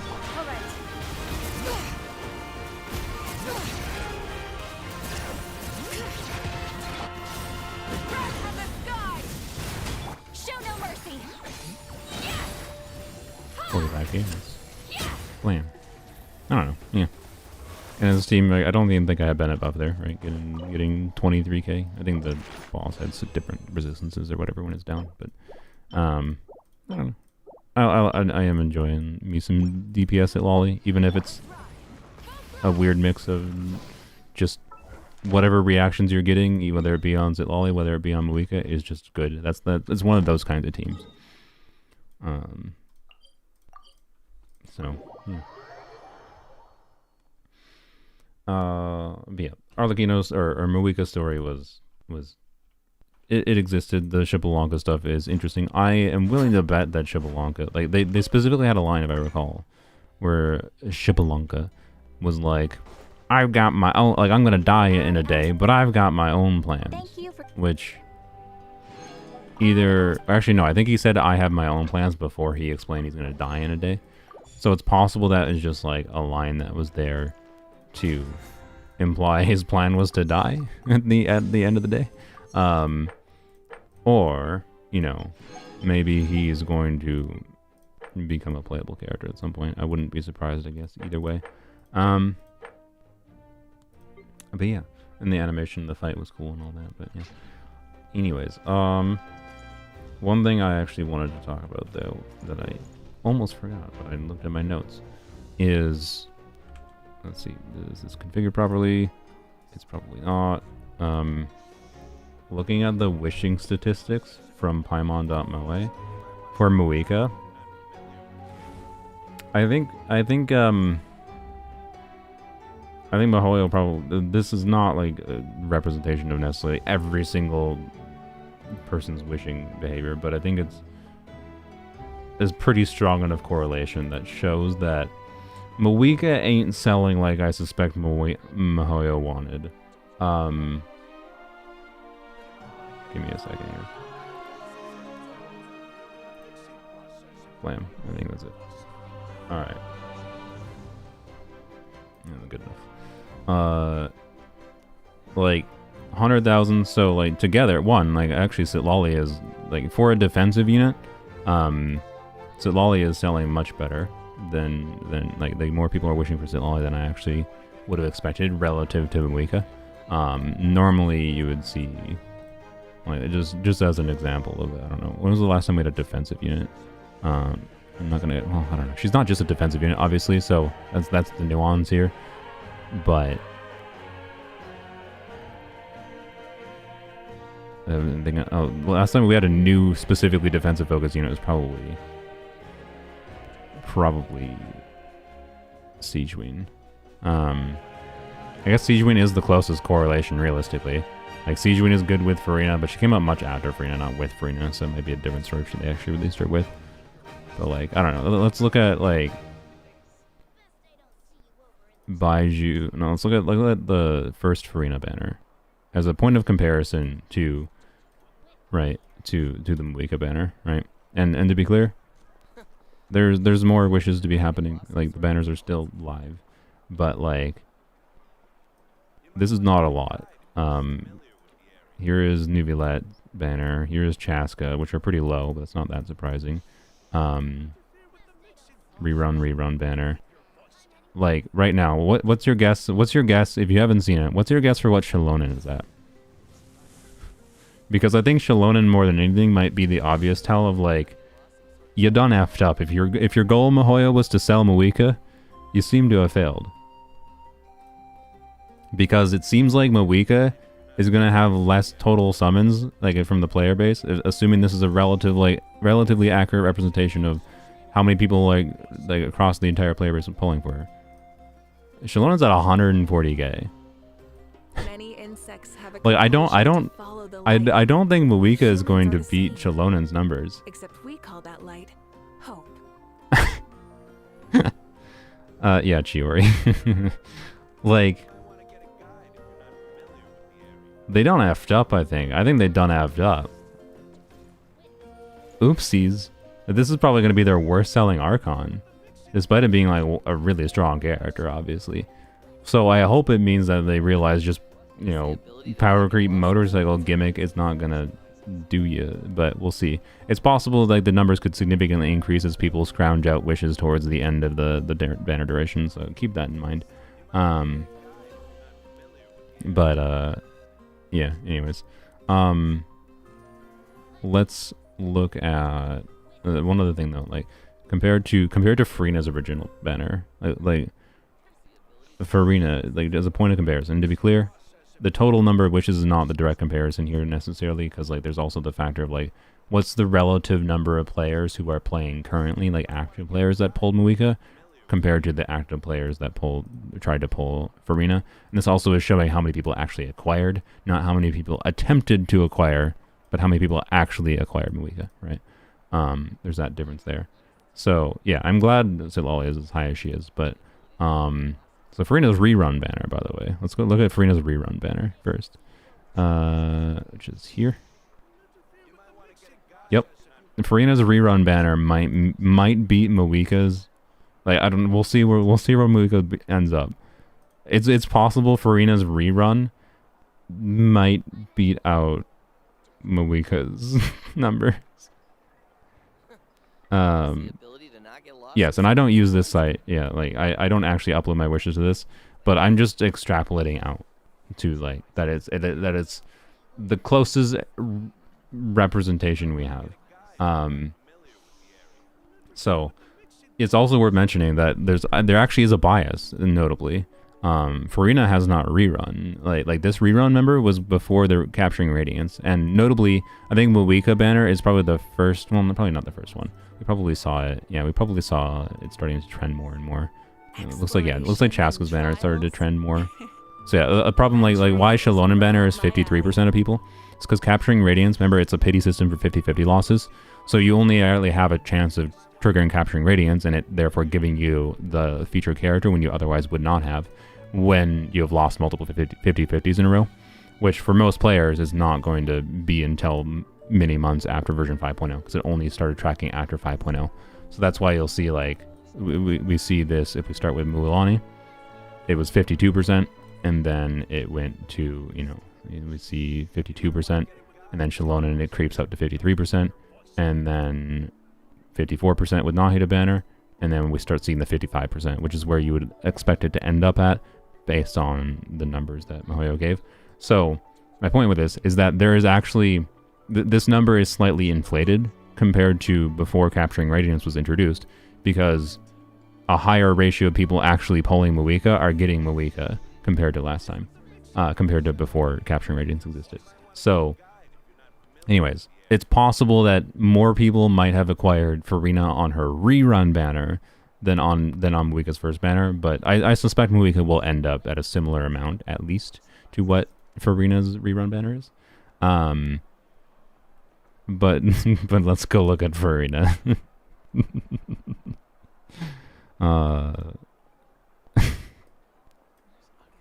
And yeah, this is like, here's like a representation of the normal ratio. Like Baiju is an incredibly synergistic character with Farina, and yet not that many people pulled him because he has too much of a defensive focus. And like, I don't think the player base is 4 times smaller. Maybe it is, I don't know. Maybe the player base is stagnated that much. If we look at an interesting thing we can extrapolate out actually is Paimon.moe has global wish stats for standard banner pulls. Wait, there's a different graph. I thought there was a different graph. Where is it? I thought there was a total lifetime pulls across. How do I show it? I could have sworn I saw this when I was looking at this the other day. There was a graph here that I could have sworn showed the total lifetime pulls like since like the launch of the game. And it was interesting because I figured the standard pulls actually kind of show a representation of how the total size of the player base has fluctuated. I think Raiden's debut banner is like 500k. Oh yeah, like the player base is stagnated. I just don't think the player base is shrunk insanely. But yeah, if we go to Raiden's, I think Raiden's rerun banner might actually have more. Well, I don't know, we'll see. Reign of Serenity 1. Yeah, 540k. Yeah. Raiden's staying power, by the way, is like actually fucking bonkers. Actually fucking bonkers. How many people pull for this character still, despite her just not being that great and not being featured prominently in the game. People still pull for her.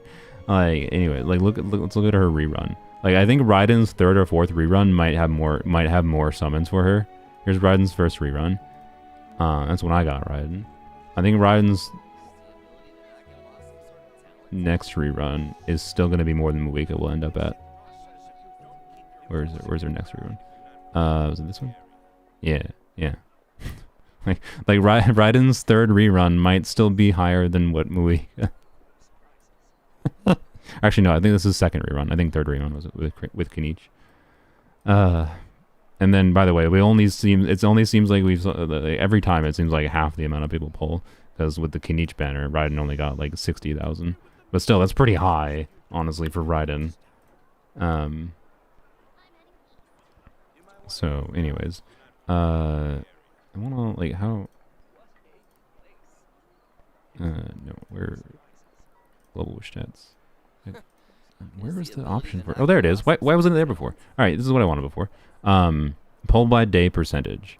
So this is interesting. Where like you can see, this is the standard wish total, like 2.7 million characters pulled for on Paimon.moe.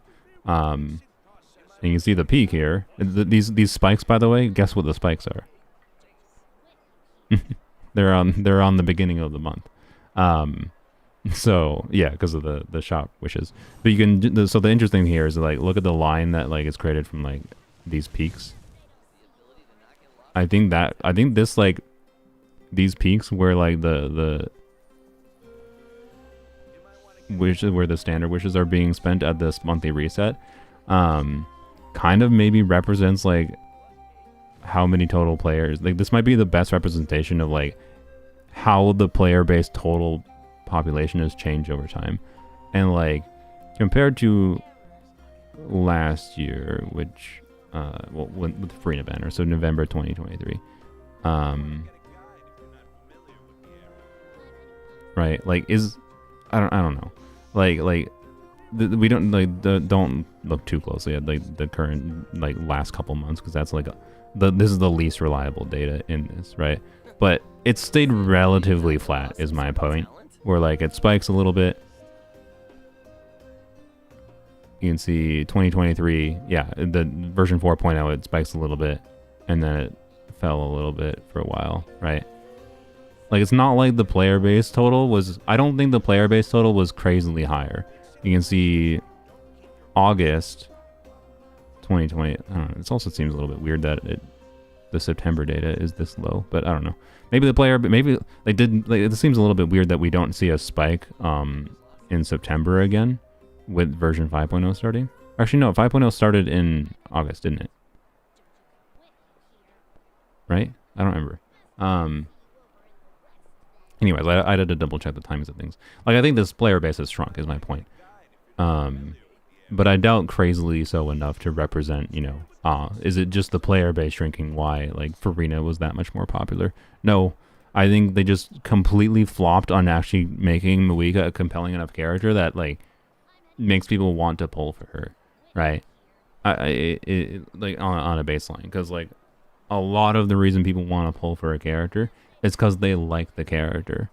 And a big part of the reason they might like the character is their story presentation. Like, they had, like, a personality, something about them that made them a compelling character.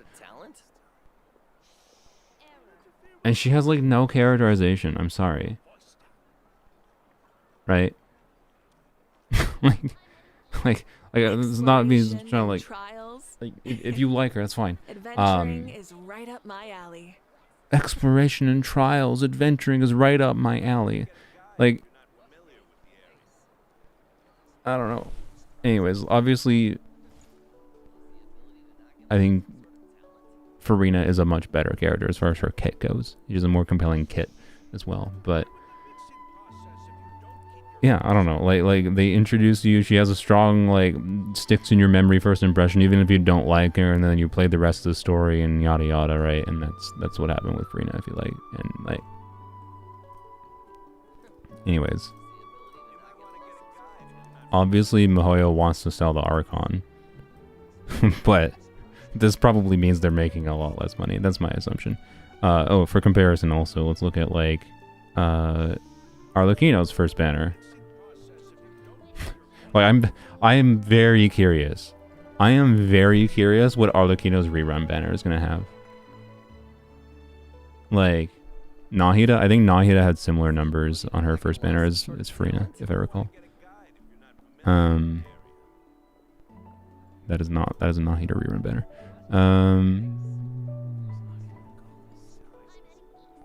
I think this is it. Is that it? No. This is it. Yeah, I think this is Nahida's first banner. How many people pulled for Arlecchino's weapon? Way too many. Way too many. Part of the reason I even started looking at this earlier this week was because I was actually looking at weapon banner statistics to see if people's behavior pulling on the weapon banner had changed meaningfully. And I couldn't really get a meaningful conclusion. I might do an analysis of using the Paimon.moe stats and basically trying to draw a ratio of like, okay, add together the amount of like pulls here, like how many 5 stars were pulled here, relative to the number of 5 stars on the corresponding character banner, right? And then trying to extrapolate that, use that ratio to estimate like, and see if there's been a general increase in the ratio of players who pull on the weapon banner. Because most of the people pulling on the weapon banner, my logic is like, are pulling for the characters that they just got, right? The vast majority of the time. So it's probably a fairly safe assumption that the ratio, like from Paimon.moe, if you take the ratio of these total summons relative to the ratio from the weapon banner total summons, you can get an extrapolation for a number that if we see that number increase since version 5.0, that miHoYo's strategy of pushing weapons a little bit stronger, a little bit more, has worked. I'm just curious. But or if it's mostly stayed the same. And from what I can tell, it seems like it's mostly stayed the same, honestly, is my vibe. And it seems like the number one thing that will make people pull for weapons is largely, one, the character being very popular, but mostly just how good the weapon banner is in general for, like, is there a compelling additional weapon on it? Like, look at, not that one. Where's the... Homo got reran with one relevant. I think it was the Nubilat original weapon banner. So Nubilat, for comparison, by the way, even for Nubilat original banner. You know, Nubilat was pretty popular. And like Nubilat was this popular and Farina was the next patch, right? Like, this many people pulled for Nubilat even though they knew they still were going to want Farina. Also, like, this is a representation of how Hu Tao's still pretty popular. Her last banner wasn't very good, but anyways. Nilu banner was Cyphos. Yeah. We can, I guess. Anyways, let me look at the weapon banner with Nubilat, because I think it was the most popular weapon banner when I looked through things. But it wasn't that much crazier compared to Arlecchino's weapon banner, which is crazy because it's, yeah, whatever. Yeah, Homo this, right? Like, when they put two really compelling weapons together, yeah, you get 10.6 million total wishes on weapon banner, right? Is the ability to not some sort of talent? I still think this banner was a little bit. Instead of confining themselves to the if you didn't have Nubilat, I think a lot of people might have gotten baited by this banner if they didn't pull for Nubilat, but yeah. Anyways, let's look at Arlecchino weapon banner. So I'm very curious, right? So I might do some like little statistical comparisons, like relatively simple comparisons, to try to see if I can like draw any conclusions about people's wishing behavior since version 5.0 and how they changed some things. Yeah, like Arlecchino's weapon banner is like, holy crap. like this weapon is so very not compelling. And like this sold so much that I am surprised they haven't done like the scythe thing again already. So this is the total number of like actual like people that submitted their data to Paimon.moe that acquired the weapon. This is the total number of wishes just done on the weapon banner in general. But yeah, so cool factor to work with Arlecchino weapon, but it seems to be just weapons that have some renown for being good in general are more popular. But like, I'm also surprised like this is as low as it is, right? Like Shalonen was fairly popular, and we knew, well, not everyone, but I think a large chunk of people knew that, you know, Moika, like if you went for Shalonen, you were saving for the Archon still. You knew that like Moika wasn't coming in the next patch, so like, and with how good of a weapon Chiori's is, like, I don't know, it's just like Chiori's weapon doesn't have the renown that like Homa does, but like Shalonen existing and being as versatile as she is, funnily enough, makes Chiori's weapon one of the best stat-stick weapons in the game, unironically, right? Not for every character, but like Shalonen's weapon isn't that great. It's what, like, Shalonen's weapon tips her over to being basically better than Kazuha in every single team. It is much better than I think people give it credit for. I have noticed surprisingly often how compelling it is. Yes, Fav is sometimes amazing because you need energy particles. Like, yes. But I was surprised how much I noticed the difference in as many teams that I tested with Shalonen on her signature weapon. I have noticed Shalonen's signature weapon far more than I have noticed Shalonen's C2 in many teams, right? So like that difference of that extra damage bonus that you always get is significant. So, anyways, Is the ability to not get lost I am surprised that Shalonen's weapon banner is as low as it was, but I don't know. A lot of the like behavior of weapon banner polls seems to be like just community rhetoric based, and like how much people like hype up particular weapon. So like you can see Homa was not pulled for much this time. Homa is still, I think, the most compelling generic stack stay polearm. I would genuinely probably recommend pulling this for Arlecchino over pulling her signature. Depends on your artifacts ultimately, though, to be clear. But obviously, this is not a very compelling weapon because catalysts have so many good other options that like this weapon is just kind of mostly it exists. It's an okay stat stick weapon for some characters. So I don't know. It's just kind of interesting comparing that. Yeah. So I don't know. What did the Emily weapon get? That's interesting. Okay. Emily's weapon had a fairly high ratio, I think. This is not that many total, but relative to how many people wished on the character ban, this is a fairly high total. I think a stupidly high number of people, I think, probably wished for Aqua, and then were probably sad that they got Lumidu's Elegy because they didn't pull for Emily. And Lumidu's is not that good of a weapon without Emily. Yeah, I finished Theater a while ago. So, anyways. Shalonen plus P-Patrol is better than Kazuha plus Freedom Sworn. Freedom Sworn is garbage. So yes, for sure. But yeah, no, P-Patrol unironically is like, I think where the tipping point is, because like, it's a bit harder to notice Shalonen. Like, it's more situational where you notice Shalonen being better than Kazuha, but particularly with how many abysses they've been doing, like, really, really kind of like Shalonen's aspect of multi-wave, and you get the res shred without having to deal with the element. Like, the fact that like Kazuha, if you don't swirl the right element, right, you don't get damage bonus that you want or res shred. Whereas like Shalonen, if you don't have the right element on the enemy, you still get the res shred, which is the more important buff, but you lose the damage bonus, which is not the end of the world. Like you get the wrong damage bonus. But yeah, Paw Patrol, Shalonen's weapon, like Paw Patrol is like it felt like it tipped Shalonen past the point of just, and this was like, I played around with Paw Patrol and Shalonen before activating C2 Shalonen, to be clear. Paw Patrol feels like it tipped Shalonen past the point of basically almost always being better than Kazuha. Like, it is what it generally felt like to me.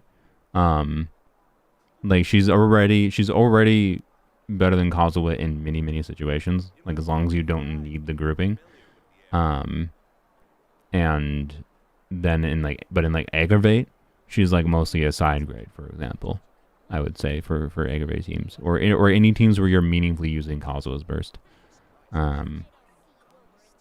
to do significant off-field either application or damage value. There's still reasons to use Kazuha. Shalona does not do off-field application, right? She does not do off-field damage.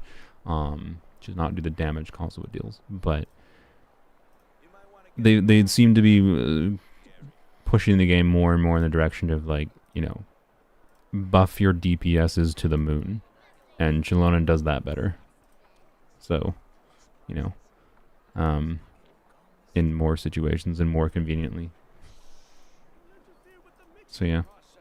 Anyways, I am very much in the camp of Shalona is basically just Kazuha power creep at this point. And Paw Patrol makes that very obvious. Even though, like, it's not like it feels, because it's like, oh, 28% damage when it shouldn't do that much, but it feels like it makes it the power creep obvious. Anyways,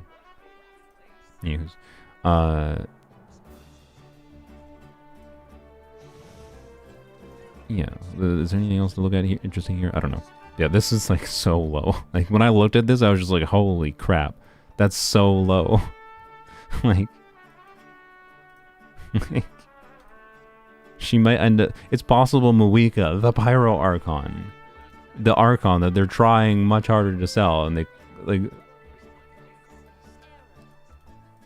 She might end up with less than Mawika, or than Mualani. It's possible. To be clear, that was probably an effect of the fact that, like, this is probably an effect of the fact that, you know, more players might have started playing during, like, the new big version update. So that probably skews Mualani's numbers a little bit.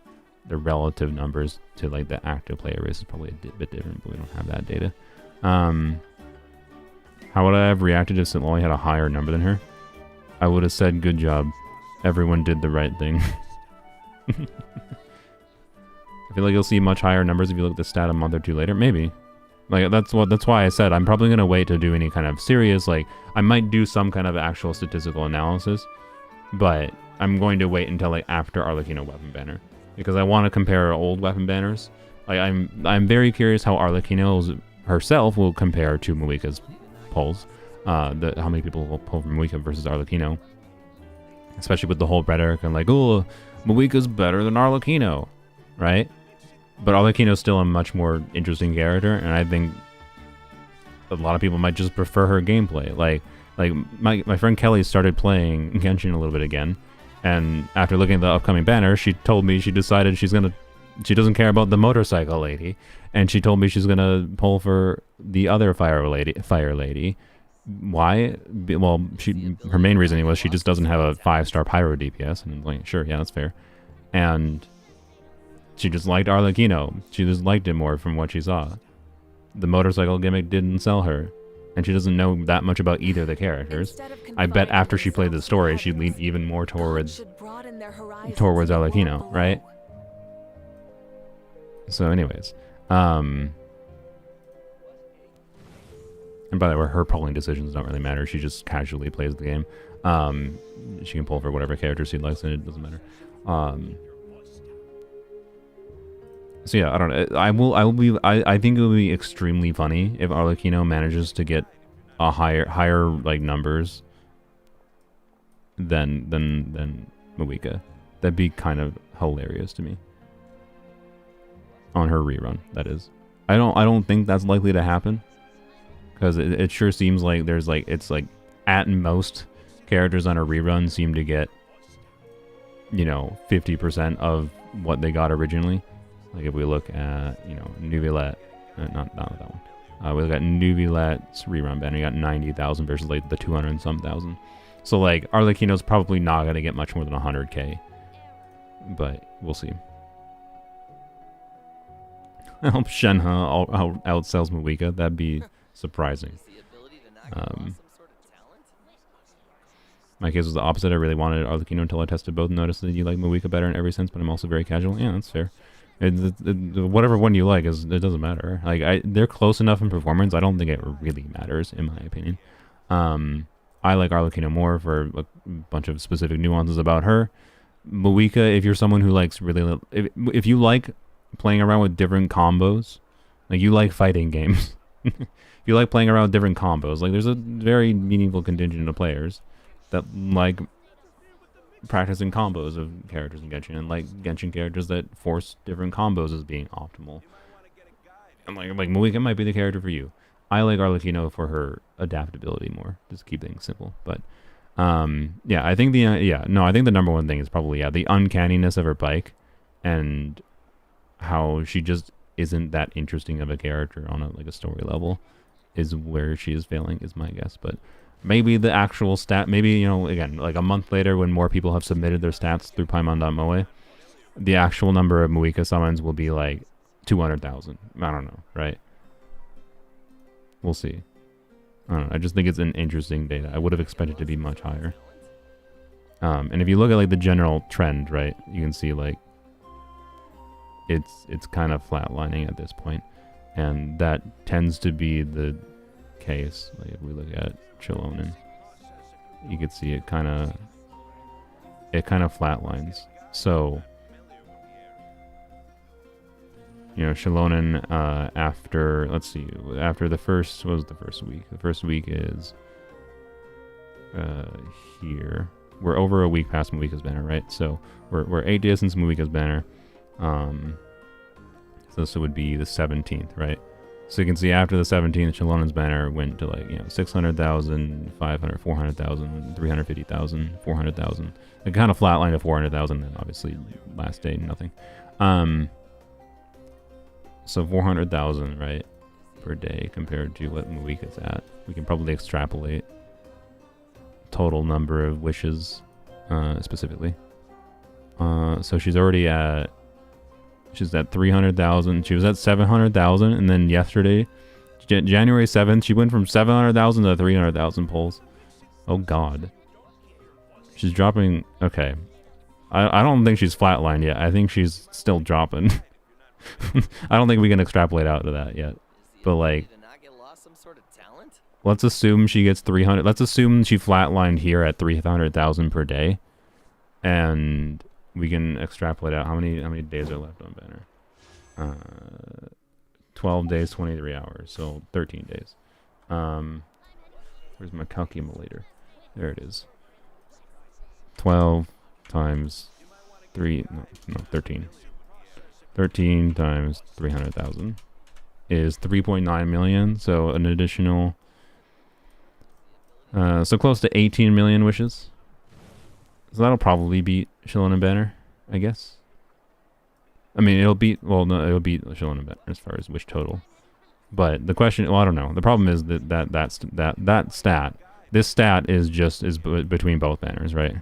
So, and it wouldn't surprise me that a lot of people who have gotten Muika now that are continuing wishing, like this continual pull by day numbers, is people pulling for Sitlali after pulling Muika, not people trying to still pull Muika, right?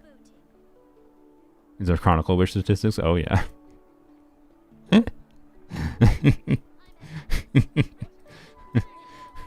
For comparison, let's go to another very unpopular banner. For like both banners together. Let's go to a banner basically no one pulled on, other than like, people who really wanted Yayla on a rerun. This was not a very popular banner, right? Or in comparison, I guess this is a much worse situation because, yeah. Anyways,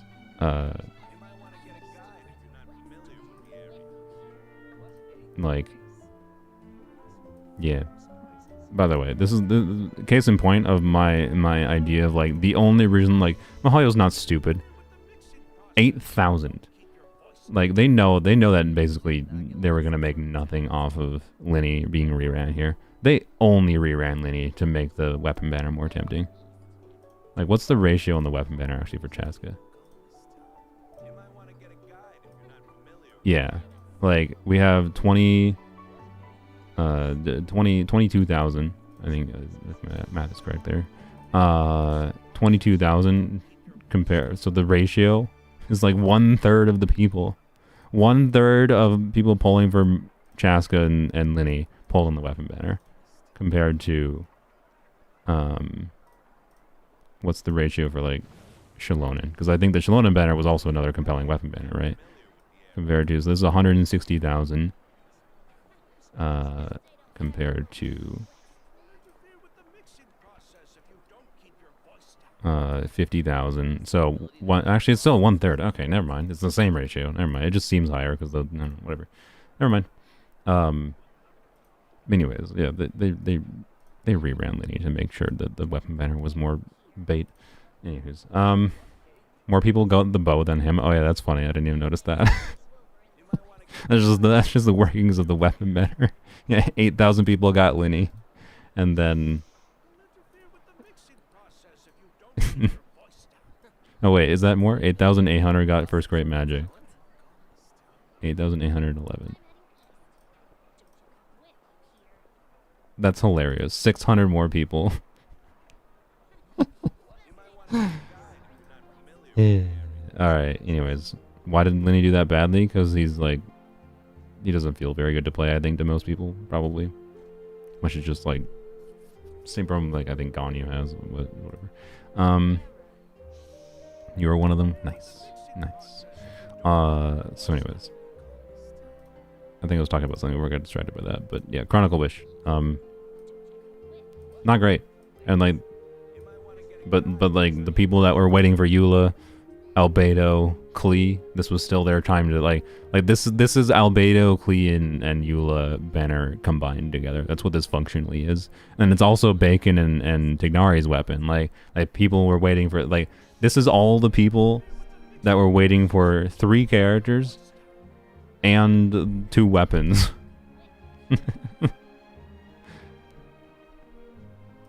So, and this is all it has. So we wonder why they didn't rerun Chronicle Banner very often. I still maintain that I think Chronicle Banner, if they rerun it consistently, it could actually start being a good thing, and they could potentially actually maybe make money on it. But I think if people actually knew when it was happening with some reliability, you know, it could be a good thing. But when it's just a surprise, use Chronicle Banner, I feel like there's never gonna get anything. But you know, whatever. They ever do a Sumeru Chronicle? Weapons could be so stacked. Yeah, potentially. There could be a Sumeru Chronicle with like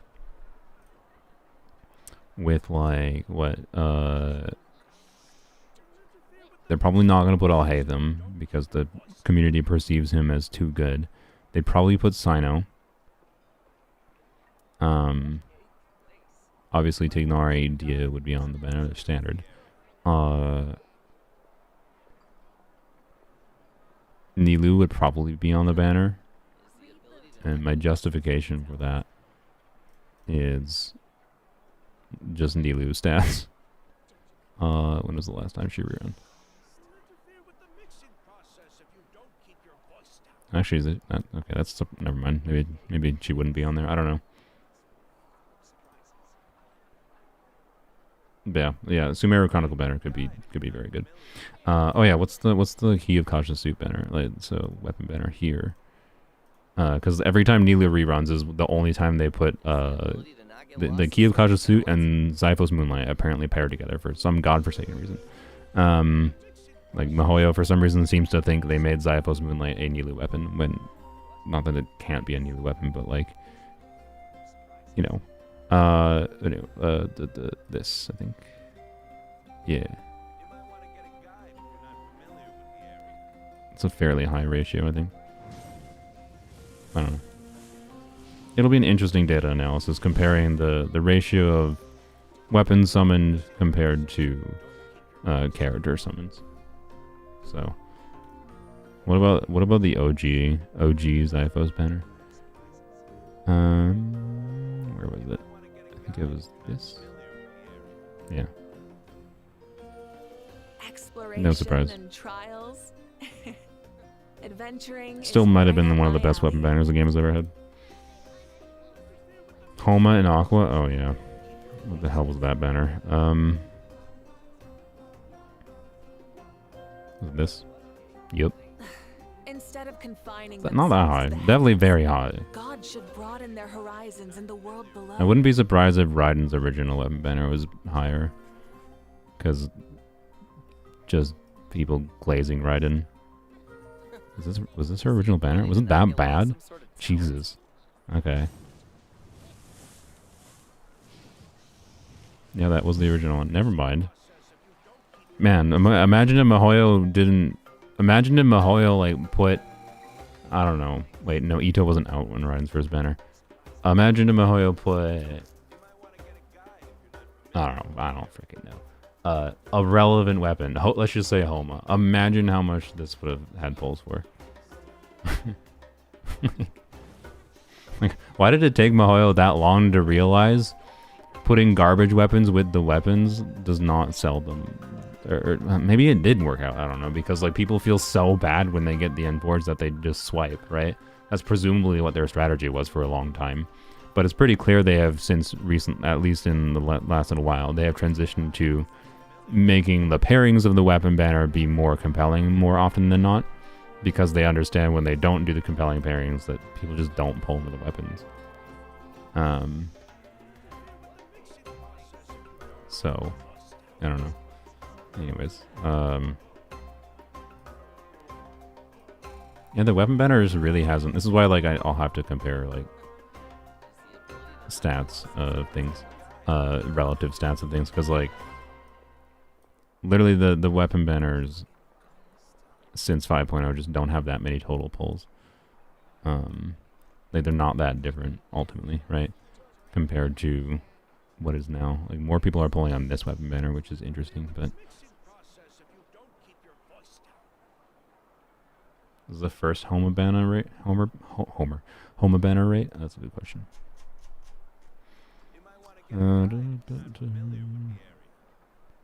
Jesus Christ. I mean, like, okay. I forgot that the first Homa banner was that.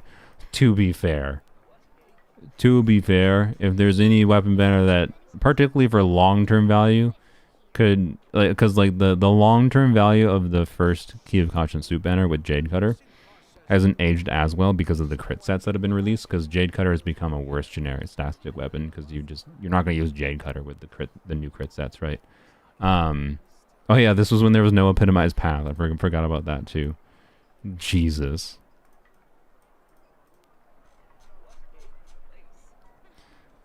So yeah, that was ignoring the fact that epitomized path didn't exist, and that made this weapon banner god awful. Probably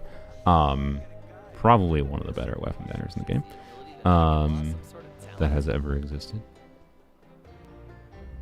So, anyways, yeah, I don't know, there might be a video coming out eventually when I look at like different stats of these things. So yeah.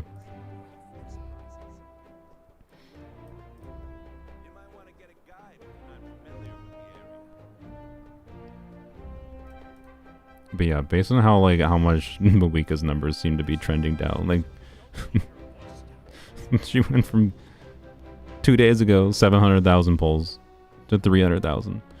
Oh my god! Like she's fallen off of a cliff. Like I thought it was gonna be flatlining, but I think it's still falling. Like I don't think she's gonna flatline like Shalonen flatlined at the 400k mark. I don't think she's gonna beat Shalonen's numbers. I don't think she's going to beat Shalonen's numbers. Crit rate weapons are not as good anymore. Bad take. I didn't say crit rate weapons. I said Jade Cutter.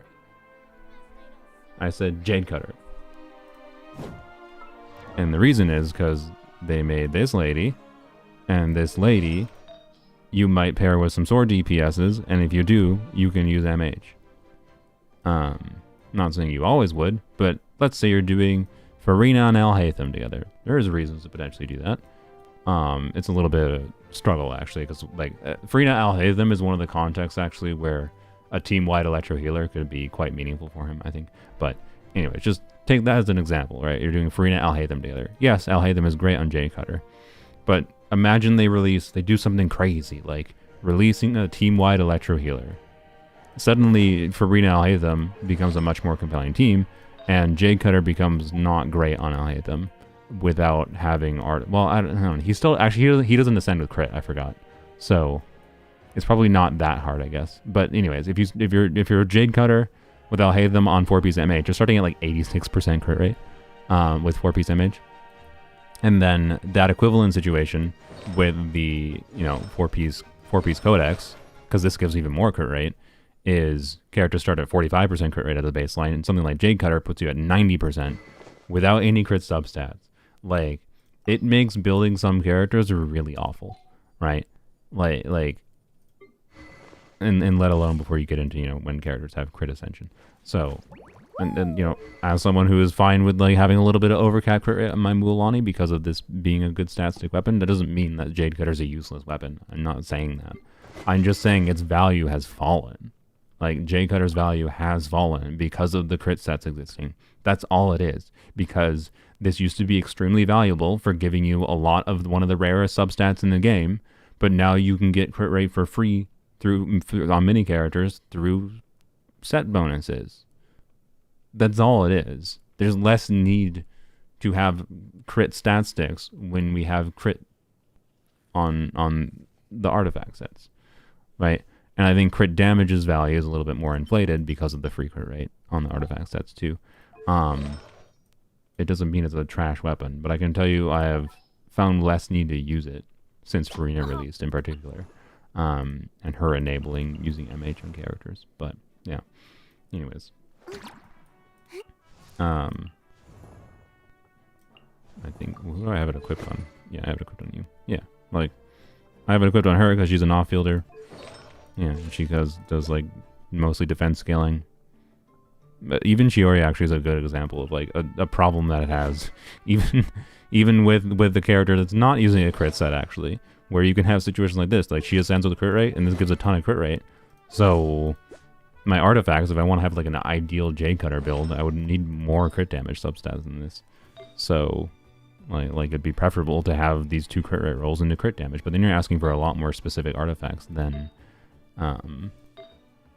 is typical, I would say. So it can be a struggle to build your characters with this weapon in a weird way, in comparison to, you know,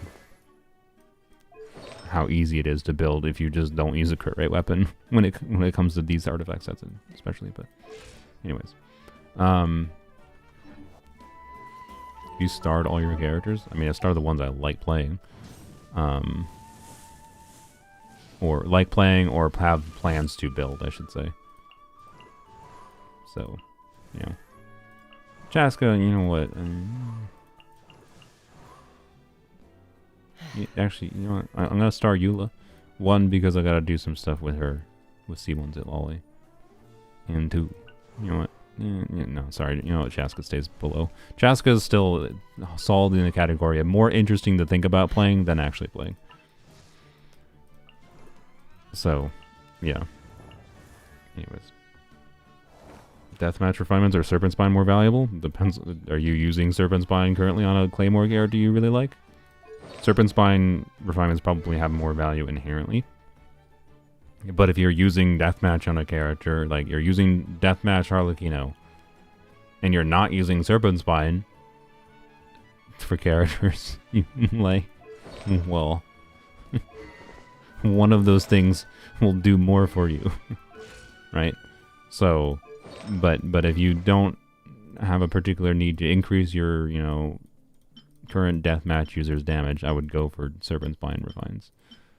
So you use both, LOL? Well, then I would probably do Serpent Spine, I guess. But also depends on what your polling plans might be in the future as well. So I don't know. Anyways, what does starring them do? It puts them up above. So any character that is starred will appear above characters not starred in the order list. So yeah. Anyways, you know what I haven't tried? I haven't tried Alhaitham again with Muika. I forgot. I tried it in the one video, and I totally forgot. Wait. Huh? No. Okay. Whatever. Sure, let's try it. Burning or Burgeon? I believe it was Overburn. What was that? Yes. What I tested before. Like you want Electro with Alhaitham. You don't want to not do Alhaitham with Electro. Ready to ride. Maybe. I'm quite flattered. Yeah, I think Cookie.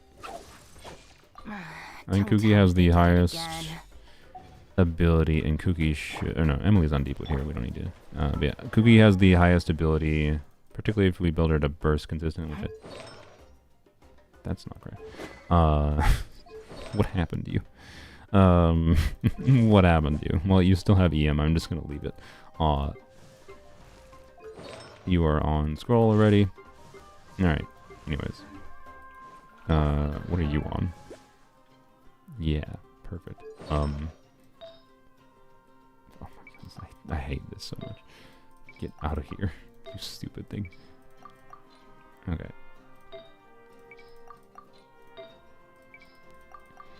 Alright, okay, so onset goblet, yeah, I remember that. Okay, EM time bees, yep. This is probably incorrect. Got swapped probably to Rosaria. Yeah, she probably deserved it more. Clap.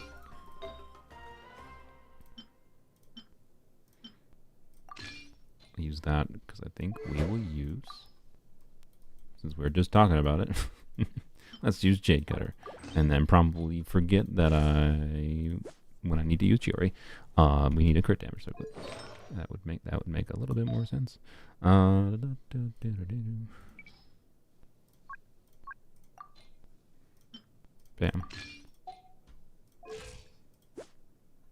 80, 170, 400 EM. I'll hit them. That seems pretty decent.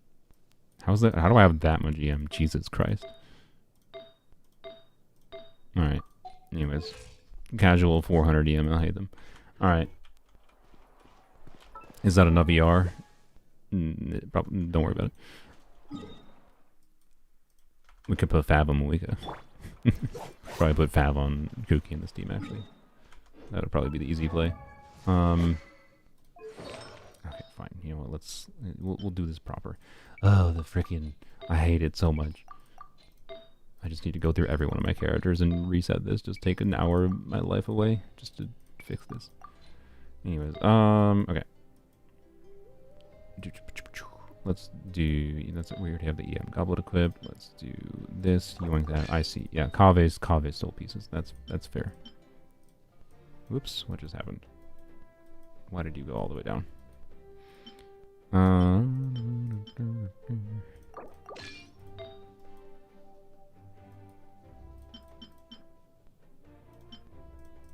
What? Alright. What? Alright. Will she crit consistently? No. We're gonna cheat. With the magic of Cybos. There we go. Give some energy. I'm gonna give some energy to hit them. Give some energy to her. It's not reflected yet. And bam. It's like, oh, this weapon. Jesus Christ. Alright, how much does that give? I'll hit them. The more enough. Anyways. Okay. Let's see what happens. Actually, the Abyss is a terrible spot to test. So we'll test... We can test Abyss, but let's go test down here first.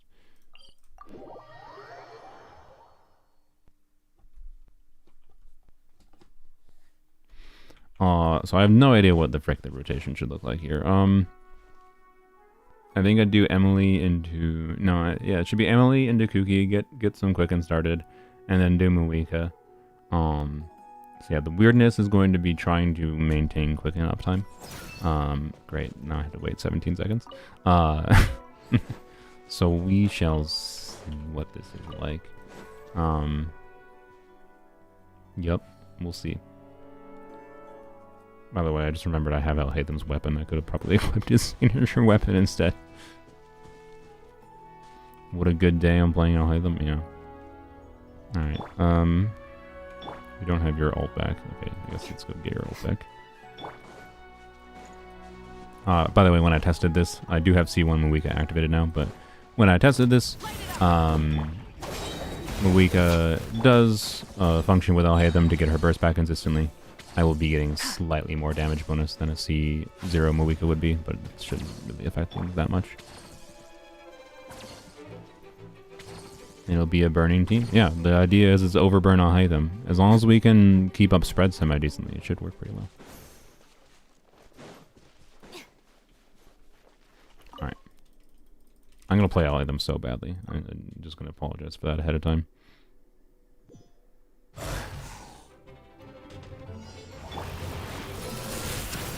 Oh, okay, good. Do that. Alright, do that. This. I probably should have burst it before I did that, but whatever. Alright, and blam. We're seeing some quickens trigger. Process of elimination. We do that, and then we switch back to Hytham to get the mirrors. I don't think I swapped fast enough. Frick. Okay. Never mind. I also just reset Emily there because I'm stupid. Anyways. Stand with me.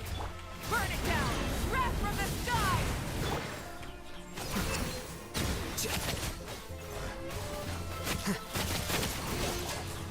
Also, we're keeping up the damage bonus. That's interesting. I just lost my energy. This is a team that I think is going to require some amount of analyzing footage to actually get a solid handle of.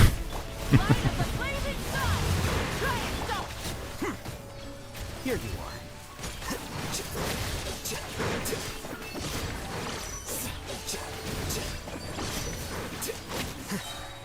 are. I mean, I've been seeing. He die. I've been seeing some spread This should brighten up the place. and a decent amount of quickens. Rise to the sun. Pyroclastic And then the real nuance is trying to figure out where to use, because you can use Cookie's front-loaded Electro to help like on-demand trigger some quicken probably. Scatter. flash and swirl. Stand with me. I'll settle this. Wrath from the sky.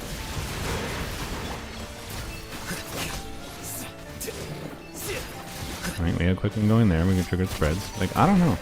It's so hard to tell what's going on in action, of course. But like, that obviously functioned. Can you do off-field Moika with Siege Wing? Yeah. Only problem is if you're doing Siege Wing Moika, like you're doing Moika and Siege Wing, right? And you can get, I went and tested this, and I can get like in the neighborhood of 100k skill hits from Moika. Who do you put as your on-fielder? Right? And the answer is, quite frankly, I think you just on-field Moika. Right? And then you just get some slightly higher skill damage off-field.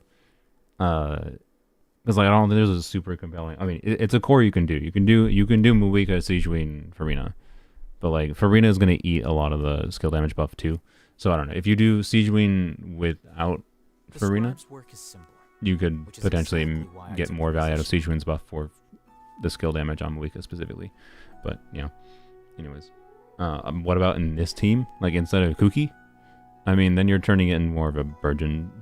I don't know. You're just losing Quicken, and then you're getting a very, very small number of Burgeons with the advantage of buffing Moika and Emily very slightly. Like, the amount of stacks that Siege Wing gives in her base kit is not that high. Why do you not have an artifact? Oh, it's because I played Nubilet briefly at some point recently. What? There we go. Alright. Oops, didn't mean to do that. Yeah, if you're not doing with Farina, this skill buff, right, you get 10 stacks. So keep in mind that, like, Emily does her, like, 2-hit combo. Right? 2-hit, blap, blap, blap, blap, blap, blap. So every one of those 2 hits, this 2-hit combo is using 2 instances of the buff up. Like, you're getting the value out of it. It will be not useless, but I don't know. We could try it quick. This is definitely a team where Siege Wing should probably be on 2-piece Tenacity. If Emily was on the Burning set, Siege Wing could be on 2-piece Deepwood. Like, her Hydro shouldn't interfere with things, but the Hydro is not going to add much here. So it's just like adding her in for survivability and for a minor skill buff, but it's going to be way worse for Alhaitham's damage, right? Like, this should be a lot worse. Should. We'll see. That's my prediction. But I haven't tried it. A little ambiance. Let's go. Light of the blazing sun!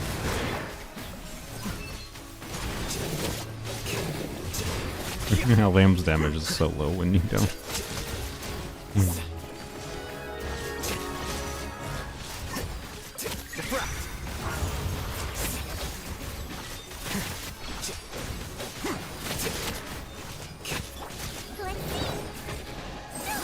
I didn't mean to do that.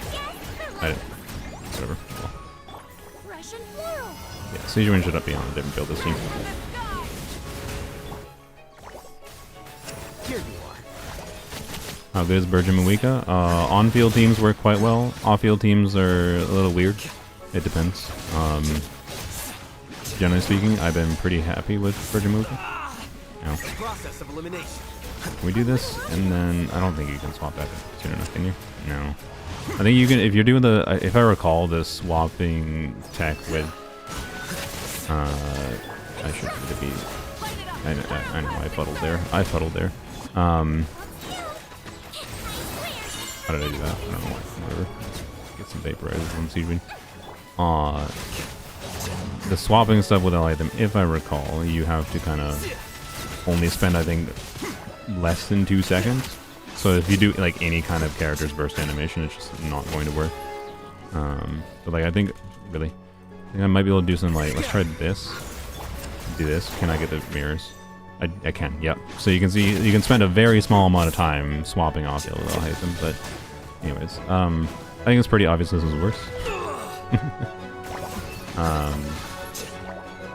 Kuki can burst barely. Can she really? Okay, that's like, if Kuki can burst barely and you can play well with Kuki burst in this team, that makes this team substantially better.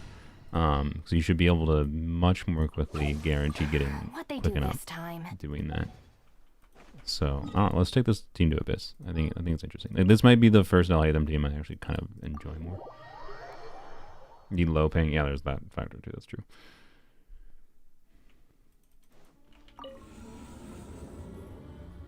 You do a Mawika versus PMC video and showcase teams with them swapped. I don't know. Maybe eventually.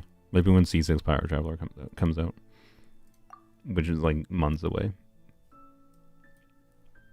That's my current feeling.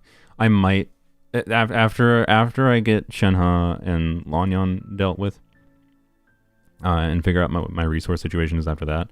Like I said, I want to take next patch as like a break patch. Like I'll level up characters probably during that patch for like videos or whatever. But like Pyro Traveler is going to be after Lanyan Shenhe. So we'll see. And like I don't have to farm like the boss materials, but I do have to farm like talent materials. And then I need to level them to 90. So like at least a few days worth of ley lines basically. And then probably a week's worth of talent, resin cost stuff. Plan for Lanyan, both like animo DPSing and also just other like reaction driver stuff. As well as just like building her for damage as she was intended, because she has an interesting EM scaling passive. So yeah. EM PMC doesn't need talent materials, I'm aware. But Aubrey was asking for like a comparison of Mawika to Pyro Traveler in like similar teams. And like you can get pretty good meaningful front-loaded damage from Traveler potentially that like you might be surprised how good Pyro Traveler, particularly with C6, could compare to Mawika in almost many regards. But yeah, just comparing EM Pyro Traveler would not be hard. But yeah, like if I'm going to do anything with Pyro Traveler, this patch is probably just going to be EM Pyro Traveler stuff, because that's, I think, the baseline interesting things that you can do with them. Alright, so Alhaitham, Mawika, Emily, Alhaitham, and the cookies. And let's do the rotation like that. And then first side, I don't know, let's do a Sit Lolly or Lucino team. Let's go. Actually, no, that won't work because, well, no, it's fine. Let's do a Sitlali Arlecchino team with Candace. Because the stupid dragon. Also, we're just going to ignore the last chamber because I forgot about that. I could have shoved Shalon in the team.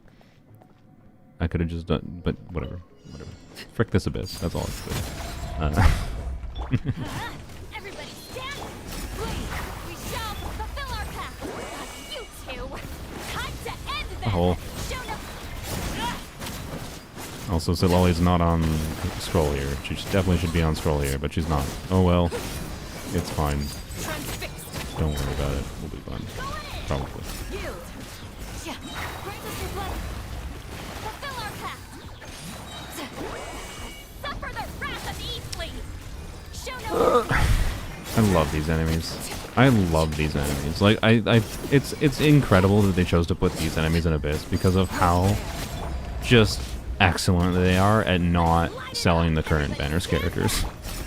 Like, usually they try to sell the current banners characters. It's like, it just feels like they didn't think at all about the fact that, you know, this would be the Abyss live during the Sitlali and Mawika banner. For most of the Sitlali Mawika banner. Not all of it, but most of it. Grant us your blessing! At least, you were here to watch.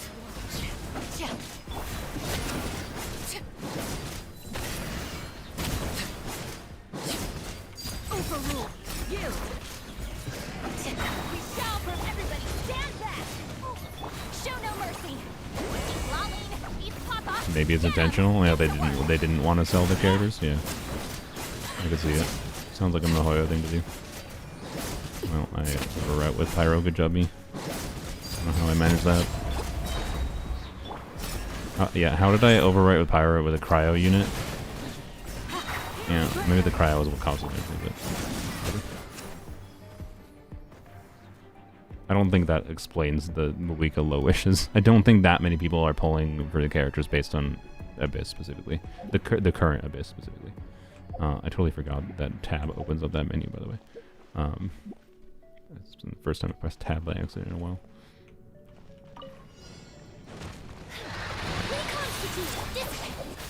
Burn it down! Light of the blazing sun! This'll brighten up the place! We're good. We got Quicken going.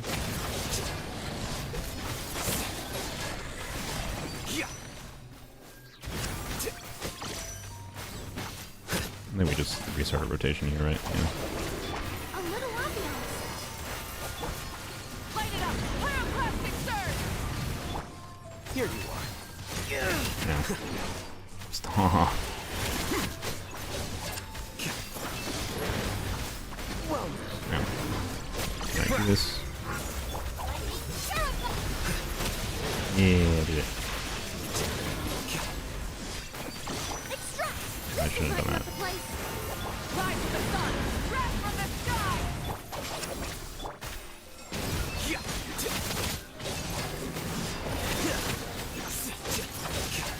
Did we have spread going here? I don't know if we had spread going there. I still did it, barely. To be clear, I don't know how fast that clear was in the second side. Actually, what was my time when I started that chamber?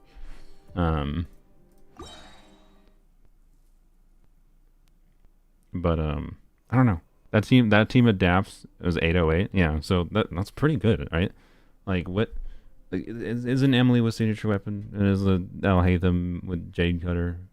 And the Mawika has her signature weapon too. But like, I don't think that's that. I don't know. It's like it's not insignificant. Like if I used a better team on the first side, I'm fairly certain without as high investment, the weapons I think I sort of cleared still. What is let me check real quick what the total HP total was. Total HP total. About 1 minute 20. Oh, was it 1 minute 20 or was it 808? Because if it was 808, that's the I was gonna just see what the average DPS functionally was, which is including the downtime caused by the boss being stupid and having 10 seconds of animation. This thing's HP is so the HP on the second side Alright, is total of 660. They have that much HP? So the little Vishaps have 665,000 HP. 2 plus 2.5 million for the big Vishap. So total of 3.8 million HP.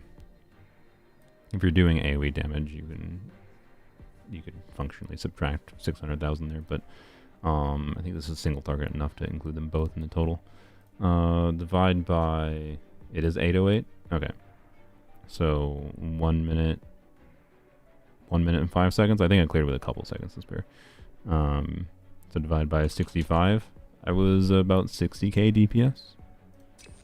I don't know how often we are actually keeping spread or quicken up for spread. It's quite hard to tell when I am actively playing, but like, is that as good as like what Alhaitham's normal teams are, like a Quick Bloom Alhaitham or whatever? Probably not. I cleared right at 7 minutes. Okay, so slightly worse than that, but whatever. Still close to 60k DPR. Show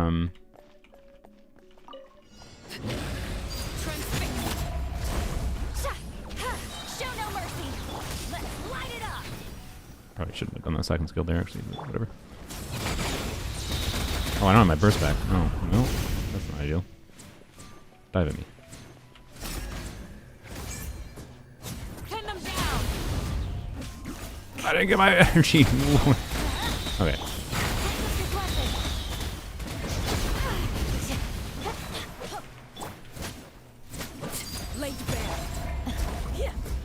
Frick you! Yo! Okay, I would have been able to knock it down if it was slightly less of a butthole, and I didn't have to struggle with energy a little bit. Wow. Hey, come to this one, please. Please. How did I not hit you with... What? This boss. This boss.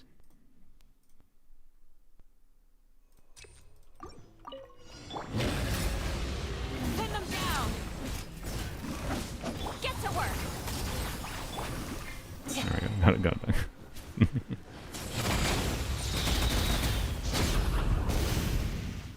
Where are you gonna go? Now you butthole.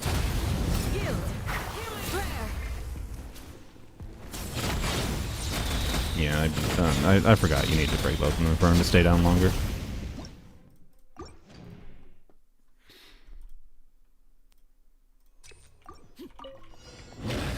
What a boss.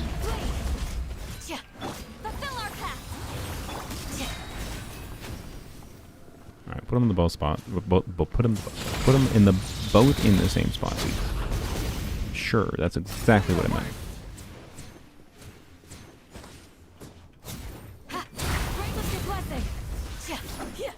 Why? I broke it before you. I call bullshit. I call actual bullshit. I broke his thing before he did.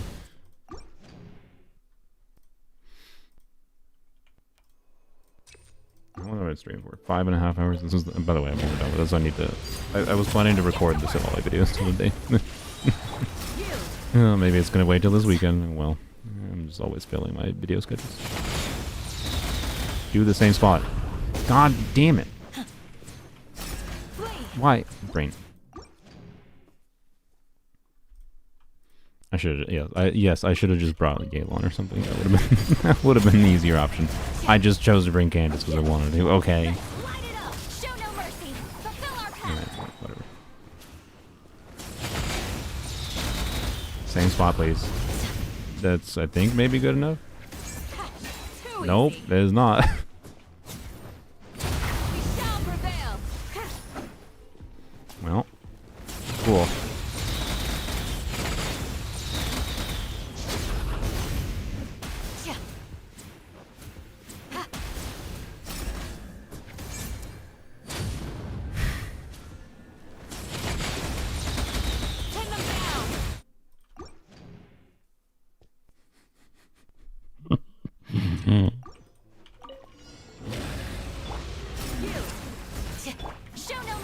Like, bro, could you just have like some semi-consistent targeting?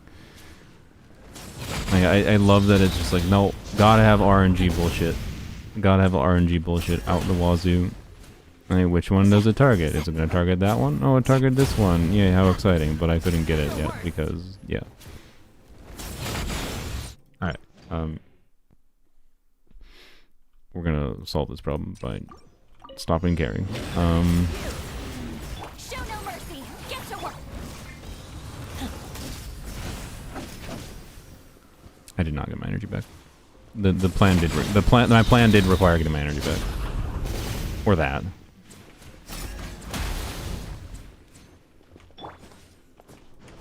Transfixed. Grant us your blessing. Do your work.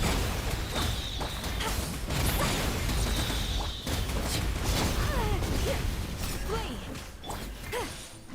Alright, wrong character. Oh my god. Frick you. Yield.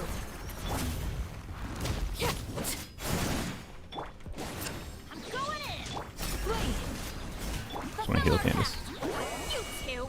Time to end them.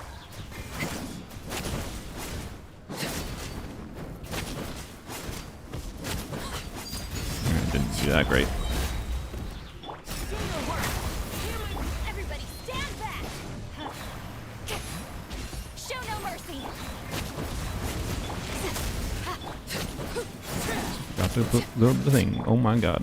Wow, this is maybe the best I have played this character ever. Lay it bare. I'm going in. Grant us your blessing. You get to work. Laline, eat Papa. Get him. Oh yeah, I forgot it has pyro resistance too. Whatever, it's fine.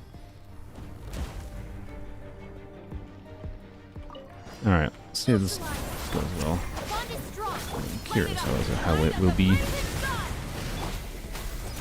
Oh, it's burning. Oh, we got burning. It'll be fine. It'll be fine. I forgot burning is practice here. Apparently I could use more... Process Yeah. of elimination. Out of my way. Russian Yeah. whirl. Pyroclastic surge. Here you are. No. Well, No.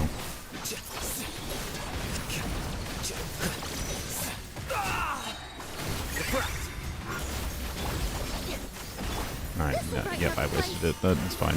Whatever. Now. Burn it down. Light up the blazing sun. I'll settle this. Like, is a lot of this reliant on Emily's damage potentially? Yeah. Like, I don't know. It's weird. I don't know. It's hard to make a strong recommendation for this team with how inconsistent the keeping spread up might be.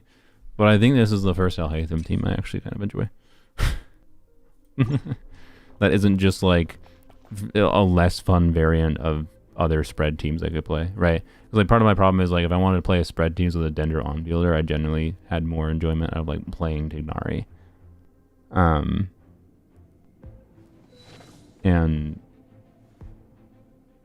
yeah, I don't know, and I think it seems to be better when I tested this on the creator server. So this is why I didn't have to check this much here. It is pretty consistent at letting Wika get the damage bonus too for them. So spread applications seem consistent from what I paid attention to. Yeah, I don't know. It's weird. It's weird. I don't need to do this. we know it'd be fine. I don't know. I don't know. It's kind of fun. I like this team. I will play it more in the future. You know what? Alhaitham, you have temporarily earned your gold star. Congrats. Anyways, it is weird. It's weird. We'll see though. We'll see though. He might lose that star again in the future. I should also maybe consider trying to play with a signature weapon, but this seems fine. This seems fine. Anyways, all right. Not bad. Alhaitham main approved. Yeah, there you go. See, I got approval from an Alhaitham main. Maybe, I don't know. I'm still kind of scared to, to make another Alhaitham video. And people scream at me, why would you even dare consider playing Mawika with Alhaitham? Alhaitham's supposed to be played with Quick Bloom or just as a pure spread. Anyways, Kuki carried? Yeah, I mean, Kuki, like, I think is doing surprisingly good damage there, right? Like, the overload damage is no joke. So, yeah. Work with this at Lolly Hybrid Bloom team? Probably.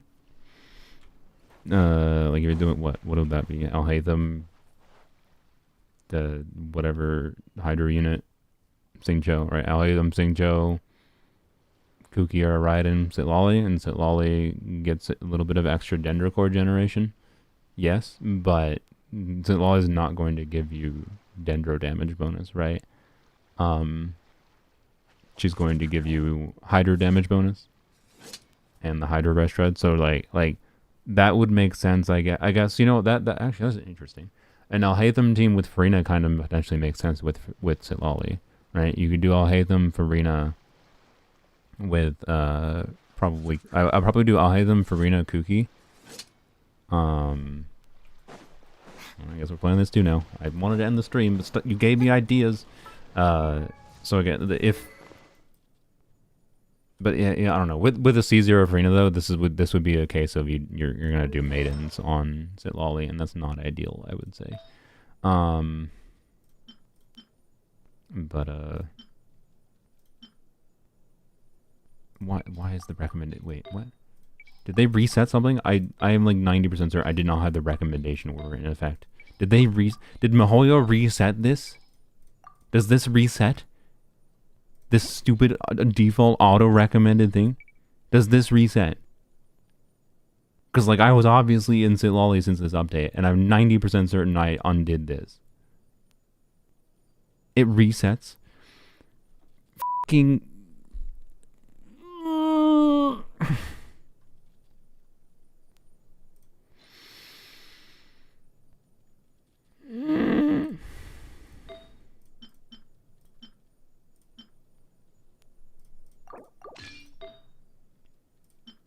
It's fine. It's fine.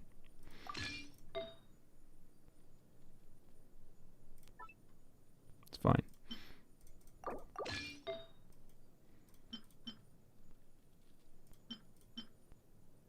What? Where is the goblet? Wasn't that? No. This.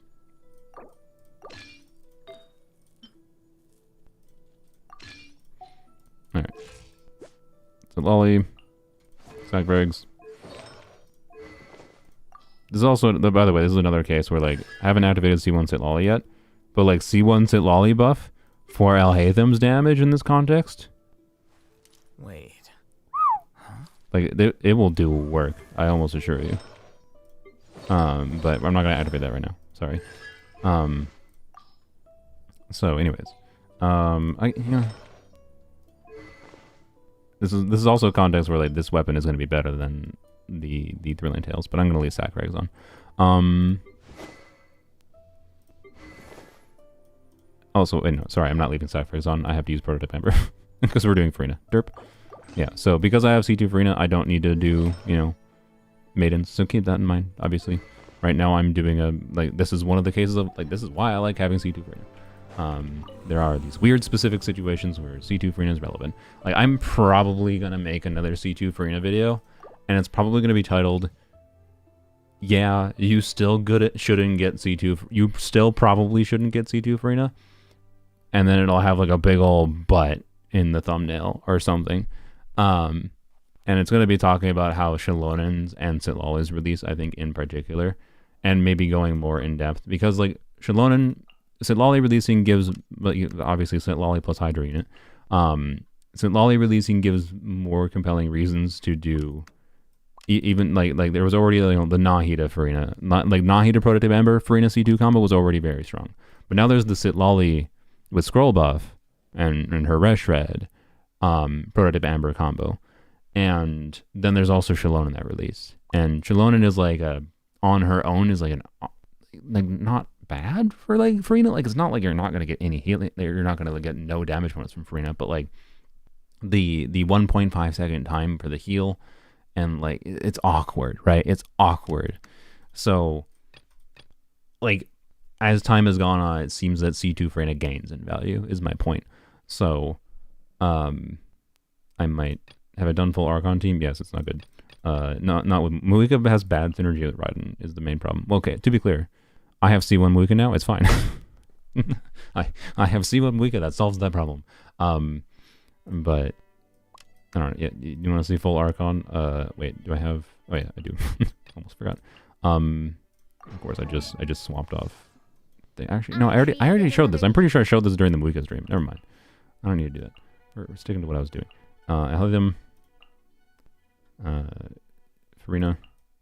But yeah, anyways, point is, I think like, so this is a context like where like, do you put Sitlali on scroll, or do you put, if you have C0 Farina or C1, do you put Sitlali on scroll here, or do you put Sitlali on maidens? Right? I don't know. I think that's a weird situation. Is my feeling.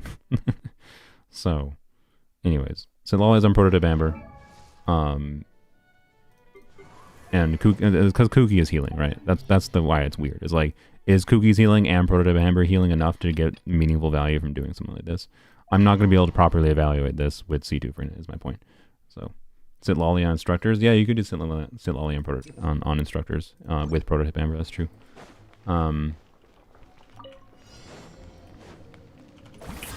Obviously, Farina here with Sitlali is going to help with dealing with this annoying problem. But stop. Get to work. You two. Time to end them. Oh, I don't have. I was waiting for the sack regs, but I don't have it.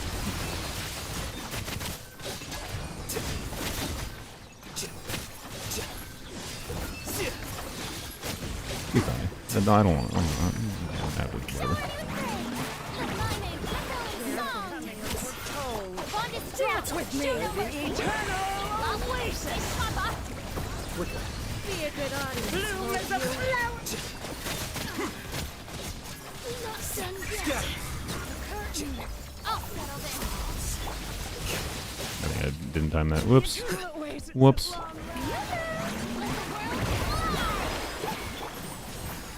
You two. Time to end this with me. Here you are.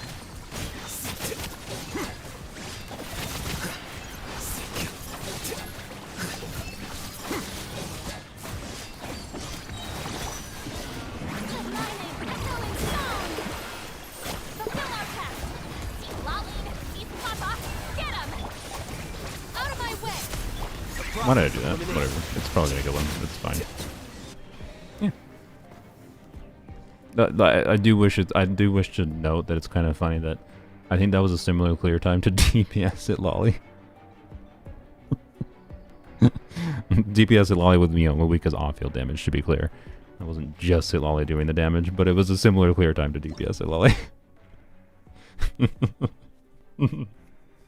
So, and the DPS at Lolly team is a lower investment team than this team, because like that team was definitely being helped significantly by C2 Farina, whereas the DPS at Lolly, well, okay, it's alright. The DPS at Lolly team was using C2 Shalodin. Okay, never mind. It's probably similar level investment, but either way, the fact that it was similar damage, I think, was funny. Not similar damage, similar clear times. There's a difference between similar damage and similar clear times. Anyways, I like that too, actually. Because like, that has been an annoyance, to be clear. Where like I didn't find Al-Haytham teams that I like with Farina, even though Farina has potentially very high synergy. That weren't just like, you know, Nahida on prototype Amber before, basically. But it's still, I don't know. It's still Farina C2 things. Like I don't know. I'd be curious if someone finds like that team to be a compelling upgrade over existing Al-Haytham teams. With Sitlali on prototype Amber without a C2 Farina, right? So I don't know. Like, it still feels like to me, I don't know if I could make Al-Haytham feel great with Farina if I didn't have C2 Farina. So I don't know.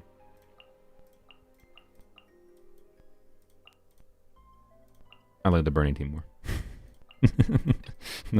I like the burning team more. That's it. I guess for comparison, what's the burning team gonna get? Before we forget, fix this. I need to make more prototype ambers, clearly. Anyways, do a mono dendro clear, I'll pass. But let's see what happens with the burning team in this side.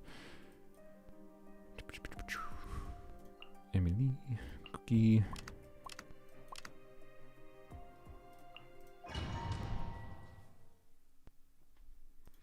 You know about the Chlorine Skyward Blade GG team? I do. You think Sitlalia on Prototype Amber would be better on the team? Actually, that's a good question. Wasn't there something specific to Chi-Chi's kit that triggers Skyward Blade? I forgot how that worked exactly. Like, I know of it existing, I just can't remember specifically how it works. Rise to the sun! Wrath from the sky! I didn't Emily burst. Why? Brain, what's wrong with you? A little ambiance. Chi-Chi gives Chlorine more healing bonus? Oh, okay. Hmm. Pyroclastic surge! Okay.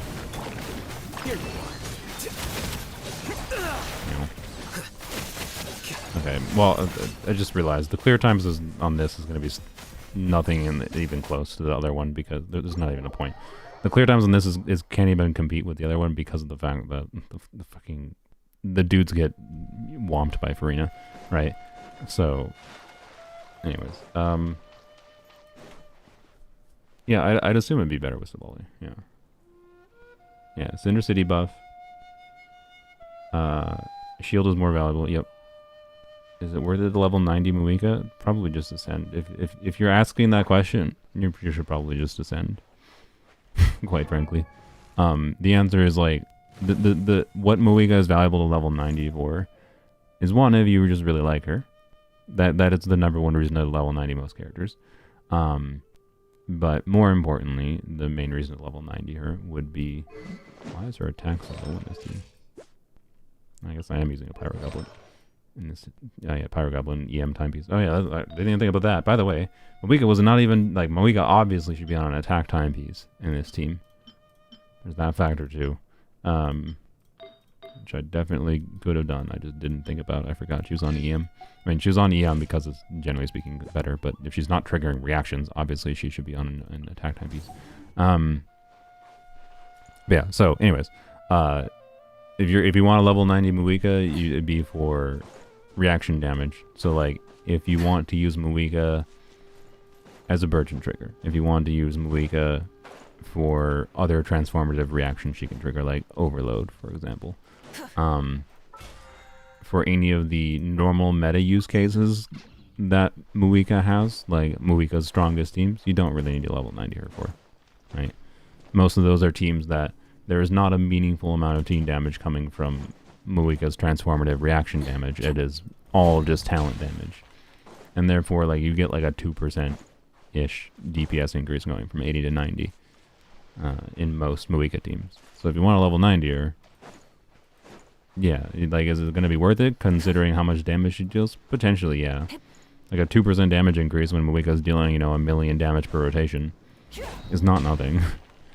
But I don't know. Ultimately, it's going to be a circumstance of like, if you find you're struggling, for example, to clear Abyss, when and you're struggling to reach that breakpoint of like, say, killing the enemies in a given rotation, right?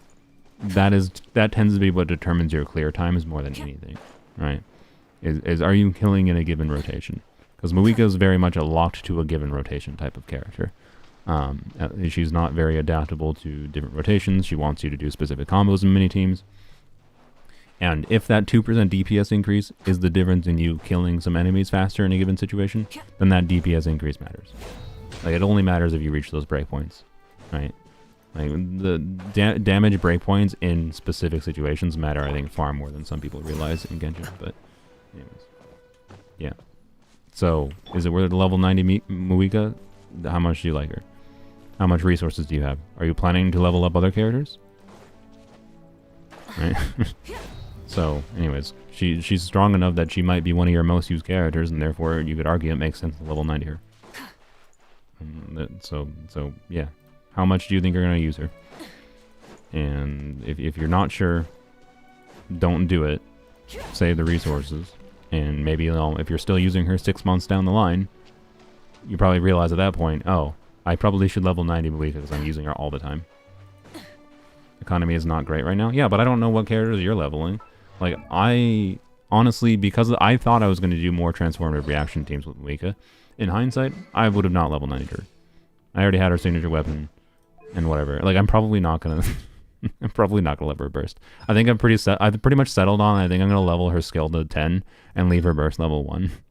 Like, her skill values, by the way, do increase her. Like, if I do her motorcycle playstyle, I still do get increased value. Like, it's, anyways. I think it'll be funny leaving her burst level 1, so I might do it.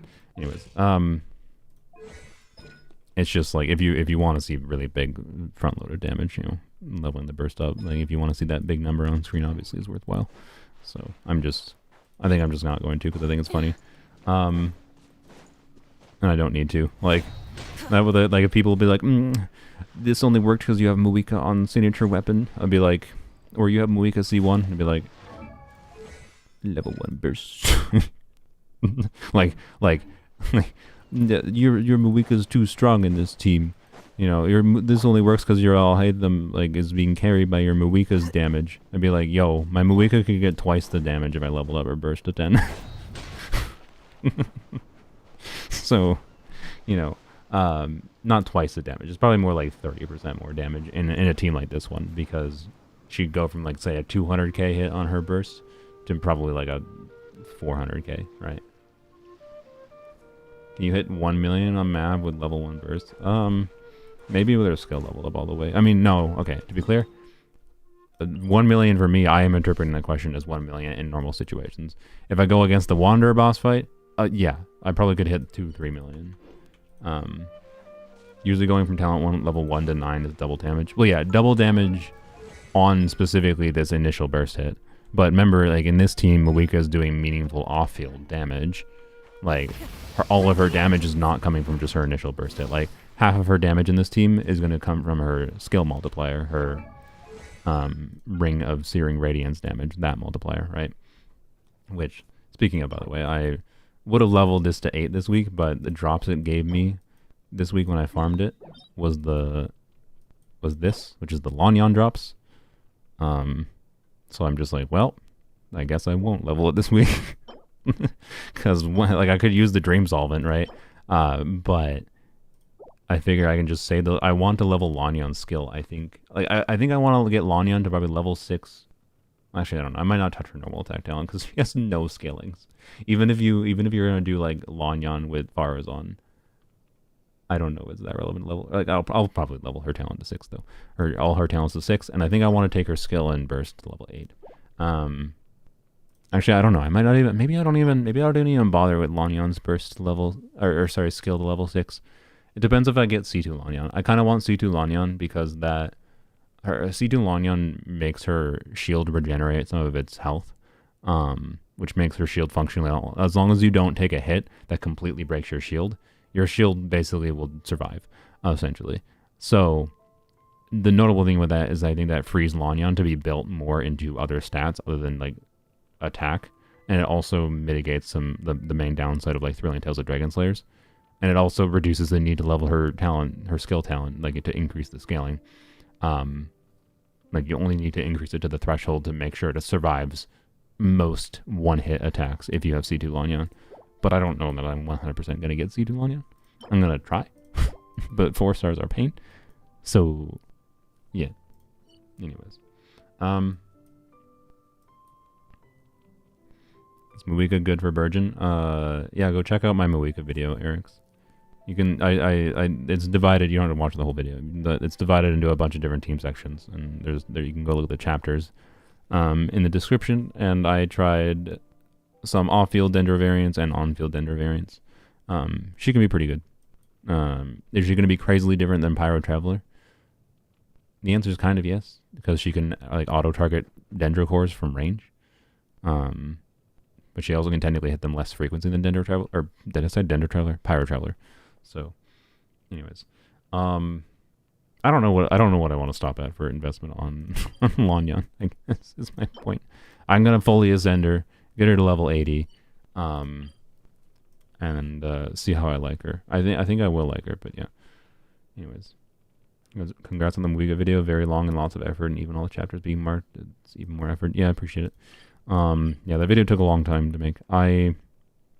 Quite frankly, I'm probably not gonna make another video. Obviously, because one, I've told them I don't want to partake in the creator server again unless they change some of their restrictions that they have. So just don't expect me to be part of the creator server anytime soon because I actively don't want to. I think it negatively affected my general experience with some things. Anyways, Muika's uptime is 12 seconds, but yeah, I don't know. Her having uptime on her skill, she doesn't need to be built for, as far as Virgin Muika goes, she doesn't need to be built for any specific stats, other than, you can build crit on her still. Like, I don't know. Like, I didn't do full Virgin focus in that video, to be clear, but I showed it working, and like, it means she can be built with heavy or EM, and you can still succeed. And you can still consider building some crit substats on her. You don't need to build any energy recharge. You just need to think about the rotation a little bit for making sure her uptime is decent. But yeah, 12 seconds at Caesar, 18 seconds if you have C1. But yeah. So, anyways, yeah, the Muiga video. The Muiga creator server video, I think it's a good video.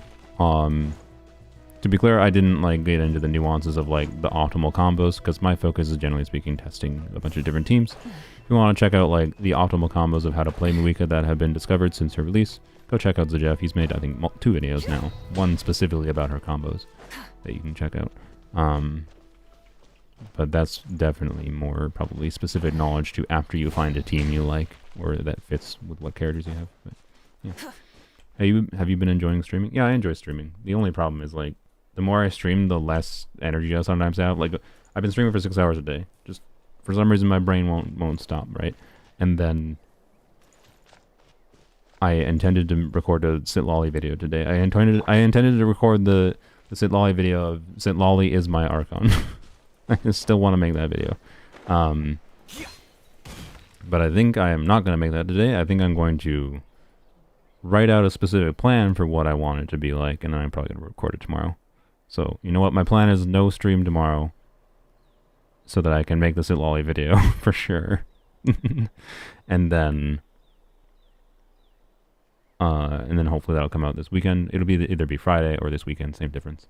And then hopefully account fixing video for the weapons only account that I still haven't edited. It's a mess of footage. It's a nightmare. That's probably what I'll be doing all Friday. Maybe Thursday. Anyways. So worth it to try to pull C0 Chevreuse and risk getting Arlecchino Chlorine that you don't want a main Fischl and Muiga if I main Fischl and Muiga in the same team. That's an interestingly highly specific question. I mean, the question is, you say you don't want Chlorinde or Muiga, but like, Chlorinde or Arlecchino. But would Chlorinde or Arlecchino still be valuable on like the other side of Abyss for you, for like clearing content or useful in theater or whatever?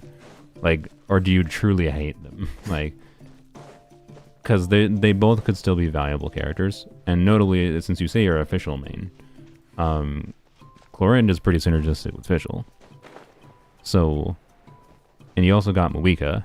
And Chlorinde, you can play Muiga, Chlorinde, Fischl together.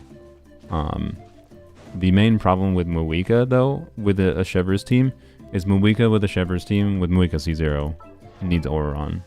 Like, it basically just needs Auron. And the reason being is because you need someone to get Unite Soul. If you're not getting any Night Soul, you have to do normal attacks on Muiga.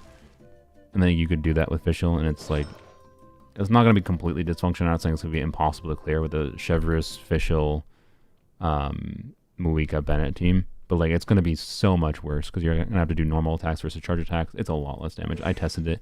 I was originally going to include the Fischl variant in my Muiga video, but I didn't because it was just so much worse. So like, I actually think Like that's the problem. Do you have Auron?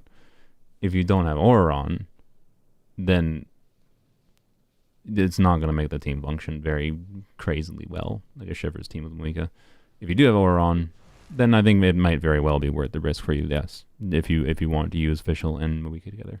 Because you could do Fischl, Moika, Auron, Chevreuse, and it should perform pretty decently. So, yeah. But, yeah, I don't know. Chlorind could be more synergistic with Fischl and Moika than you expect.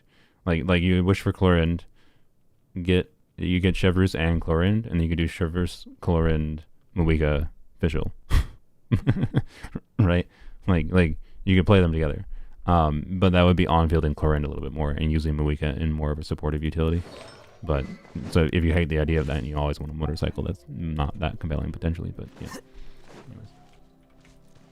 I don't know. Hope that information helped. But like that's a weirdly specific problem. I do think Chevreuse C0 is one of the characters that is worth risking for in general. To have in case you want to play Chevreuse teams, because they can be really useful to have as an option. But if you have other characters you're saving for, you know, or you really hate Chlorind or like, you know, yada yada, then maybe not.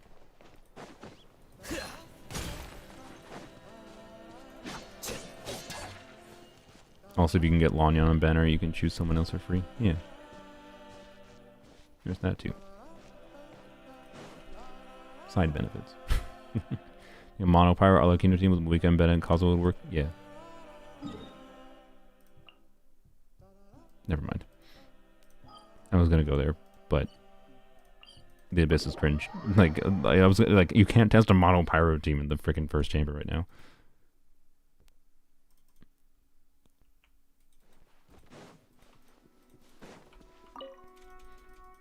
Wait, I don't have the T active. I'm not gonna put Moika on. I'm not gonna change her artifacts, but obviously she should be on Codex. But I have the signature weapon. I have C1. Point being, like, I'm pretty sure with my non-ideal build, it's gonna do similar damage to a C0 Moika in a mono pyro situation here, with the same level of investment on Bennett and whatever. To be clear. You need to do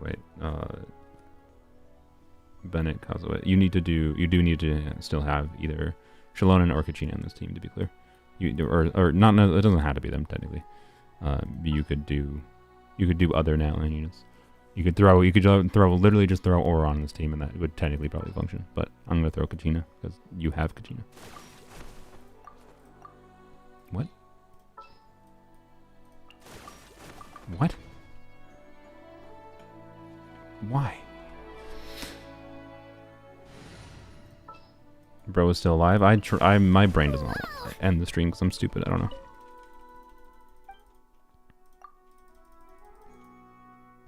Need to EQ on PMZ to keep Virgin uptime? Potentially, yes. Or wait, sorry, no, not potentially. Yes, you do. I'm dumb. My brain is failing. I should see it, and that was not a hard question to answer, and my brain almost failed to answer it.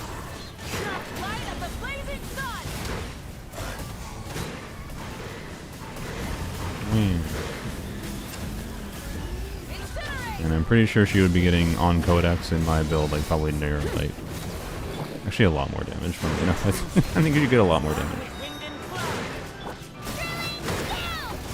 You on? Okay, you are. Just want to make sure.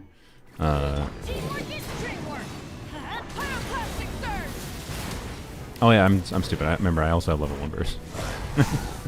But the reason I was slightly confused because I tested variations of this team with Moika, with Wolf's Greystone at C0 on the, and not on this account, right? And it was definitely better than that. But yeah, that's because talent levels will matter. Go figure.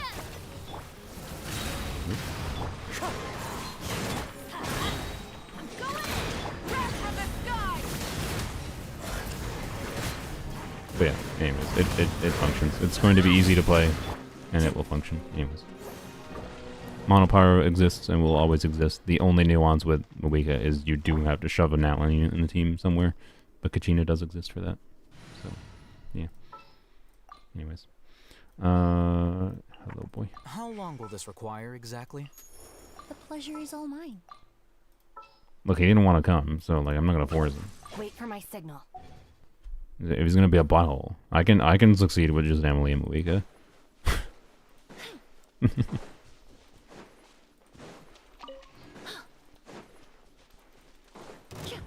Slap. Anyways, I should end the stream.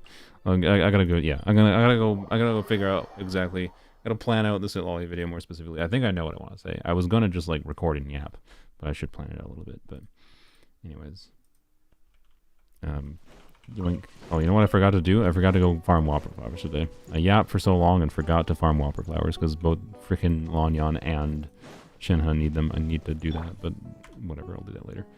Or I'll forget. I'll probably forget. It's fine. I can forget one day. It's fine. Right. Right. Anyways. Play this a little Yes. more. Actually, I don't know. Will I play this a little bit more? I think I'm going to go back to the DPS of all the team. For Overworld. Blap.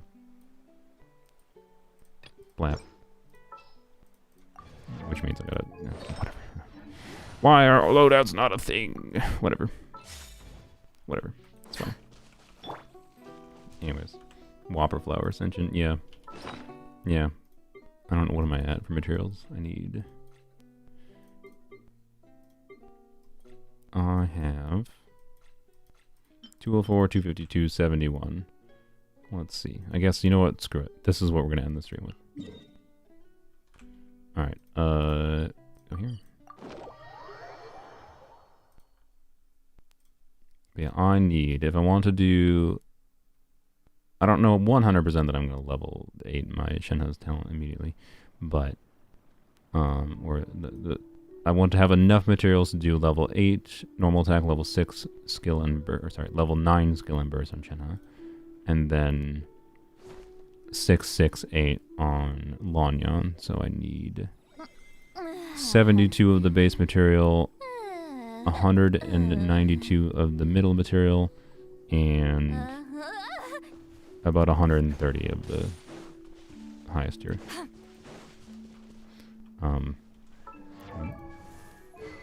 Hold, please. Artifact loadouts are not a thing, so yay. Thanks, Mahoya. Why is Chungin on that? Wait, was that what I was using before? What was I using before? I don't remember. Oh, frick. What goblet was it? Oh no, I was using a cryo goblet. I'm stupid. Why is Nahida on the cryo goblet?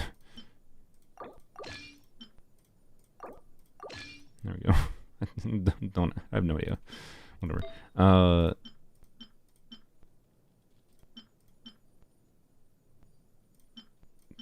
don't know why I'm struggling. Yeah, that. Blam.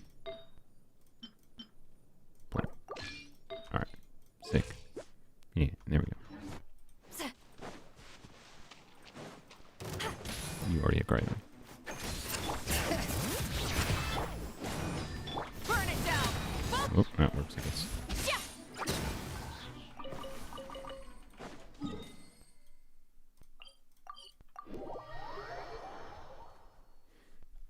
They're never going to do loadouts, by the way.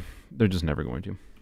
It's not going to happen. I don't know. I am convinced that they presumably know that, like, or believe that it will make them.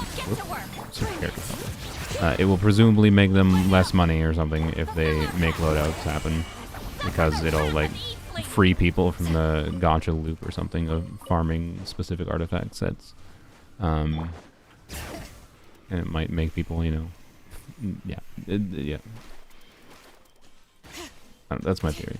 That's my only theory, is like not having loadouts makes people more inclined to farm more for characters, and that keeps people playing the game, keeps it as like a daily habit in your life. Get to work. Don't worry.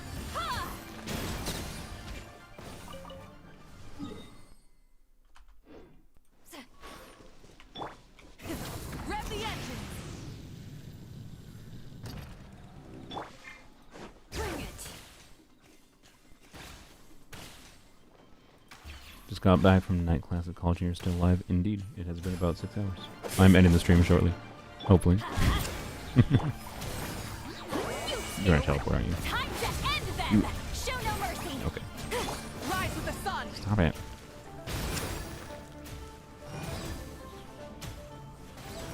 Really?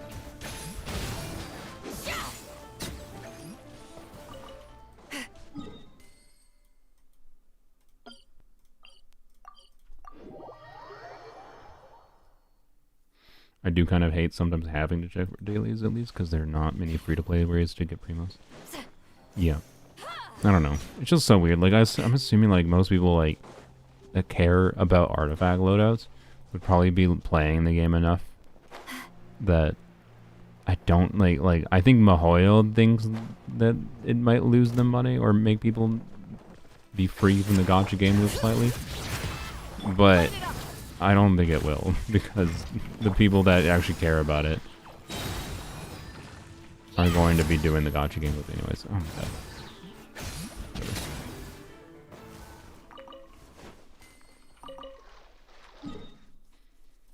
We'll see. I'm not optimistic though.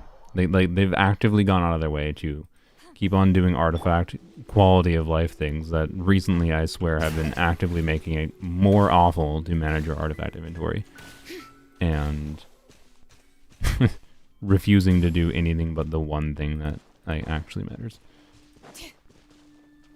Why are you farming Whopper flowers? Shenhe and Lanyan use them. And I did not have that many, because way too many characters use Whopper flowers. I think they're just like they're definitely enemies I kill most of the time when I see them. Why did I go up the mountain? I'm so stupid. Because I wanted to surprise them. Anyways. Get to work. Suffer the wrath of Eastleigh. Oh, here's. Should have put fire on them. Rise with the sun. What was that sound? Why does she make that sound? Don't make that sound. That's a little weird. Like, that's what that sounded like, right? Why did she make that sound twice in a row? What was that supposed to be?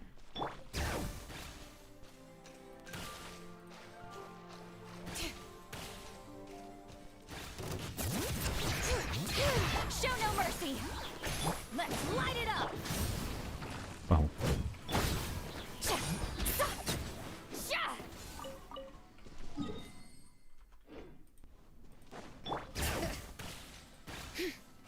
Yeah, it did sound like a dying animal. You farm Whopper flowers and stuff just because it's a fun way to mess around with lower tier characters? Yeah, that's fair. Oh, hello. Fulfill our task. I didn't notice he was here. Lolly, East Papa, get him. Show no mercy.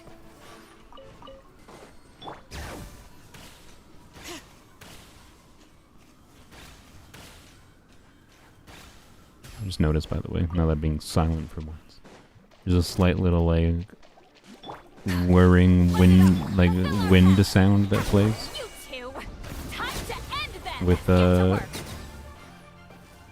Sit Lolly's ability active, like just a wind whir, cold breeze sound kind of thing. It's very faint, nice subtle sound. I like it.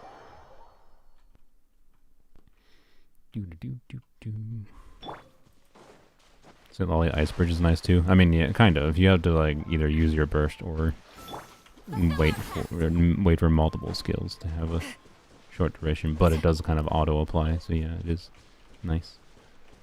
Bring it.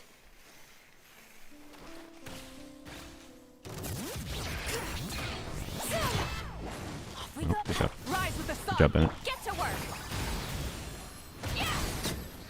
Yeah. Sit Lolly did 20% of the damage there. But yeah, this is a very nice, like, comfortable overworld team, just because, you know, easy to get Chilonin buff up, and then Sit Lolly application plus Malika equals just good automatic damage, brain off overworld team. Or collecting flowers, or whatever the frick. Stop. Stop. Oh my god.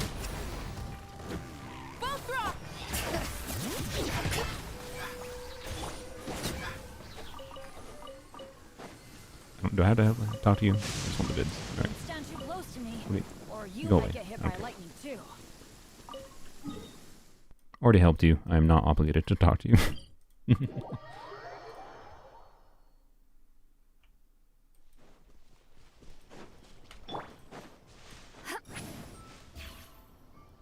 Ooh, almost thought I would get exited there.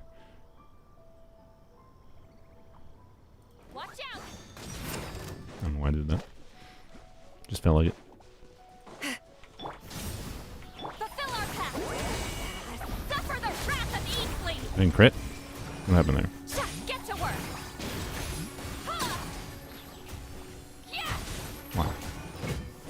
Alright. Bounty has ended. Oh no.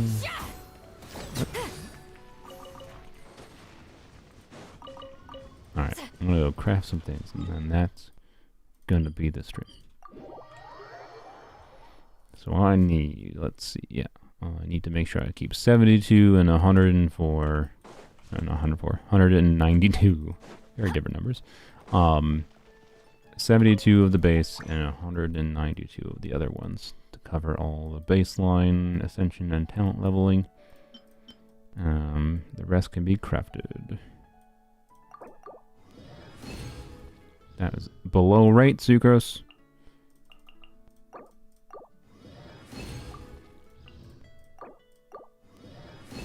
No more. Wow, Sucrose, what are you doing? Alright, 341, that means I can do... like... this me? Wow, Sucrose! This is what I'm talking about with, like, it's so much more RNG where it just feels like, because it's so much more consistent, even though, like, 10% when you're doing large numbers of material crafting should be better than the 25% of refunding the base material. It's like... just feels like it's worse because of the inconsistency. Yeah. Like, it really is gross. I did 30 and you gave me 1. Anyway, what am I at? 108. Okay,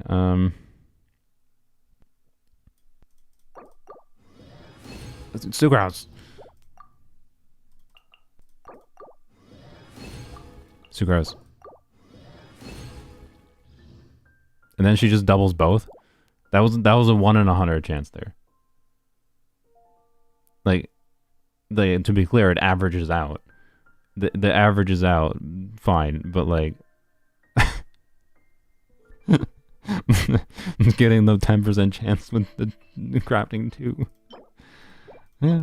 All right. Anyways, okay. So that's exactly how much I need for that. That's enough. That's enough. I have 126 of these. Okay. How many did I need exactly? 84 plus 46. That is 130. I have very close to enough. So yeah, I'll keep on farming these because I might go even further. If I really like Lanyan, I might go further. Might need a little bit extra. Like that's what Lanyan talents. Like 2 of the talents at level 6, 1 of the talents at level 8. I might do 6 8H. Maybe I'll do it at level 9 or something. And Shenhe, I might take past level 9 on some talents too. So I'll still farm more. But I'm mostly done with Whopper flowers, and also just stockpiling more Whopper flower goats might be a good idea. So, anyways. Also, I need to remember, another thing I need to do for Lanyan is, I do think I will actually care about having, every time I've used Thrilling Tales of Dragon Slayers up to this point in this game, I have not felt like I needed the extra stats from level 90 Thrilling Tales. Now I do, because, you know,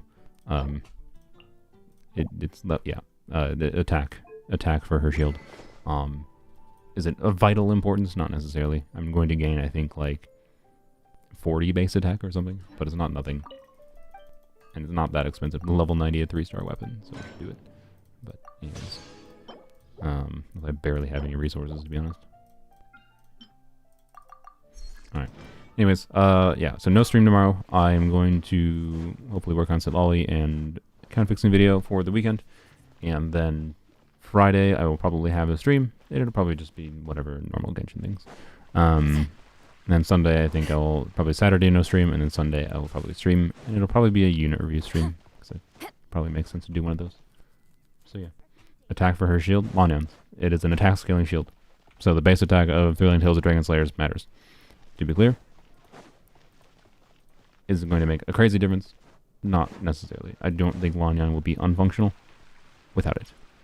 And it might not even be what I settle on for Lanyan's build. I might end up enjoying a, like because of her EM passive, like, converting EM to attack, and her shield being scale on attack, and some of her damage being scale on attack, but her EM passive with bonus damage from EM, and potential as, you know, an on-field driver for whatever reactions too, might give reasons to build her with EM on top of that. Like, if I can find the right build balance, maybe I'll like this weapon instead. I don't know. I'm not 100% certain. But, I probably wouldn't go full EM if you don't have Wandering Even Star, by the way, to be clear.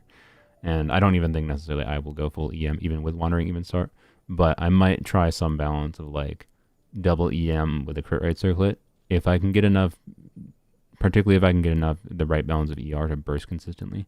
The problem is Lanyan has RNG particle generation, or at least she did when I used her. She had as RNG particle generation of 75% chance for 3 particles and a 25% chance for 2 particles, if I recall. And that sucks, because that means sometimes you just like you having to balance her energy needs around 2 particles. It's either you balance her energy needs around 2 particles or you balance her energy needs around 3, because it's more likely. Like, I think you balance around 3 and you just deal with resetting if it matters. I don't know. Anyways, the point is, Lanyan's energy needs, just expect if you're not like building Fab on her or a ton of ER, you're not going to burst every rotation, is my suspicion. One of the bigger problems is on top of the RNG particle generation, she generates you use Lanyan's skill and you do a normal attack to actually like deal the instance of damage. But she jumps back from the enemies when you use her skill. And then when you do your normal attack is when the damage actually happens, and that's when the particles generate. So she's always jumping away from enemies when her particles generate. So you usually end up switching off field to another character before you catch the particles on Lanyan. And if you're catching particles off field, that reduces the energy value you get from the particles substantially. So if she's your only animal unit in the team, which she might be because animal unit things, you know, I don't know. Most people, don't expect Lanyan to burst every rotation. Is my point. No, this catalyst, this would have been a nice catalyst for them to give as an event weapon. No, this is a battle, or not battle pass, gotcha banner weapon. Only reason I have R5 of it is because I wished a bunch for Emily's weapon, and I got not lucky with Emily's weapon. This was like, yay, the shitty consolation prize for having bad luck with Muika's weapon. I was getting a bunch of copies of this. Do I have even more copies of it? No, I got specifically R5. So, look at all my freaking Widzes. Good lord. I'm sorry for anyone who wants Widzes. But hey, anyways. I'm more likely to level up another Chevreuse before I level up another Widzed. Anyways. Just do the pause technique. Ugh. Yes, you can technically book and catch the particles in Lanyan. I hate booking. No, and I'm not gonna recommend people do it. And I don't know, it's a thing you can do if you want to min-max things, though. It's good to be aware of it, but ugh. Like, really, every single time to get your Lanyan burst back, you're gonna book to get the particles for her? To be clear, it's also a relevant thing with Sitlolly, should be clear. Because, like, you could min-max Sitlolly's build, particularly with Chevreuse. Without Chevreuse, it doesn't really matter, because you do E into Q, and you'll pick the particles up when you're in your burst animation. But if you do EQE, usually you would swap out while the particles are not caught by Sitlolly yet. So, like, you could book the particles for Sitlolly to catch them without the timer running down. But, like, I'd rather just build a couple extra rolls of ER in the case of Sitlolly. In the case of Lanyan, you just don't burst every rotation. You're probably not going to burst every rotation anyways, even if you do that. So, yeah. Anyways. You have the book bound to caps lock. Yeah. I mean, maybe I should do it. I don't know. I just prefer not having to think about that kind of thing. But, yeah. Anyways. Alright, this has been too long of a stream. I don't know what's with my brain lately, where it's been, like, fine. Normally, like, in the past, I've been, like, get super tired at, like, 4 hours in. And, like, it feels like it's time to wind down the stream, and then now it's just been like, nope, I got more things to say. So I don't know. Maybe it's a good thing. Maybe it means I'm more engaged with Genshin recently. It's all thanks to Sit Lolly, basically. The one interesting character on a story level, and the one with the most interesting kit from Natlan. That's my opinion. You can disagree, but it's fine. Anyways. You know what I kind of wanted to do that I didn't put in my note list, but I'm glad I didn't do it. I'm not doing it right now. I kind of wanted to go look at my poll about the Natlan story and go read through some of the comments of that live. Because I haven't fully read through all that yet, but I'm not doing that now. I've been live streaming too long. Anyways, bye-bye.